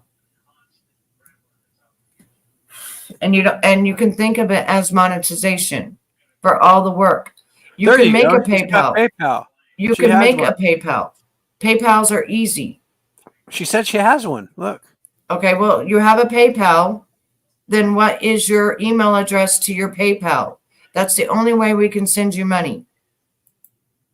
Send me the email address that is to your PayPal. They don't care if you want it. They're going to make it happen because we need you to have Wi-Fi and a roof over your head. We're not sending you money for that. We're sending you monetization money. There you go. I like that. That's true. So give me your email that goes to your I'm so tired. PayPal. That goes to your PayPal. Yeah. Send it to me. Send it to me right now in Facebook. The email that goes to your PayPal. LOL Wi-Fi, she says. You'll be sent money. We'll send money on the PayPal, and then you can go pay your bill. And it's not a handout. It's for you working hard.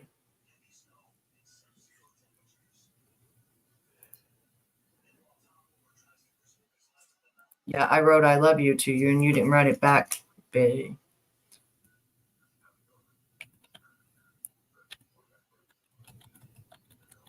Betty, can I have send me either that or send me the link to your PayPal. If you're not going to send me the email, then send me the link to your PayPal. What is your PayPal? It's paypal.com/what?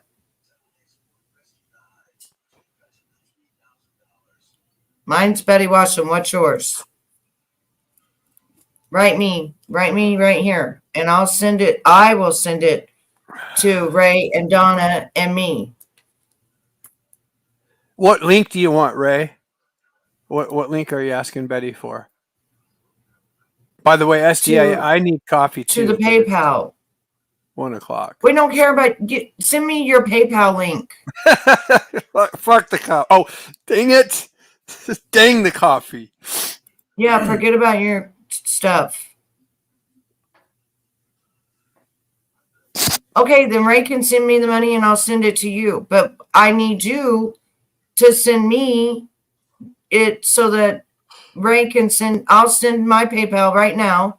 Ray, this is my PayPal. How much do you need?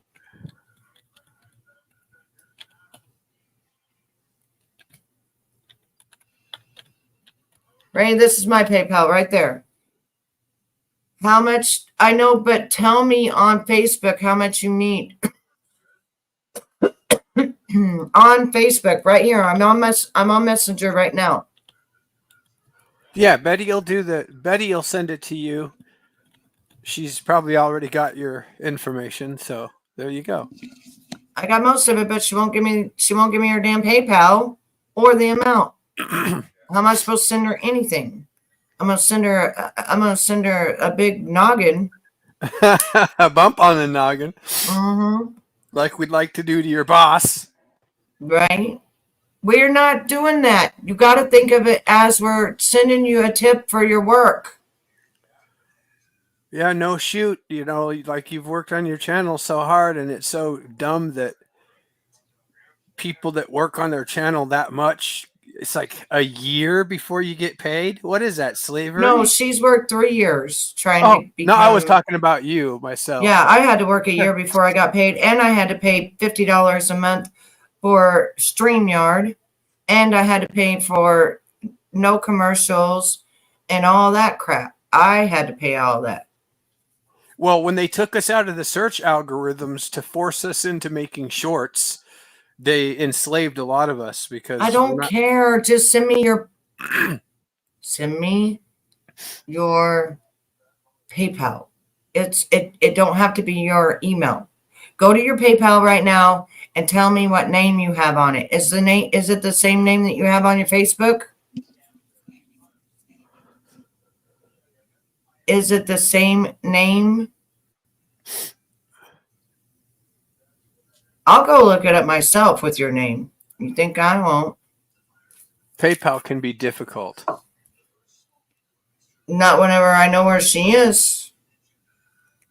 I know more about her than anybody on here. Well, mine just got locked, and it wants a bank statement from me, and then I gave them that. Well, she's already hooked up to all that. She's already hooked up. No, I mean, just randomly, it just said, we don't believe you're you, so we need a bank statement. So I sent them that. So mine is Betty Washam, or my email address I just put in there.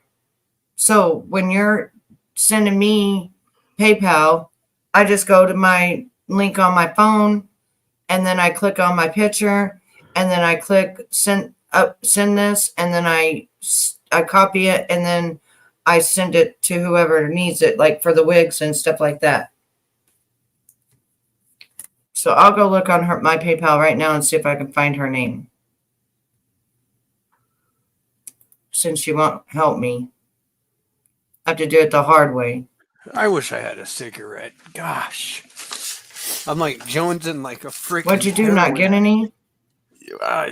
Did you not get any cigarettes? You wouldn't believe it. I'm tearing apart like butts right now. I'm trying not to smoke, and that's not working very well. But I'll be off of them in about a week.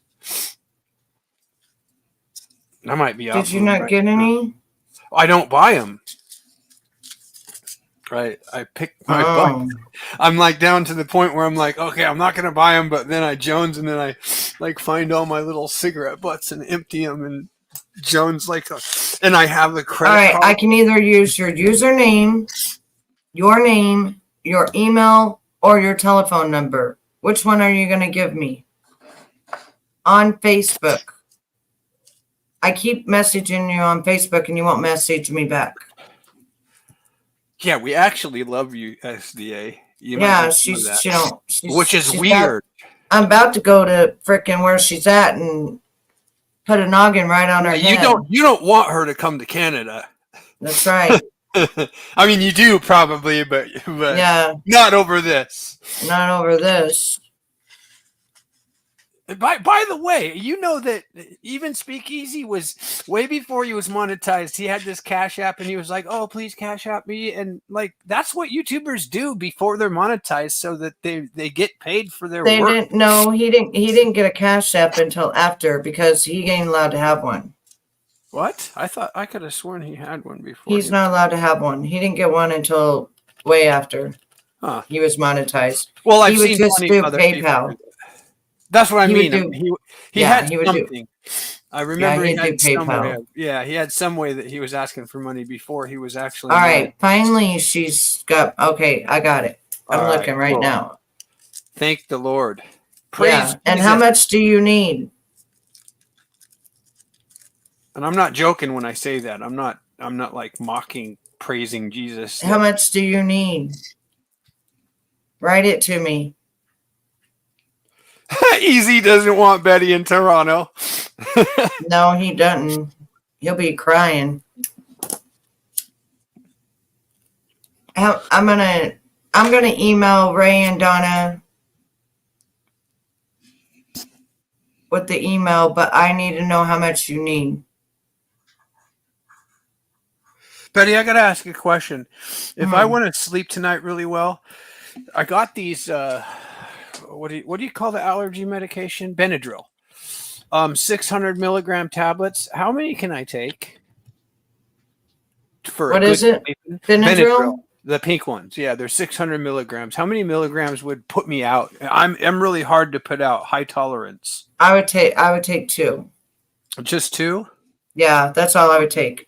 And then if it don't knock you out after about 35, 40 minutes, try one more. Should I take them now? Yeah, I would go ahead and take them now because I'm going to shut this down as soon as Miss SDA gets me my information. How much, SDA? I can't just write people and not have nothing for them. Is that a bad idea, Donna? I don't have anything else that'll help me sleep, and I really think that I'm not going to sleep at all tonight if I don't. I have a problem where if I stay up past like 1, I'm up till the sun rises. Then I can sleep maybe till 9, maybe 10. All right, I'm going to shut this down. I've got Ray's email address, so I will contact you, Ray, with the information so that you can be able to help her out with what you can. Quick, hold on just 1 second. I'll help out with what I can. I don't have a lot, but what? Donna, don't shut it down until Donna tells me why I shouldn't take 2 Benadryl. No, we need to know how much it is so that it frickin' stays on. Oh my God, I better check what the 600 means then with my Yeah, because 600 is a lot for Benadryl. It should only be like 30 milligrams, 20 milligrams, 10 milligrams. 600 mini tabs. Jeez. So how many milligrams is it? It has a receipt stuck to the other side, which might be where it says the milligram strength. That's what I need to know. Damn it. Where is it? Oh, 25 milligrams. Okay, so I would take 7. Just kidding. No. No, I would take 2 of them. And then if that doesn't work, then after 45 minutes, then I would take another one. No wonder Donna's like, hell no, don't. You're welcome, Angel. Okay, it's $100 Canadian. Canadian is less money than USA, so hang on. Oh yeah, Donna, you're right. I got to see what the conversion is. Hang on. I got some of those too. I got some of those ones that get rid of the hives. If I have hives in the morning, I'll pop a couple of those and they'll go away in like an hour. All right, so it's $74.23 is what you need. That's $10 USD. All right, hang on just 1 second. Let me make sure I got it, the calculations right. $100 Canadian, 100 Canadian dollars is $74.23. Yep. $73.49 is what it is. For 100. Because their money is not worth as much as our money. Okay, Ray. I'm going to send you something right now. Give me 1 second here. What did I write? 74. I thought I just wrote it down. So it'd be 75. All right. I'll see what I have. And then, Ray, you can see what you have. And then I'll send you her email right now that goes to her PayPal. Give me 1 second. I'm going to be emailing you from my MOA account, okay?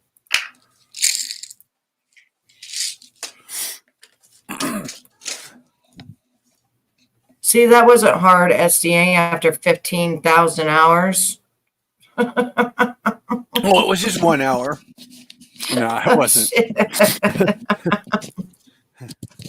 Like, dang. Well, there's people who are very independent and they don't want to feel like they owe anybody. I know how she feels. I've never asked anybody for anything, but I was really desperate that one time when I needed my microphone, and I just took a chance and asked. And I was surprised that people helped me, but they did. It went exactly on my microphone. I did it a couple times with millionaires that were my friends, and what really made me angry is the one millionaire. Ask Ray. Hang on. Ask Ray. Is that at Gmail? Is his email at gmail.com?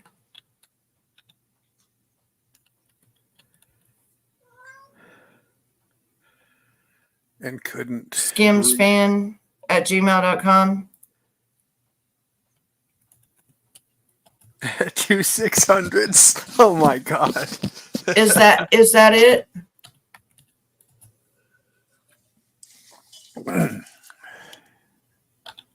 Is it Gmail at Gmail? Is his email at Gmail? I can't see. I'm on my email. Yes, Betty. Yes, he says. Okay, because I'm on my email right now writing him what hers is.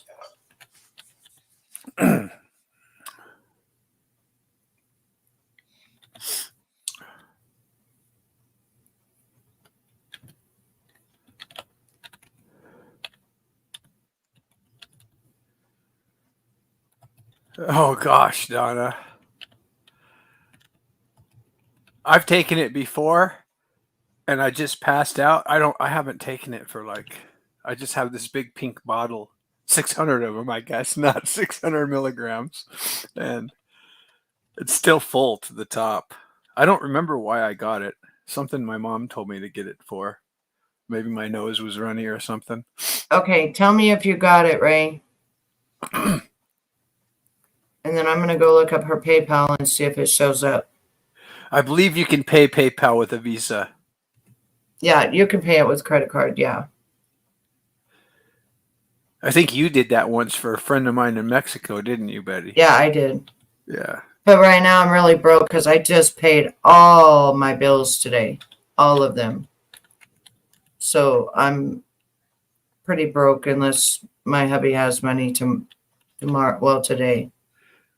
Okay, so that email works for her PayPal.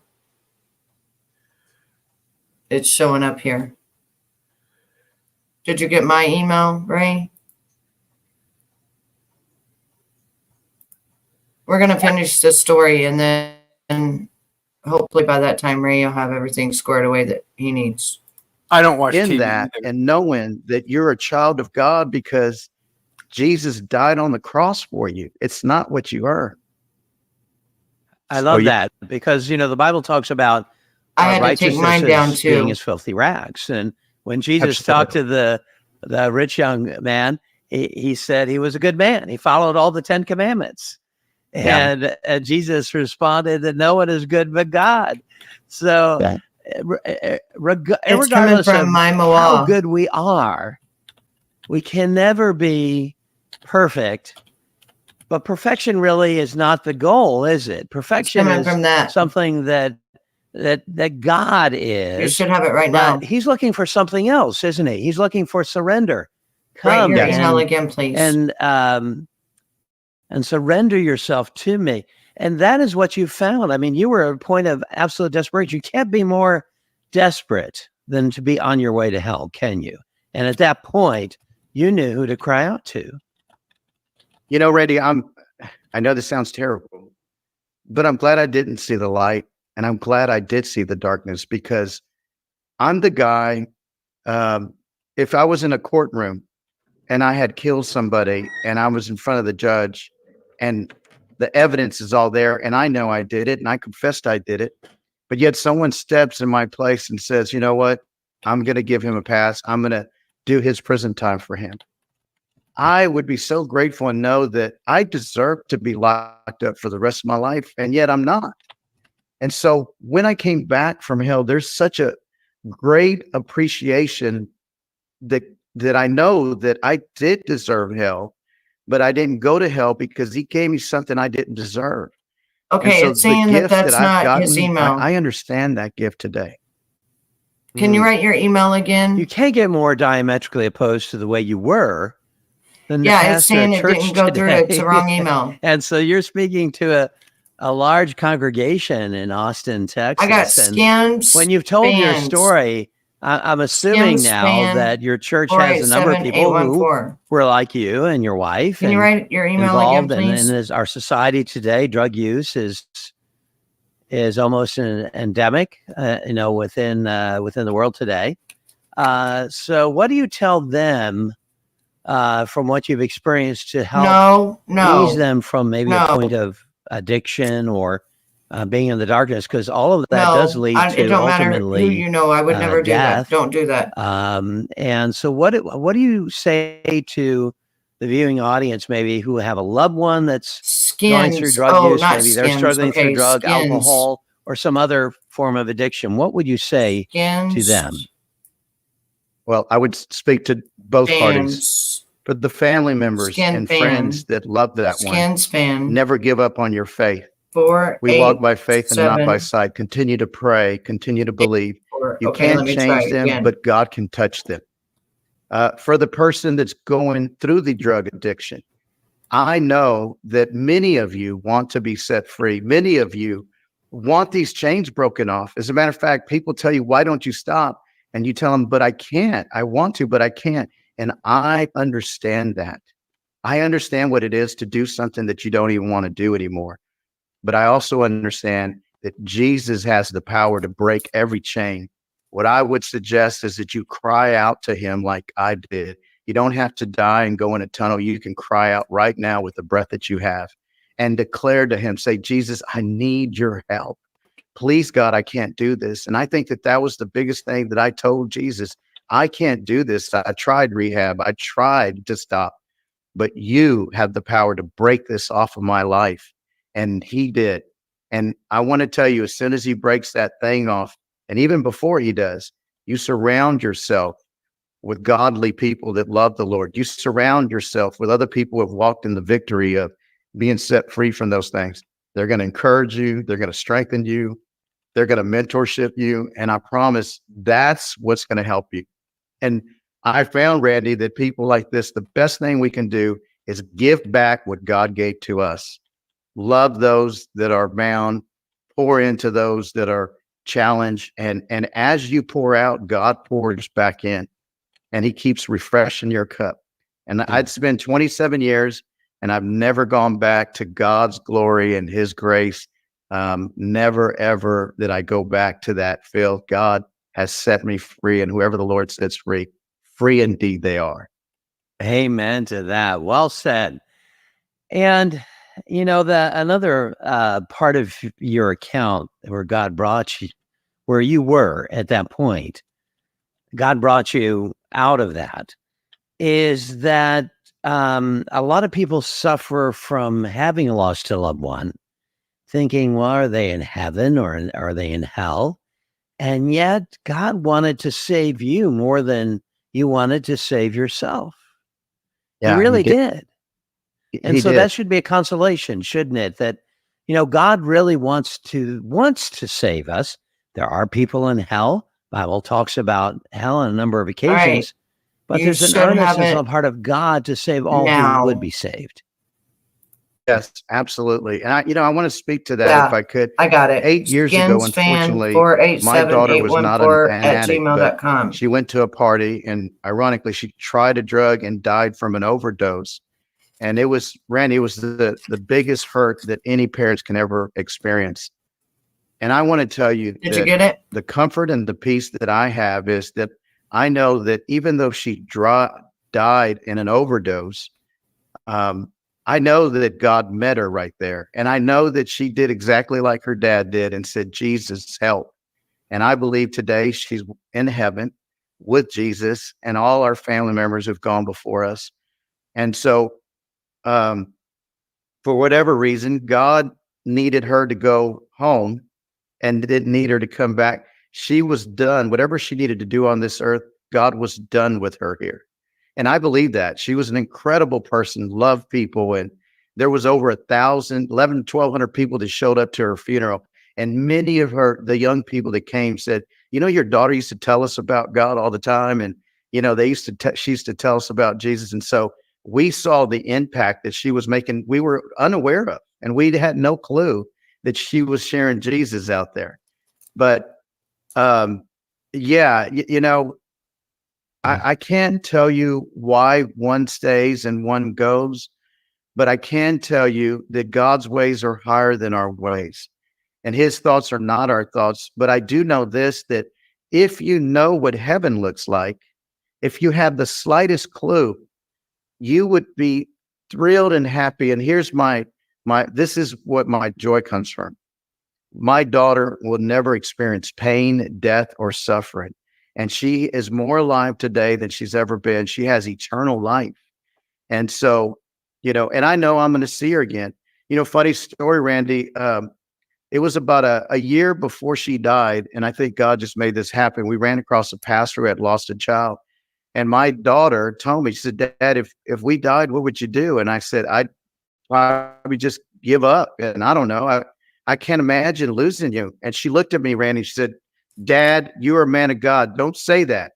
I never want you to give up serving God. You understand me? If we die, you better make sure you keep serving the Lord. And of course, Randy, we got 7 kids. And then, you know, Christina was something else. She's like, okay, would you cry more for me or Madison?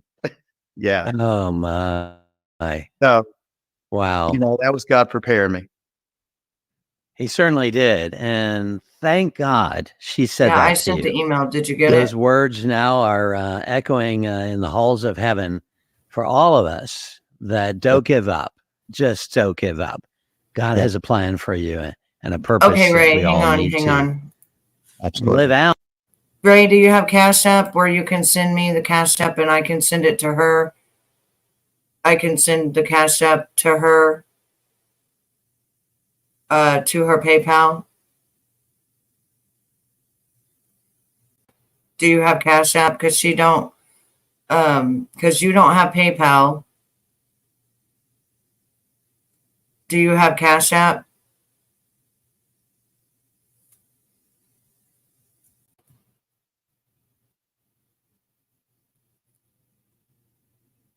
I was pretty sure you can pay PayPal. No, I know you don't have it, but I have it, and I can transfer my Cash App over. My Cash App is on my PayPal, so I can transfer it. No, he don't have Cash App either. But I can send you a thing where I can send you a thing to sign up for the PayPal, and if you sign up, I get $10 off, and if you sign up on Cash App, I get $10 off. I thought you could Visa a PayPal account. He has to have an account, though. He don't have one. I could have sworn that there's an option that says PayPal with Visa without even an account. He don't have Cash App, or I'm going to have to send him a request. I'm going to have to send him a thing where when he signs up, because he's going to sign up anyways, it'll actually give me a $10 for the boat that he signs up for. So I got to go get my phone right now to do that. Did you get the email? hang on just a second. I'll let this continue playing. Out It's on almost this over. earth before we reap. Hang on. Go ahead and talk to them. Let me go get my phone. I don't have my phone in here.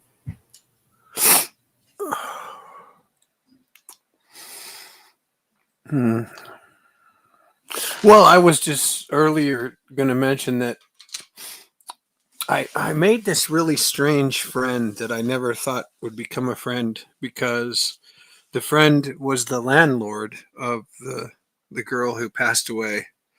And when I came back to Australia a few years later, maybe a year, maybe even 6 months later, she asked me to come visit her and stay with her and her husband.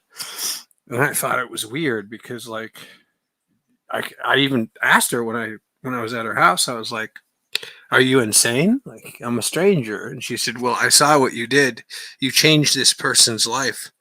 She completely quit doing drugs. She was a meth head when I met her, and I told her I was going to leave, like, immediately if she did it again.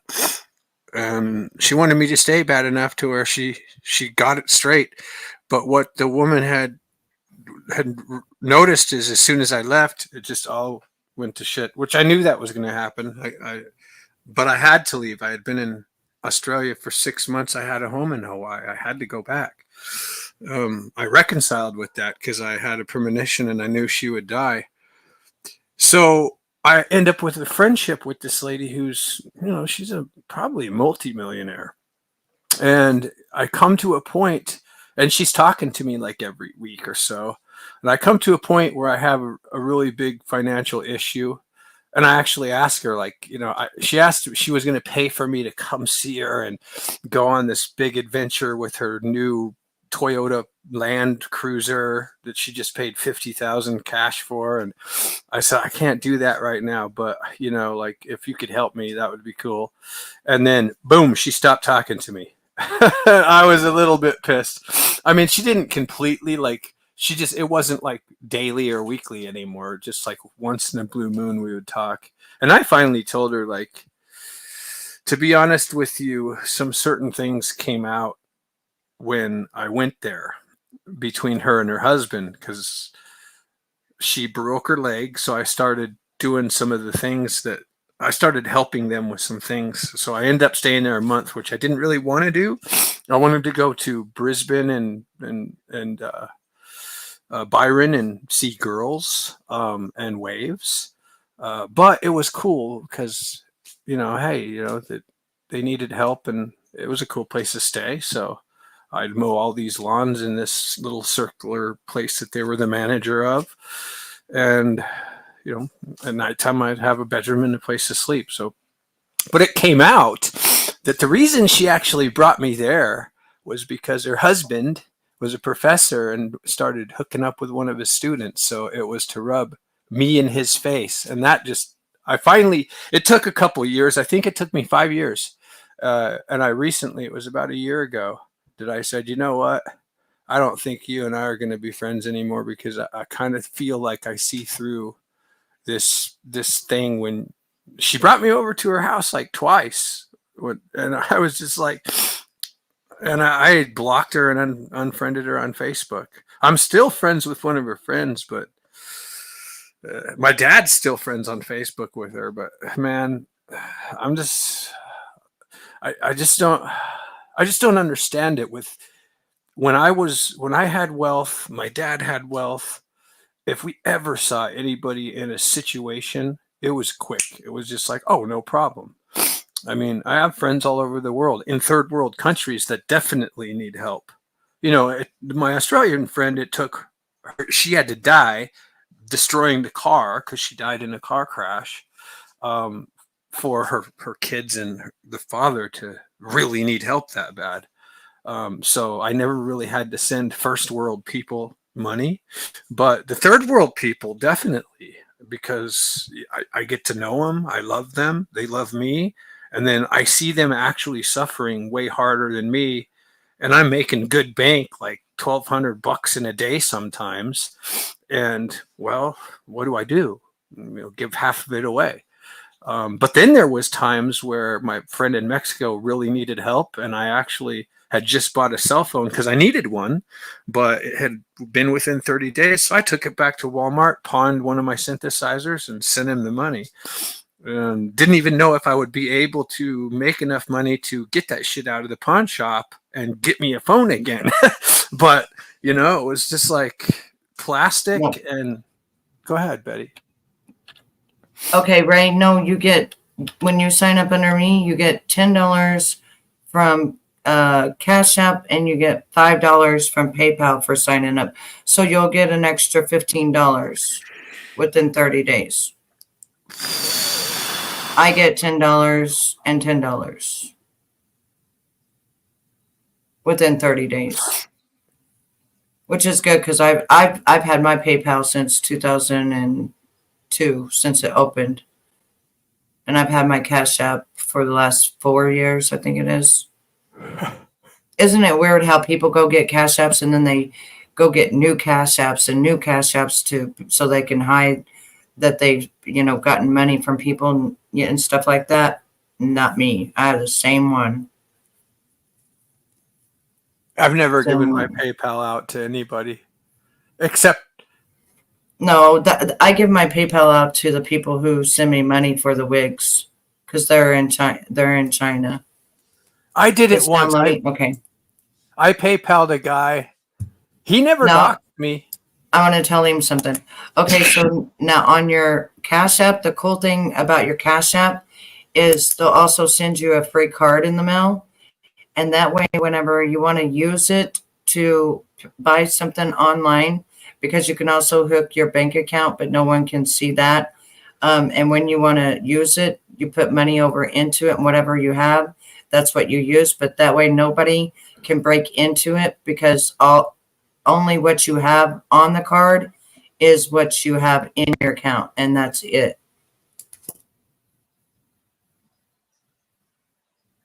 Yeah, and you can put your own bank information on both of them, on the Cash App and on the other one, and they're both encrypted. But the cool thing I love about Cash App is that I will take money out of my actual account, you know, my banking, put it into my Cash App, and then I'll go and purchase what I need. And that way, nobody, you know, like if they get a hold of that card, I don't have but maybe $10, $20, so they can't steal hundreds of dollars from it. You know what I mean? I got my PayPal in like 2007, I think. Maybe even 6. Yeah, SDA says she's had hers 15 years. Well, this was my second one because my first one, I couldn't get into it because I changed my phone number and my email. And when I called them, since I didn't have my email or my phone number, they made me make a new one. So I've had this one now 8, 9 years. I used to be so good at making profit when I had a eBay account. My God, I used to buy things on eBay, use them, yeah, and sell them for because twice as much. Yeah, because back then we used to make money because they didn't charge us so much. Now you get charged for putting the ad up, then you get charged. Now get this, you don't even get the money until they receive the product now. Remember before you got the money and then you would send out the product? Well, So you it's don't not get like that scammed. now. Now they have to receive the product, and that takes like a week or two, and then they take eBay takes a percentage out of that, and then when it's processed over to PayPal, they take a percentage out. So my $125 jeans I sold for $125, I got $75. Yeah, you know, I sold something about a year ago for $600. I won't do it again.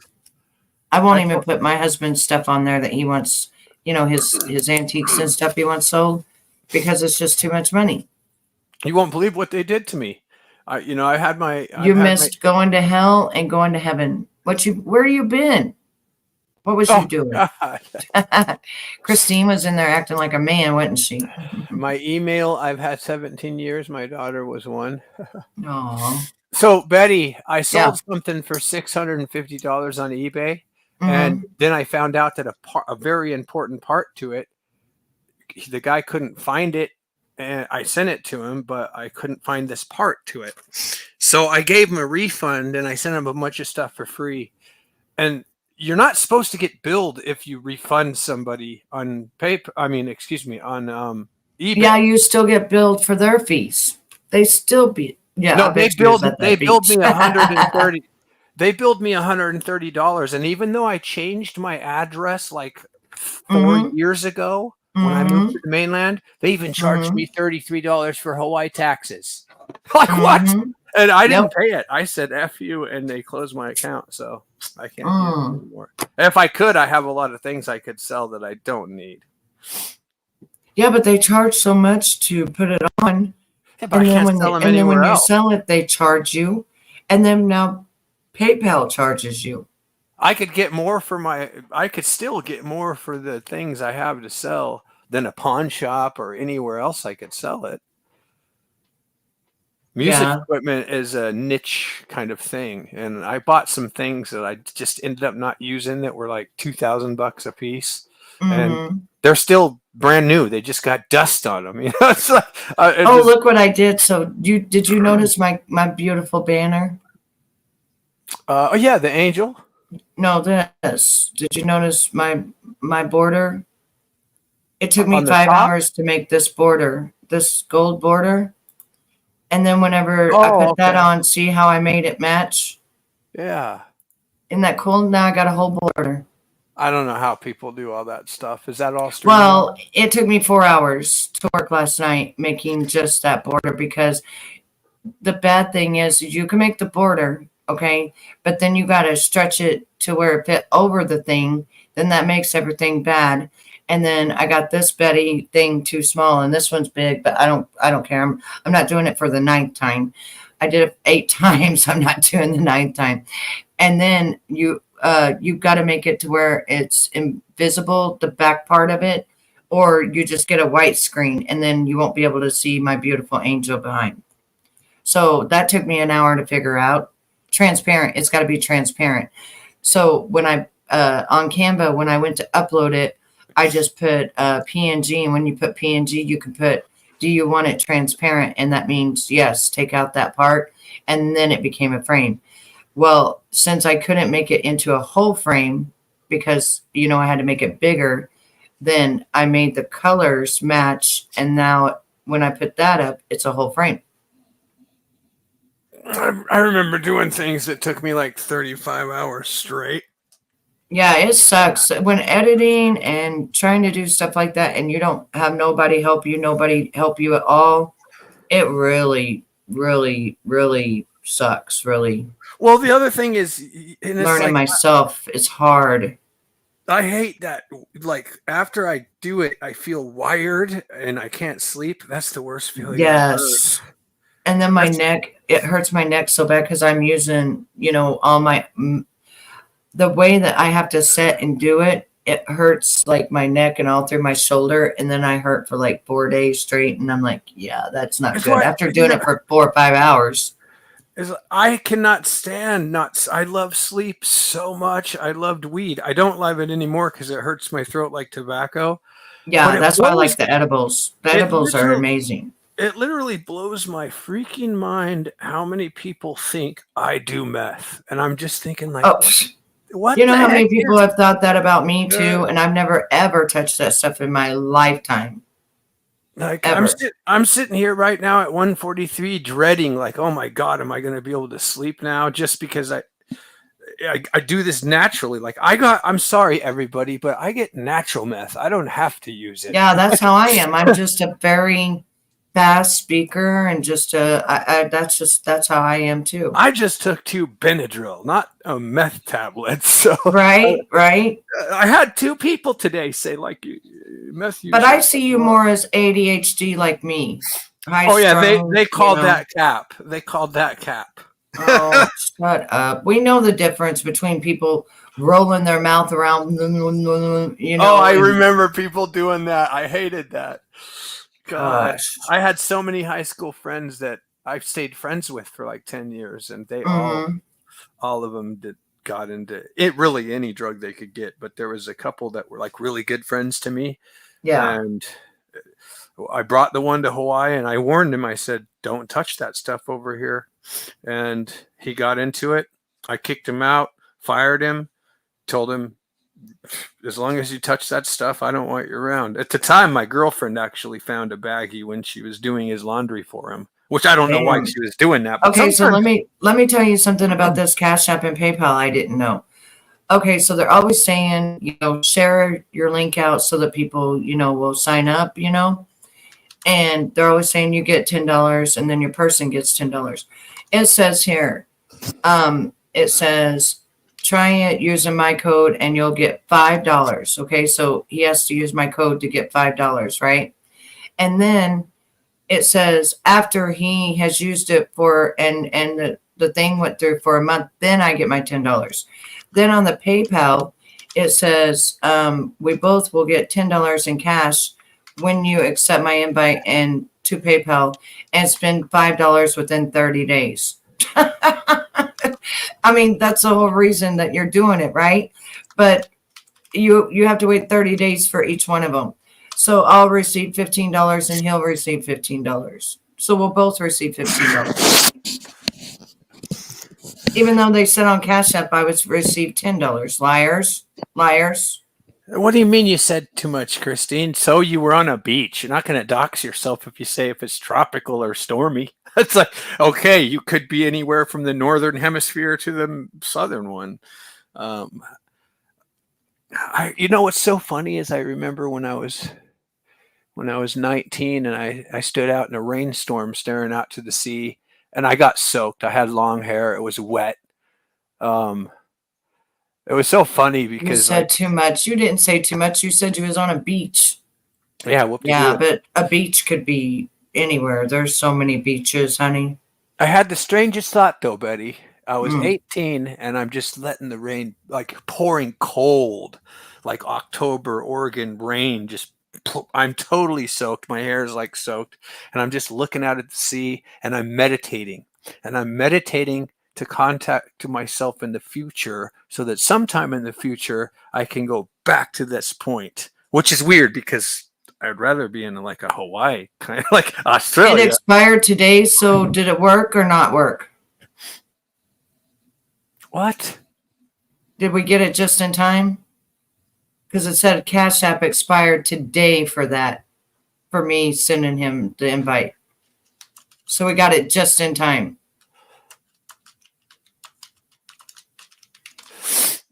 We have our daughter a debit card and quit using Cash App. Yeah.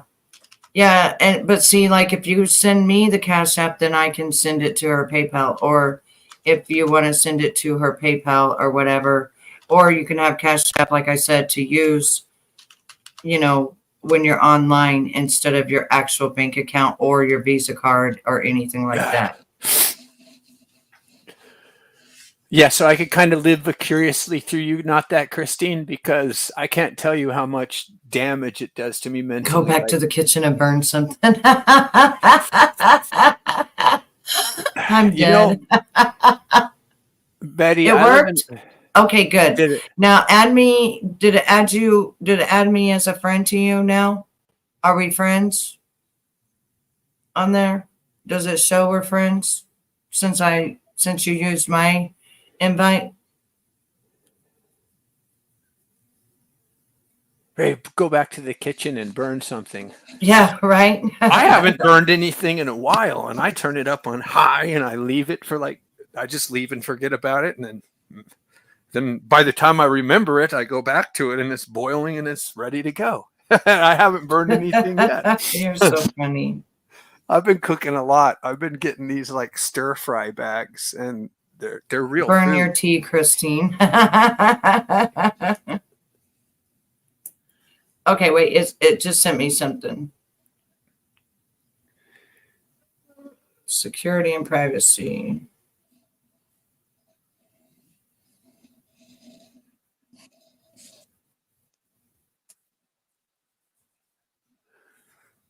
I don't know why it's.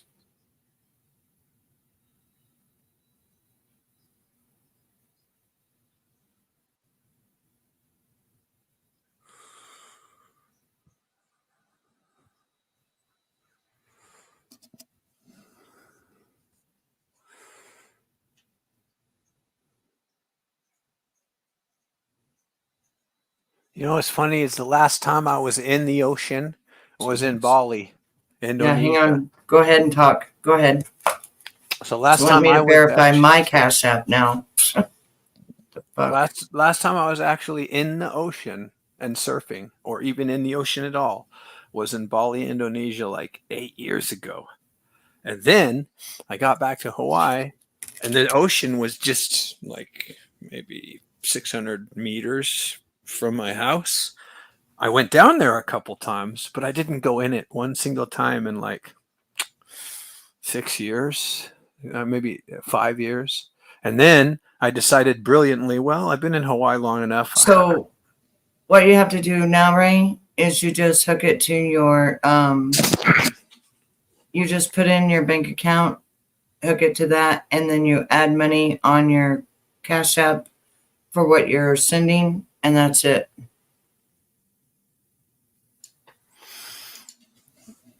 So I can tell you, I feel like I made a huge mistake being away from the ocean, because I mean, I do get on YouTube and I watch it, but I can't stand it at all. If if I lived at the ocean now, I think I would just sit on the beach all day, every day. That's it. That's it for me. I remember when I would sit on the beach, I remember times when I could just sit there and listen to the ocean and look at the blue girls walking by, saying hi, and sometimes sitting down and having a conversation. Usually every day, sitting down and having a conversation. There's something about people when they go to Hawaii or Mexico, they're very talkative and will instantly like, oh, hey, how you doing? Blah, blah, blah. Especially now that I'm all linked up, which I find weird because I feel like I look kind of like a crazy gangster. Meth addict, of course, what people on YouTube think. And when people talk to me, like at Walmart or wherever the heck I go, they're like, oh, I love your tattoos. And it's just like, yeah, well, I went native, as they say. And I did. I mean, every country I went to, I got down with the locals and gained their respect and stayed a long time and helped people out and gained good reputations within those people. You know that, Betty. Charlie, trust me, he would murk someone for me. Yes, Betty's. or link it to a debit card. You are correct.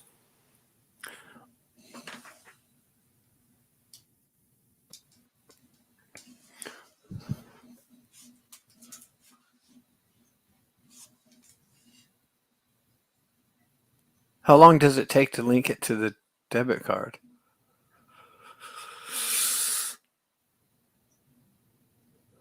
I don't think I've hit the like button yet. Oh, yeah, I did.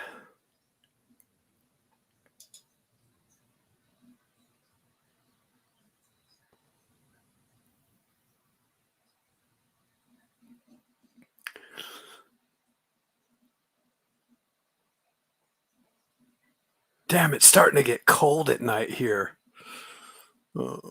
Which I like now, but...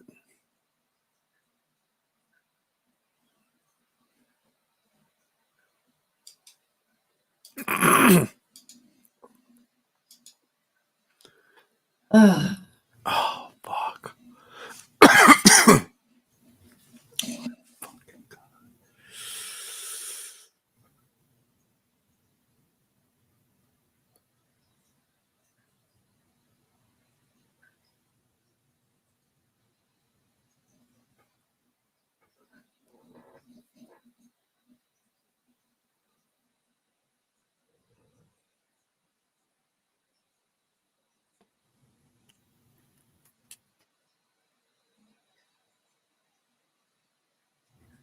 Okay.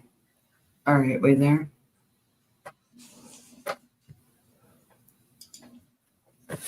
Yeah, we don't sleep around here. We're like insomniacs. Yeah. Meth heads that don't do meth. Stop saying that. We do not. I know, but I mean, it's kind of the same thing. It's kind of like... No, it's nothing the same at all. I lived on 2 islands. Vince, how are you? I lived on... Hi, Vids. I lived on Big Island for only... Let's see. I went there first and lived a year. Some of the biggest waves I ever surfed. I surfed on New Year's of 2001. I remember that day. just because it scared the crap out of me. They were so big and I was a noob. And it was, I mean, it was like Bruce Willis. This is a bad idea. I remember thinking, but man, when I saw them and I heard that like shakes the road, just the rumble shaking through your body. And you look at them and they're just freaking mountains, just, and it's like Hawaiian big winter surf. And I surfed over reef before, and I'd never surfed big waves, and I have this tiny little surfboard.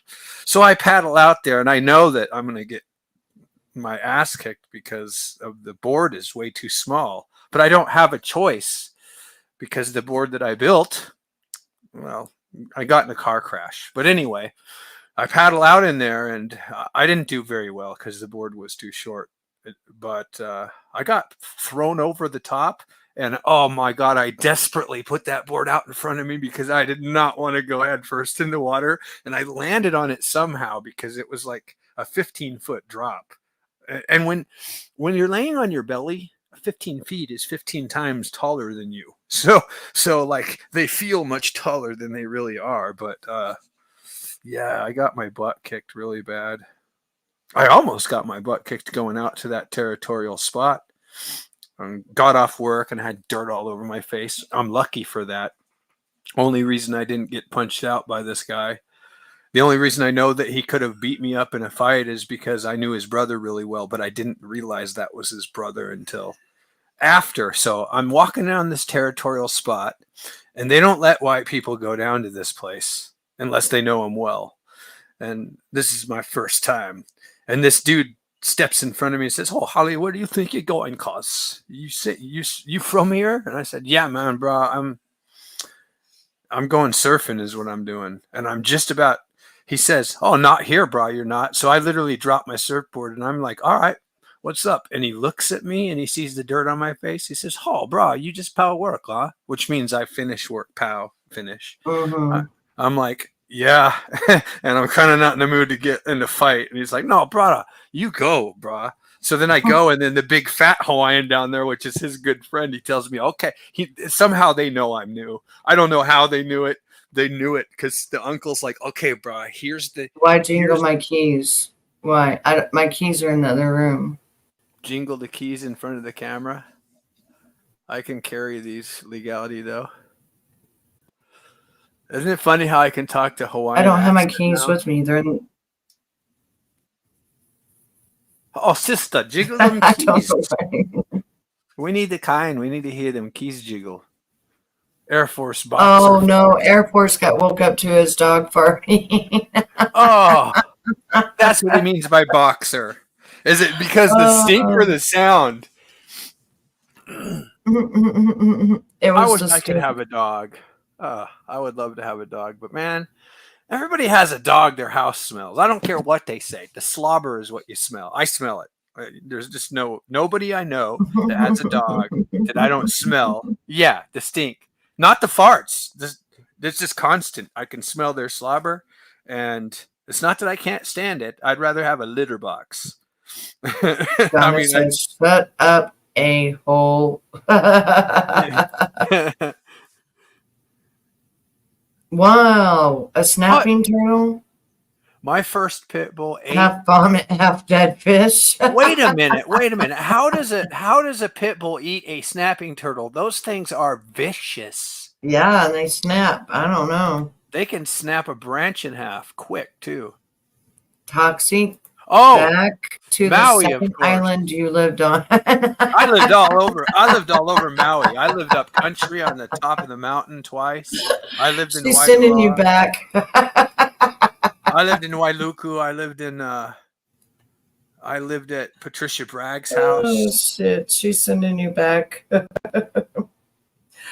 Okay, so I'll be going to bed today, right? But I'll message you when I wake up. Like, I'll email you, and we'll try to get it squared away there for her. I'll see if Steven has something, because I know I paid all my bills today. And yeah. Yeah, I hope I can fall asleep.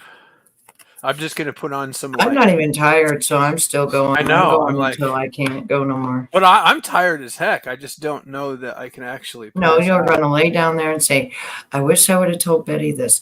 I wish I would have talked about this. No, I'll watch something. Oh, it was to get your attention so you would answer her question. Oh. So I would answer. Well, that's kind of doxing material because, you know, I've got tattoos. My keys? She was trying to mean like, you know, make some noise. Oh, because you were gone? No, because you wasn't answering her. Oh, I see. Of what 2 islands I was living on? No, she told you to go back to the second one.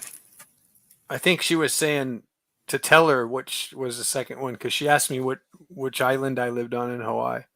She didn't know about the second one. Actually, what you do, Ray, is it's just self-explanatory. You just put your card that you're going to be using on it. It'll say add card, and then you just put that on there, and then that's kind of how it works. I have my actual bank account. I think I have my bank account on mine. But you can just put your debit card. You can put your Visa card. Donna, can you put a Visa card on? I have my Visa card, but it's from my bank account. It's self-explanatory, though. You go to your picture, or up in the right corner where the circle is. You won't have a picture right now. You go there, and then down there it says linked bank accounts.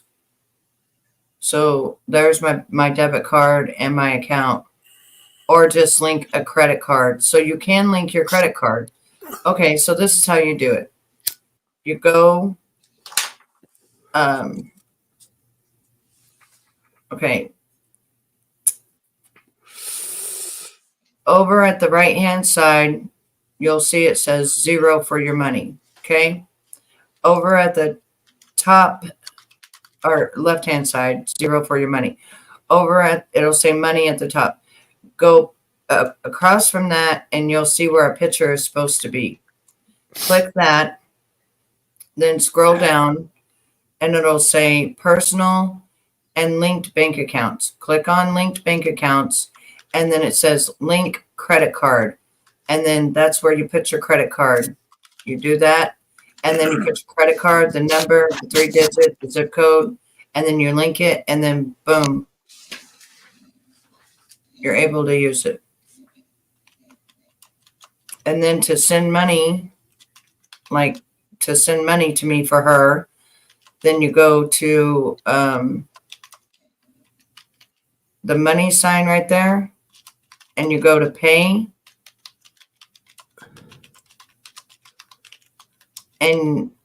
or you do the money sign, and then you'll put like 75, and then you'll go to pay, and then you'll find me, bettywasham 75, and then you write underneath there for SDA, and then you send it to me, and then I send it from my Cash App to her PayPal.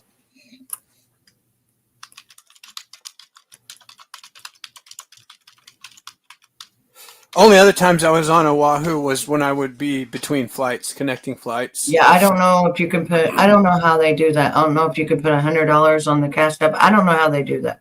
I never do none of that. I always just have my bank account or a credit card on there. Yeah, Waikiki's just too. I like to see the thing. I got spoiled. Just email me when I wake up. I'll email you when I wake up because I'm not going to remember none of this right now.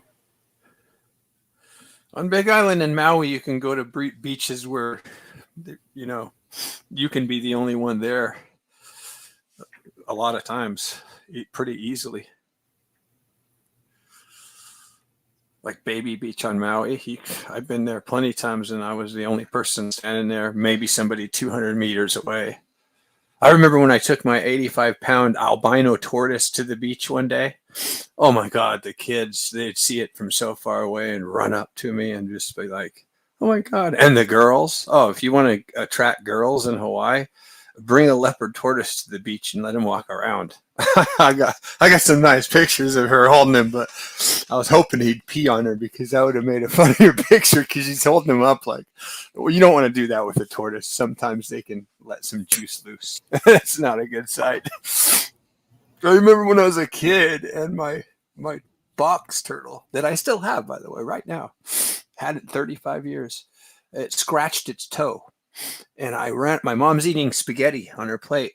I lived in Arizona, and I ran up to her and I said, "Look, Mom, it's got blood on its toe." And she peed a stream so powerful that it sprayed the spaghetti off my mom's plate. She was so mad. A dog did? No, a turtle. Because it was a turtle peed? I had it in my hand and I was like aiming it. I was holding the foot toward my mom, like, "Look, it's got blood on its foot." And while she's eating it, it just decided that I want you to let go of me, so I'm going to pee really hard. And it just like, I remember the stream of pee was so solid that it just like sandblasted the spaghetti everywhere. And I probably think it's funny now. I don't remember if I laughed when I was. If I had the keys, I would. I'm gonna send her $10 right now. I don't know what $10 will do, but $10 is something.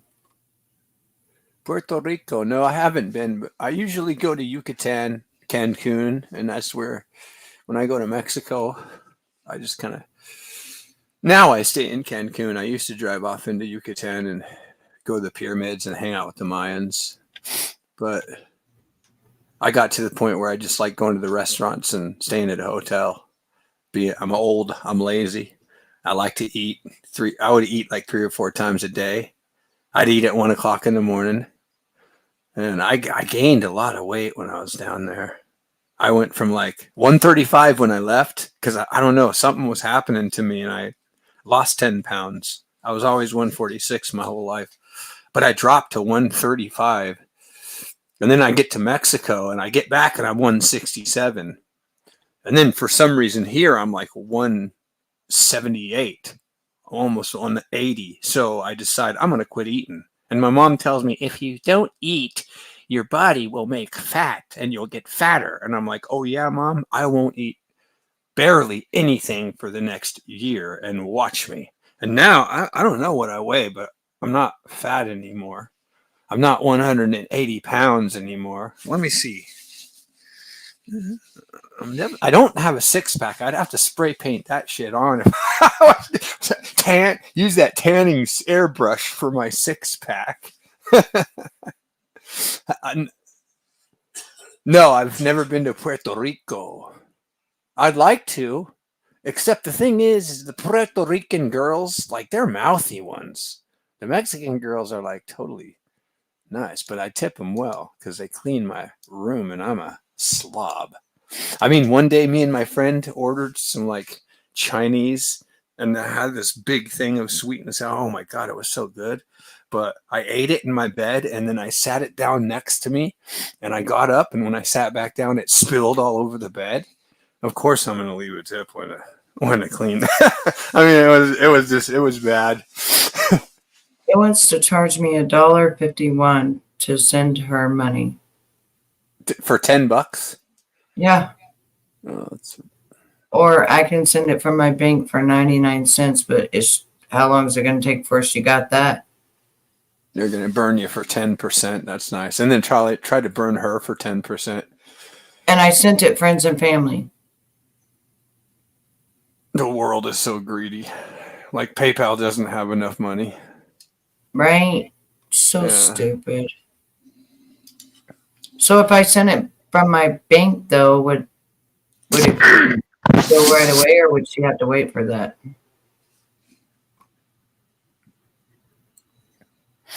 None of those places, Donna. In America, I've been from Alaska and every state between Alaska and Texas. I've lived in all of them except New Mexico. Lived in Texas, Arizona, California, Oregon, Washington, Alaska, Hawaii. Haven't gone to, I might have, I've been to Idaho once, I think. But mostly I went to Hawaii where the surfing was and I stayed there.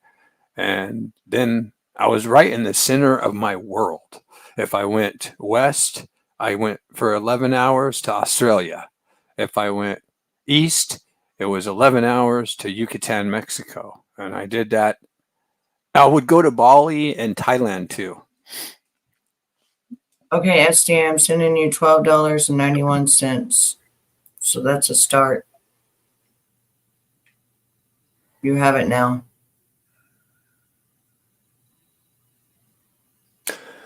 What do you mean? Oh, so you mean south of Yucatan? You mean like in Guatemala or like Costa Rica? Or actually, it shows she got $14.86. Oh my God. I can't believe I'm freaking hungry again. I don't know what's gotten into me. So you got $14.86 with the $12.91 I sent you. Oh my God, Donna sent you $50. Donna sent her money too? You. Awesome. Me? Yeah, she sent you $50 for her. Oh, you want me to send that to her? Let me see. SDA got it. Oh, there it is right there. Okay, let me send it. So then that should cover what she needs. So. Well, it'll help for sure. I can't even push. There we go. All right. Yeah. Okay. So now I'm going to go back and send her the rest of it. The 50. Because our money's worth more. This should pay it all.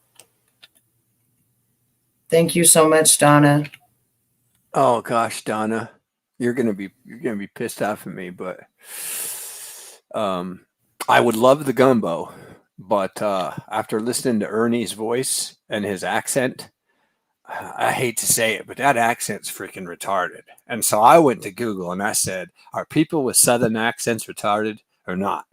And it said, their IQ is like 10 points less than the North. And that's not even something in just America. And this is just average. It doesn't mean they're all retarded. And by the way, women, though, I don't mind the accent when women talk. There's just some states like Tennessee and wherever Ernie's from, that accent drives me crazy. Yeah, I don't want to know. I'm sorry. They're probably nice people, but they sound like total retards. And the only person that I really listen to a lot, because SDA puts it up on her channel and Betty puts it on her channel and Nicolina, is Ernie. So I've got a lot of Ernie dumbness like in my head. How much does she need? Oh, about I think we got it all now. I think we got it all. Hang on. Yeah, I think we sent her just enough. Am I the recipient or is she?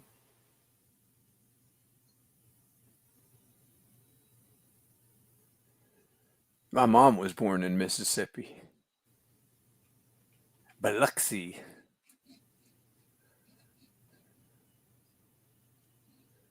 Wait, she's the recipient, right?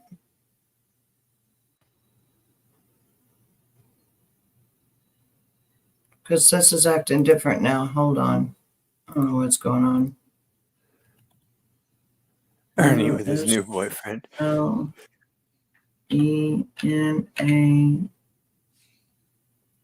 Yeah, it's making me do these security challenges for bicycles and weird stuff.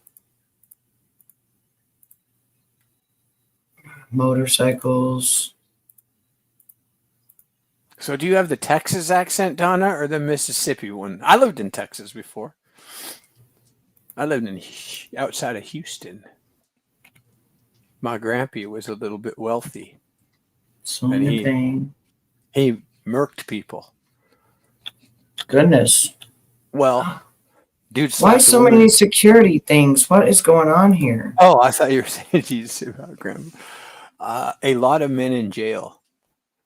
Oh, in the south of the United States. It's ridiculous. What in the hell is going on?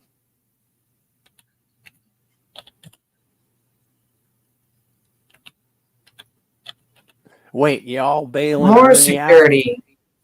Out? No, they're not bailing Ernie out. No, nobody can bail him out. I wish I could do Ernie's accent. I would do it all day on YouTube. I'd love to sound that retarded. Not the accent. I'm sure other people that talk with that accent can sound totally non-retarded. Like, is Jimbo from the same place as Ernie? Okay, hang on. Am I the recipient or is it her? Air Force says make me the recipient. Who is the recipient, me or her? Because it's asking for the recipient's name for some odd reason when it didn't a while ago.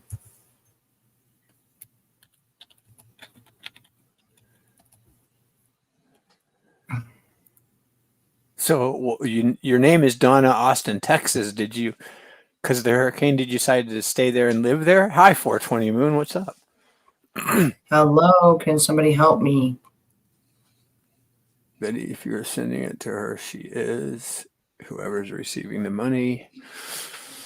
She's the recipient.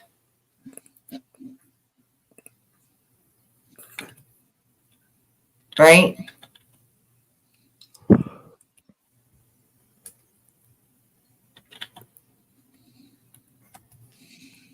I hope so.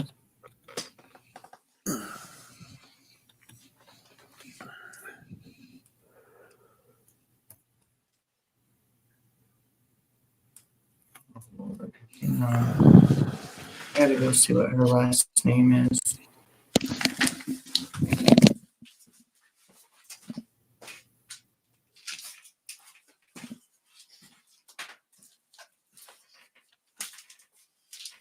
All right, so hopefully that's it.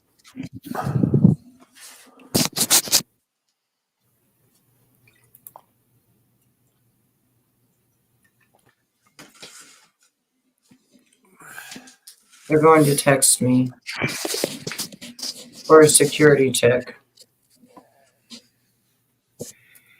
South Carolina. Ooh, I like the accent in South Carolina. I don't know if I do it well or not, but y'all can hear me. I lived in Texas once.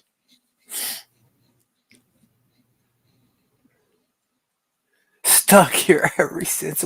Joined the club. I flew back to the mainland United States, Oregon. Sorry, we weren't able to complete your payment at this time. Please try again. God, I hate these apps.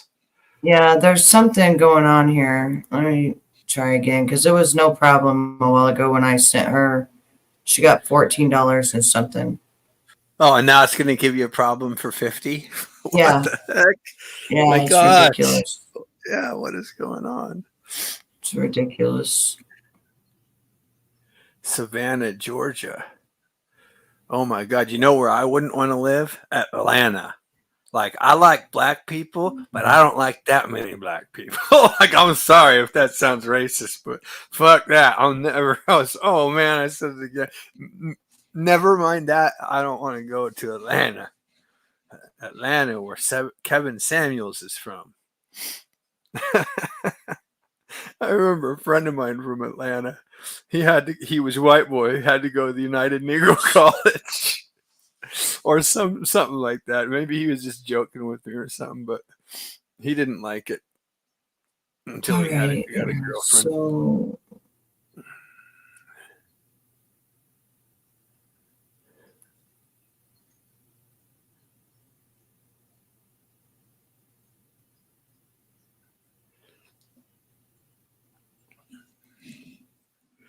I tried to hit repeat the transaction, but then it would be the same amount. So that's not going to work.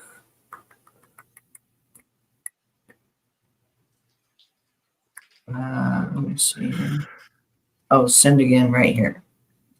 Now I got her in my thing. Now I should be able to do this. I want to live where the box turtle migrations happen. That would be cool. I would love to see one of those. Box turtles everywhere.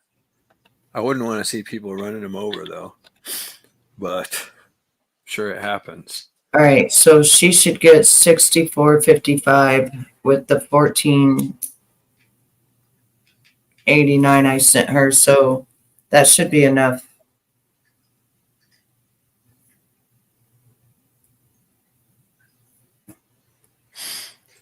I don't know many. I haven't studied the South very much.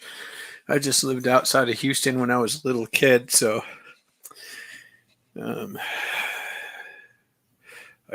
went to the Chandler School there. Actually, somewhere. that's $79.44 for her. Oh, now they're going to charge me $4.19. For the 50? Yeah, can you believe that? It's not horrible. It's still 10% almost. Jesus. They're going to charge me an extra $4. So I sent her now $16. It's for SDA Air Force.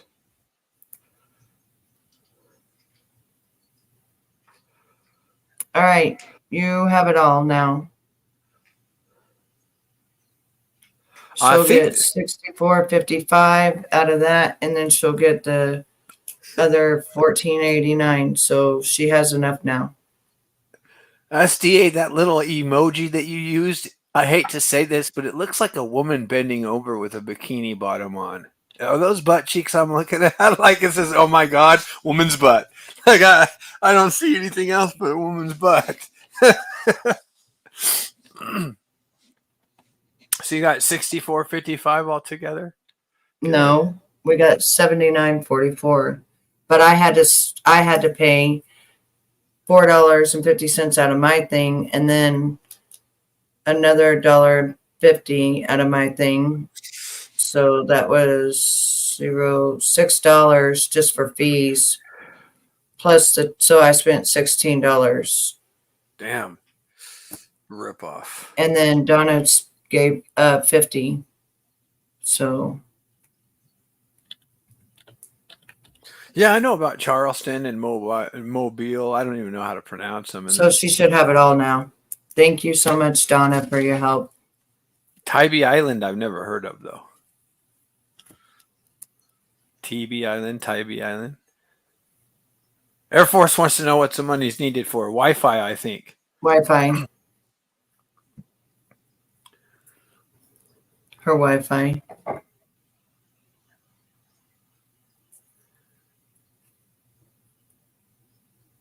Does it charge the recipient as well?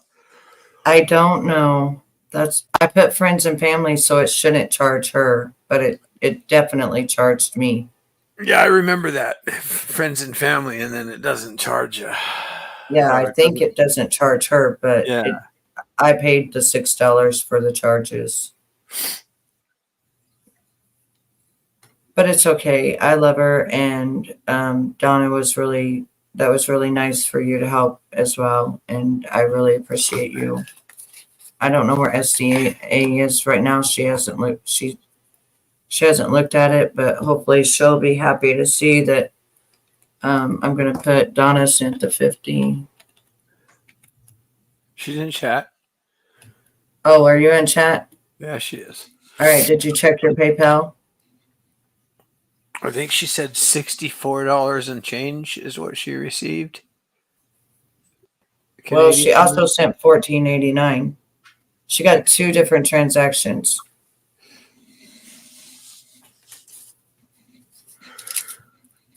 She got the $64.55 from Donna.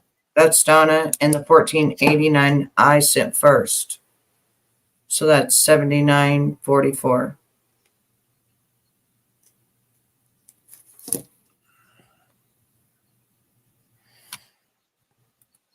I used to feed the sea turtles mangoes in Hawaii. Not supposed to do that. That's a federal crime, but what the heck? No, not mangoes. Yeah. Are they mangoes? Papayas. Excuse me. They like papayas. Okay, the $64.55 was from Donna. The $14.89 was from me.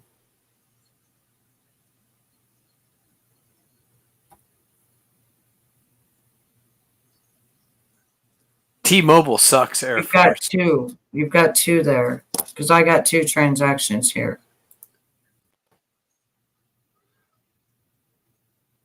You got $64.55. That was Donna's 50, and I paid $4.19 for it, the fee. And then you've got the one I sent before that, and it's $14.86. And I had to pay $1.50 fee. Ouch. So altogether, you should have the $79.44. They took $15 from her. Can you believe For that? what? For what? The recipient, they charged her, it sounds like. What? Yeah. No, they can't charge. They didn't even charge me like that.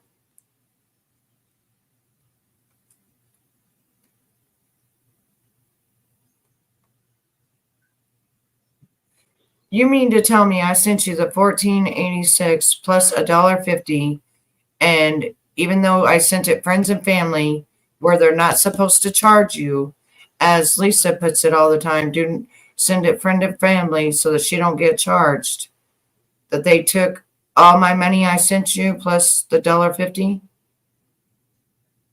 plus the $4 and so $6 in fees, and they took all the money I sent you.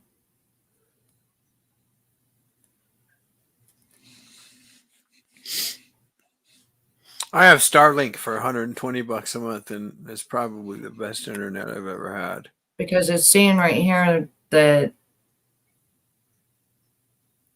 I've got the transaction fee for this one right here. Shit, Venmo is free? Damn. Right here is the transaction fee for the one I sent you. And then you already got the one that Donna sent you. That's crazy. They legitimately just stole my money.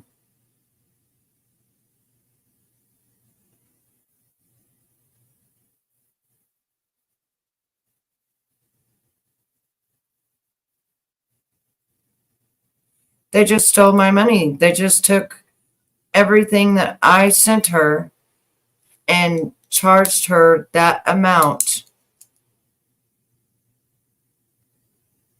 to get the whopping $64.55 is what she's saying. But what's weird is the $64.55 was sent to her, which was $50. Yeah, there you go. That's your balance. Okay. There you go. $77.46. Now you can pay your internet.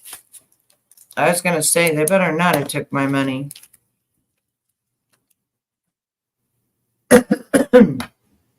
There you go.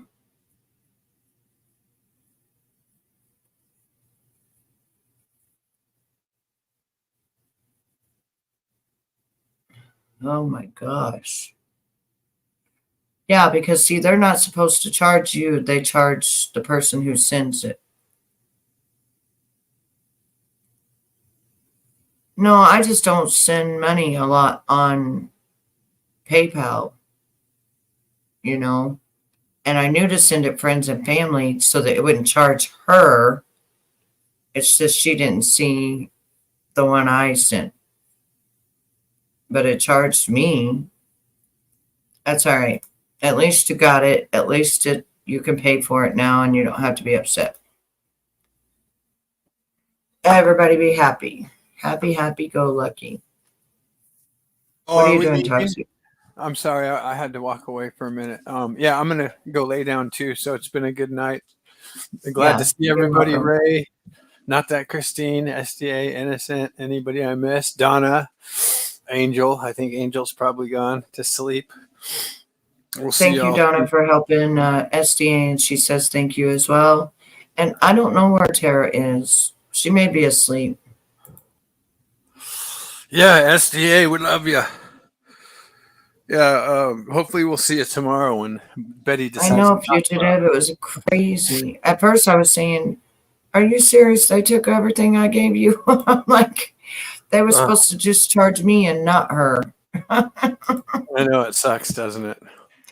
But they didn't charge her. She found it. Oh, good. So she has just enough and then like $2. Damn. That's $2. awesome. Which to her, that's $100. That's $100 in Canada money. What I would do for just $2 right now. You're funny, Toxic. I don't know what I would do. I wouldn't. All right, everybody. Have a great night. Love you. Good night. Love you too. Good night. I got to put all these videos I put up or I used on my thing today and get out. That'll take me about another 30 minutes to do all that. I'll see you all tomorrow night. Everybody be good. Thank you for helping SDA. I'm out. I'm out. I'm out. I'm out. Keep a fire in your heart, a smile on your face, and be kind to someone. This angel watches over all of us on the YouTube Days of Our Lives. Please keep in mind that this is an interactive soap opera. We do not ever go real life dox anyone. It is not meant to hurt, stress, or give anyone pavement scratches nor carpet burns. This is all in fun, and you never know who will be in the show. Thank you for watching. Love to all. Don't forget to like, share, and comment. Until next time, my friends, we have come to the end of our show. Have a fantastic rest of your day from Betty Boop